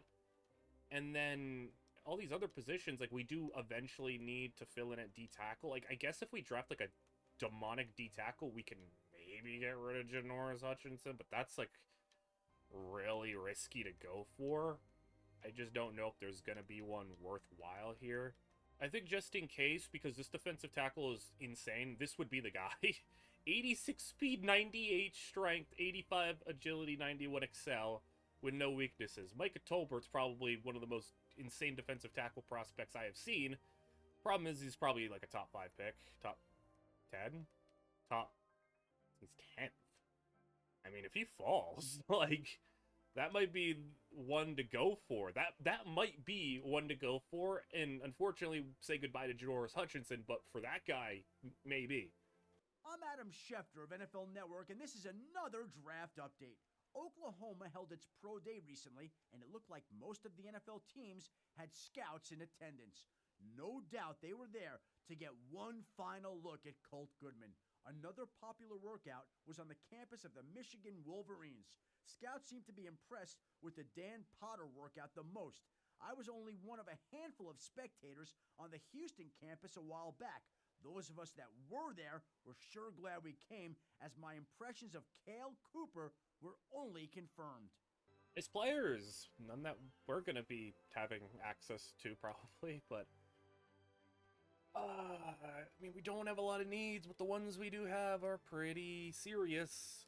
So maybe we just double dip, triple dip, quadruple dip into them. And look, it's just 44 speed. How big? He's just under 300 pounds. 44 speed, man. Oh my goodness. Mike Tolliver, really good, well-rounded athlete. Typically, these well-rounded athletes that have like nice speed but not crazy strength kind of have a lower ceiling. I mean, I'd imagine he will be gone, but just do our homework on the stars. And speaking of doing homework on the stars, we'll look at Antoine Barnes just in case he falls as well. Mike Tolliver, maybe Bertrand Berry. I mean, this dude's actually like kind of. Oh, I'm actually really interested in that. Dalton Vaughn looks really good. I'll look at Mike Tolliver since he was the best of the rest. This is Adam Schefter from NFL Network, and this is another draft update. Micah Tolbert was brought in for some individual workouts this week, and it appears that he was able to answer some questions one or two NFL teams had. A few front offices wanted to see Houston's Cale Cooper one more time, and his stock seems to be rising because of it. Another player getting a lot of attention is tight end Keaton Reed. I'm told a few NFL teams wanted to interview him one last time, and the answers they heard made them want him more. Keaton Reed. No comment that he's just really tiny. So we have actually a little bit of extra info on players because I got one of the GM skills to get like bonus 100% on like random players. It feels pretty random because like Colt Goodman, no, but like these quarterbacks, yeah. So we know these quarterbacks. I don't really care about them. We care about Kavon Sears has 91 potential. That's pretty good and pretty healthy. That's ultimately what is important as well. Antoine Barnes. Ooh. Antoine Barnes might not be it. Okay. 81 potential. That's Not what I would have expected. And then down here, Antrell Tillman, 87 potential for a guy who's going to be like a 6th rounder. Yeah, I mean, that's definitely good. Wide receiver, we did get like one guy here. Yeah, like Damian Morgan. Like, I don't know. It feels pretty random. Tight end, though. Keaton Reed, 88 potential. Like, dude, he's 5'8", but it's so fascinating. Like, he's just one of those ridiculous but fascinating players. I want him. We know about Jacob Locke. He's got 95 potential. 6'8", Jonathan Ogden comp. We know about Justin Darby at center. 96 potential compared to Jeff Saturday. Ho! We do not need a center, but man, he's good. Cale Cooper, 89 potential. So his biggest thing is upside, and his upside is good, but, like, not crazy. We know Jawan Jenkins, 74. Okay, maybe I wish I didn't know Jawan Jenkins. Mike Tolliver, 89 potential as well. Dalton Vaughn, 86 potential, so no one jumping out like crazy. Micah Tolbert, 90, but, like, the skill set is crazy. Speed and strength is wild. We know about this dude, Sullivan, who's terrible. And then, do we know any linebackers? I mean, we don't need any, but we know Eric Harvey, who's not good. And then at cornerback, we know Gabe Flowers is really good. Wow, 92 potential. And then at safety, we don't know any of these guys. And then probably no kicker or punter either. So we got a couple extra players. None of them really, like, change anything, because, like, the best ones are offensive linemen that we don't need. We do finally have some trade offers for Derek McGee, and it's going to be a 4th and a 5th. I think for a 4th and a 5th, should I hold on to Derek McGee for a trade up? I'll just take the 4th and a 5th now. We need all the late round picks we can get, so we'll take that. And we have now a bonus 4th, bonus 5th, couple 6th, couple 7ths. Put it into perspective here. Currently, right now, we have $6 million.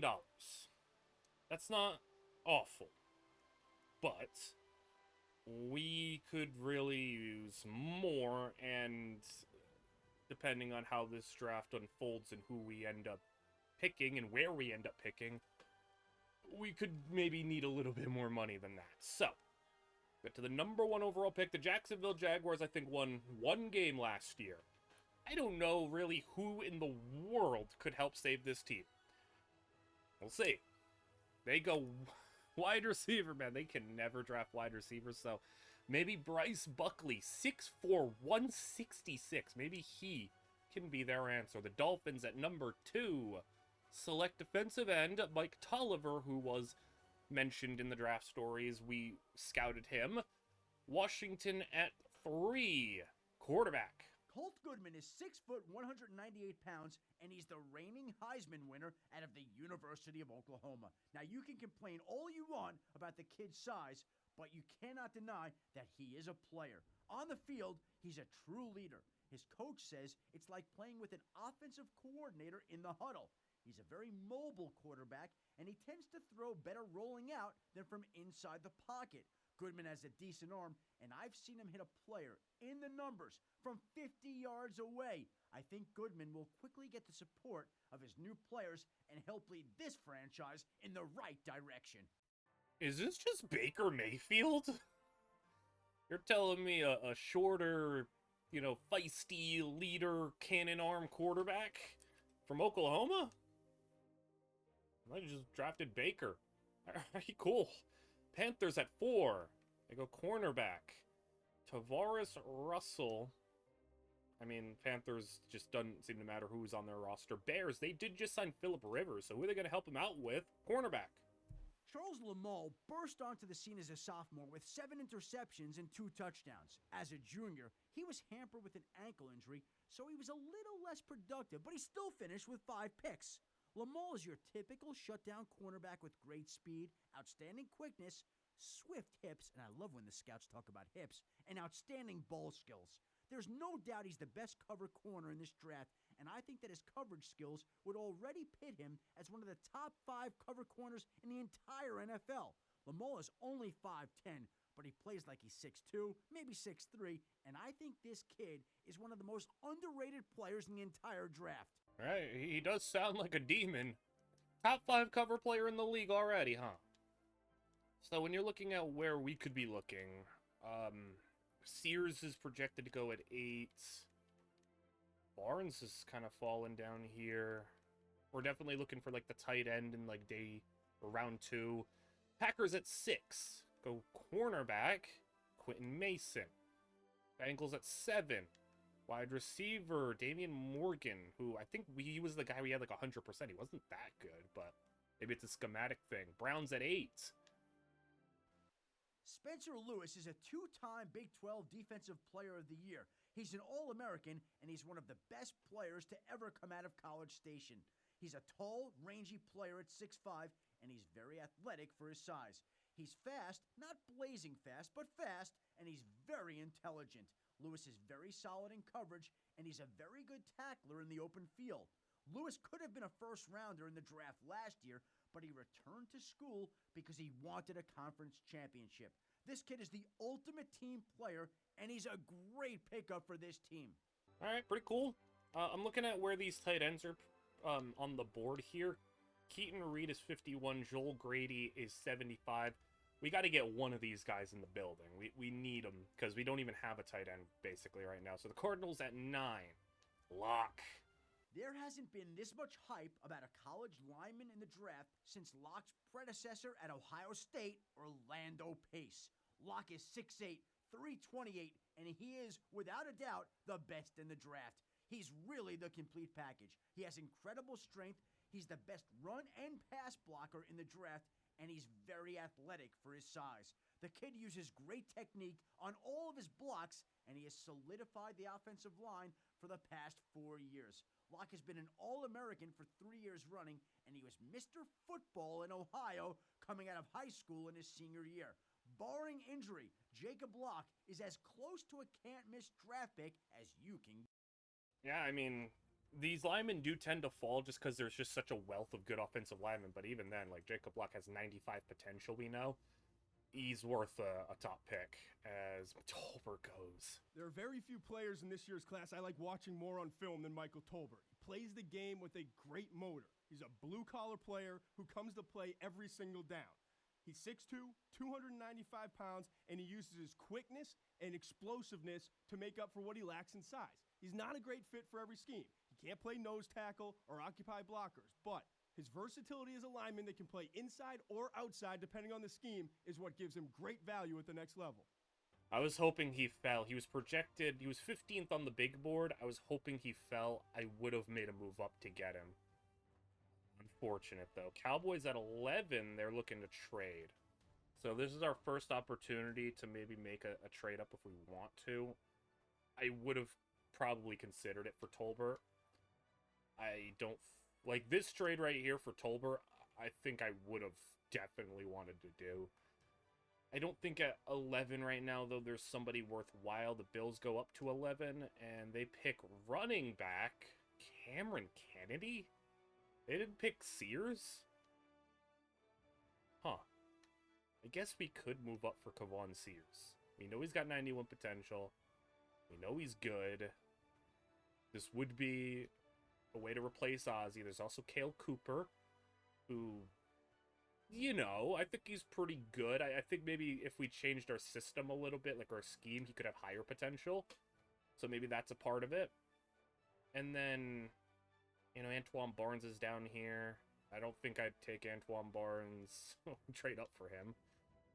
And then, you know, you're looking at, like, second rounders. So the Falcons, they want to trade as well. I don't know. Do I want Sears? I could maybe just swap Ozzie for Sears right now if I wanted to, couldn't I? It would take extra, but I could do it. I'm not gonna do that though. That seems a little crazy. Patriots at the 12th overall pick. After trading up, they go Kale Cooper. All right, so Kale goes. It's kind of another person off of our potential board here. 13th overall pick. Jets want to make a trade. It would just be for Sears now. And, like, the thing is like, I just don't know if Sears is worth that. I mean, this is not good trades. I don't think I'm going to move up. Bills at 13. They go Jared Watts. Texans, division rivals, at 14. Oh, my goodness. Antoine Barnes is a big-time prospect coming out of West Virginia. In the mold of a famous former Titans running back, Barnes is an upright runner that has a big-time stiff arm that keeps defenders away from him and the ball. He was one of the best blocking running backs in all of college football last season, and he has a nice combination of burst, top-end speed, and lateral movement to be an effective cutback runner. He has some problems with route running out of the backfield, and he takes too many big hits because of his upright running style. He also isn't the best when it comes to ball security. He's had some problems with fumbles, but he projects to be a very productive back at the next level if he can just work on those few weaknesses. Dude, Texans. We need to have a talk, Houston. Why can't you just not draft a running back no matter where you are? Also, this dude, Julian Chapman's compared to Brian Dawkins and looks really good, so... You know, he's here. But, like, not only did you take a running back, but you didn't even take Kavon Sears. Why? Why, Texans? Why are you addicted to staying bad forever? It's just so messed up. Alright, well, the Cowboys at pick 15. They go safety Tisdale. Broncos, 16. They want to trade. Is this where we make a move? Like, it would really just be for Sears, but, like... Drafting Sears means moving on from Ozzy. And I don't know if that's worthwhile. Especially with what we would have to give up there. I don't think that would have been worth it. And, well, there goes Sears. Okay. I wasn't in love with Kavon Sears enough to make that move. I really wasn't. And also, like, trading up to 16 to make that happen would have required a pretty steep price, plus a bigger contract to give out. So, this might be a draft where we just don't trade up in the first round. I don't think there's, like, we're not taking a wide receiver. We're not taking an offensive lineman. We're not taking a quarterback. Gabe Flowers is really good. Like, really, really good and worth taking. But I don't think we could take a cornerback, especially with how Finley just won Rookie of the Year, and we have our other two guys, so he'd be our fourth corner at best. Chapman, if we needed a safety, I'd be all over it, but we don't. Linebacker, we don't need. Tight end, he's not good. The tight ends that we want are later on, so yeah. We'll just go to the 32nd pick, I suppose, and not really have to worry about, you know, any sort of trades. As St. Louis, they go linebacker. Chargers, another Surrency at wide receiver. Okay, Quentin, and maybe that's his brother. Lankster at quarterback. So the Seahawks got Richie Campbell, and now they've drafted a quarterback. Raiders, they trade with the Vikings. The Vikings go wide receiver. And then Steelers at 22, they go Chapman. That's a really good pick. Eagles at 23, they go running back, Don Bird. The other running backs weren't really that good. Colts in our division, they go wide receiver. They needed one. Falcons go corner. Lions, can they find their way back to the Super Bowl? Well, they're going to go with the cornerback to maybe help them out. As Kansas City goes D-tackle. Niners go DN. They go Vaughn, who I thought was probably in contention for our first round pick if we wanted to make one.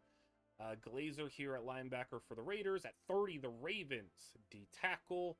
D-tackles are flying off the board. And then the Giants at 31 right before us. They go running back Wesley Connor. All right.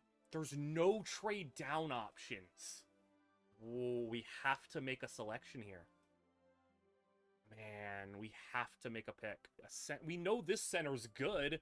Like, if we're taking the best player on the board, we're taking the guy with 96 potential, but we don't need an offensive lineman at all. Like, in the slightest. But, like, he's undeniably great. And then there's just nobody else. I don't want to take a center that's just never going to play for us. Or maybe not never, but, like, won't really need to play. And then I could just go Keaton Reed now. Maybe we just go Keaton Reed now. We have to make a pick. We need a tight end.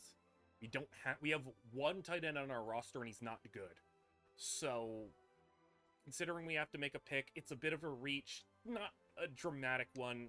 We'll just go Keaton Reed here because we know what he is and we like him.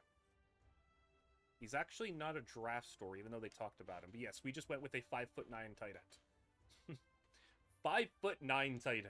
Hilarious. We're currently on the board with our Richie Campbell draft selection, and I can't find much that I like right now that would be worth picking. I mean, Braxton Hudson is a really nice linebacker, and he's comped to Bryant Urlacher. We just don't need a linebacker right now. We need defensive tackle help, but, like, all the guys on the D-line basically just got snatched up. The only guy available that could be, like, a maybe there is Jarius Reese, but, like, I don't think he's that good. He has stamina and durability as 2 strengths, and he doesn't have a 3rd strength. He just seems super balanced, super just okay. Some linemen fell. There is this dude, Markeith Dockett. Looks like maybe he's the best player on the board, but he's a wide receiver, and I don't think we need a wide receiver, especially if we're keeping Corey Kirk. We don't need one. But, like, he's comped to Ocho Cinco. He's 6'6". He's 6'6". This is just the best player available. You don't need a receiver, though, but he's, like, that's just the best player. Or we can maybe take a swing on Lane Mack, who I think is just kind of whatever. You could trade down. You could double up on tight end and go with the other guy in Joel Grady. I just don't love a lot of what's here on this board. This isn't like a draft that I love right now. We can get some decent trade downs. I mean, the Chiefs will give us a 3rd next year to go down to 91. I think we'll do that because we do have our other 2nd round pick, like our regular one. You know what? I think honestly, just screw it. Let's just take the other tight ends. Let's just take them both. We only have one tight end on the roster. We lost Rocky Jones and Langster. Let's just replace both of them, and maybe Joel Grady has even better than 88 potential. You know, if a 5'9" tight end doesn't pan out, this one, who's a little bit more prototypical, 6'3", and we know has good athleticism and hands for his size, yeah, why not? Like, let's just double down on tight ends. We have a 3rd round pick here, pick 74. I'm already pretty confident on what I want to do with this one specifically, and that is take the running back that we scouted lower on the board. He's actually a lot higher projected than I thought he would be. Here he is, Antrell Tillman. He's at 100 on the board, basically, but yeah, I mean, this is a player that we are pretty confident in can be a nice player. And, like, hey, even if we don't end up trading Ozzy, sure, let's just get another running back is a spot where we need, and we have 2 guys that are really injury prone, so just insurance for our most valuable position potential. So we're in the 3rd round. We can't trade down. There's no trade down options. What does it mean when a cornerback is comped to Priest Holmes? What does that mean? Does that I don't know exactly what to make of that. We don't have, like, anybody on the board that I'm interested in. Like, there's, like, nobody anywhere near that is supposed to get drafted that I want. And it feels like this is one of the weaker drafts that I have seen. We need corner depth. We only have 3 corners on the roster. And, again, I can't trade this pick. There's no one interested in trading. So, maybe there's an alternate world where Sleepy Michaels can play running back, return man? I don't know. I don't know anything about these corners. None of them have good comps, so we'll just take a corner. And then our other 3rd round pick. My goodness, what in the world is this trade offer? A 6th, a 5th, and a 6th for a 3rd?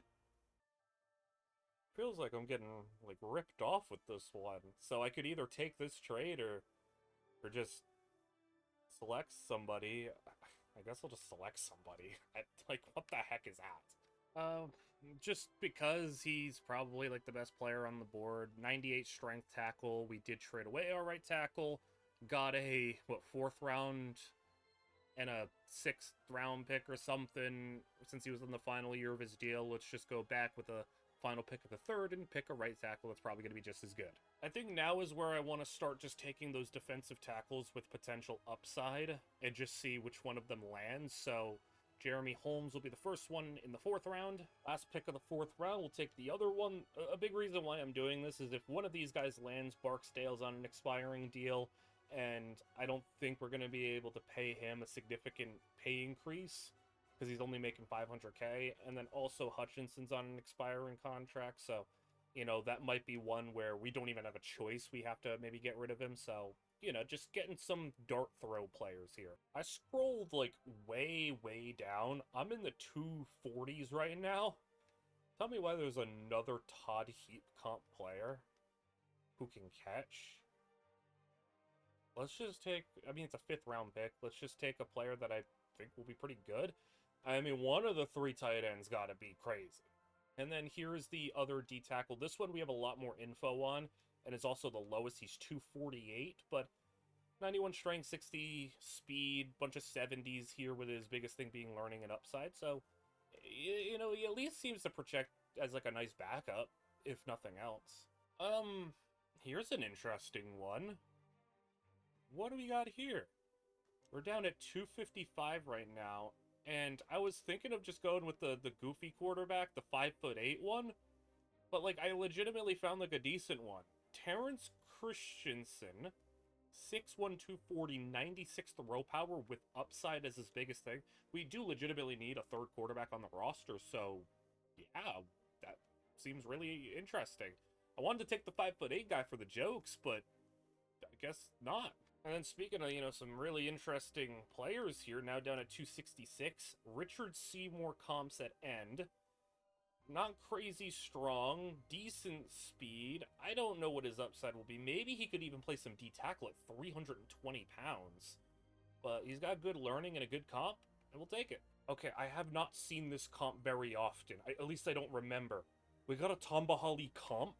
And his biggest thing is upside. He's comped to Tamba Hali. We just let him go. I want another Tamba Hali. Give me J.R. Nix. We are all the way down at 330 on the board. Sidney Brackens. Comp to Darren Sharper. Biggest thing is upside. We do need another safety on the roster. We only have 3, I believe. So this will be our 4th safety. We still need now a 5th corner. Roderick Rose. Has got 70 man and 70 zone. He's 6'5". I didn't even realize that. 6'5" corner. That seems crazy. Alright, what a 7th round pick that could be. And then we have the Mr. Irrelevant pick, and just for the fun of it, I'll just, we kind of filled everything we need to. I'll just take a random running back. I don't know anything about, like, any of these players, I'm pretty sure. Like, Senior Bowl scouting, I know nothing about them. I will take you, Albert Payton out of Richmond. It's a Mr. Irrelevant pick. Let's just take a player at random. So we only have $6 million to play with, but the most expensive rookie contract you're going to see is this one right here. 5 years, $9 million, so less than $2 million. And then we immediately jump to Joel Grady, who is going to get asking for what? Not even $1 million. So we're going to be able to get everyone signed. Just probably not much beyond that. All right, guys, we go into the rookies. I seen the top person. That is, well, we have a crazy one in this class, but Sleepy Michaels was like the worst person. I took him just for fun. Can he return kicks? Can he do anything? I know this one was probably just kind of a wasted pick, but he's gonna be our 5th string corner, so I don't really care. But we go with Jawan Wyatt, who's going to be like a backup. Roderick Rose, 4th string corner. He's fine. He's 6'5", which is kind of cool. Albert Payton, 84 for potential. He was the Mr. Irrelevant, might not make the roster. And then here are the D tackles. Devin Floyd, 84. Sidney Brackens, 85 potential. He's an 81 overall. Okay, then we'll get into the 85 pluses. So Jeremy Holmes, 87 overall D tackle. Potential-wise, he's an 80 overall now. He's going to have power moves, tackling, nice block shed. great pursuit, great awareness, great play rec, good strength, and all right, yeah, he probably will be more of like a D tackle 2 at best, but could be nice. Antrell Tillman, I'm really interested to see what the potential looks like here for him. So we'll never get faster, 87 speed, 85 excel, so that'll always kind of hold him back. Elusiveness, though, can get to 98, 97 awareness, 85 carry, give me good vision, 94 potential vision. So he's going to be a really talented running back, just won't ever really have the high-end athleticism, but he's fairly durable, 90 injury, 90 toughness. So, yeah, I mean, we wanted kind of a more stable running back just in case injuries started to pile up, and luckily for us, at least so far in preseason, no injury has popped up. Nothing for Boar, like I said, yet. Lane Dexter, 88 overall potential, and he is going to have 72 power moves, 85 tackling, 85 block shed, 95 pursuit, 99 play rec, 95 awareness, 91 strength. So he has the highest potential at D-tackle. I don't know if I love the skill set. He's more just kind of really aware, really good play rec, but the block shed isn't really like anything crazy considering that's his best attribute. So, I mean, we'll have some nice D-tackles, 87 and 88, but none of them are like high end. We get to one of the 3 tight ends. So the lowest tight end that we have is an 88 potential. Jade May is going to be the 3rd string tight end. So, complete overhaul of the tight end room.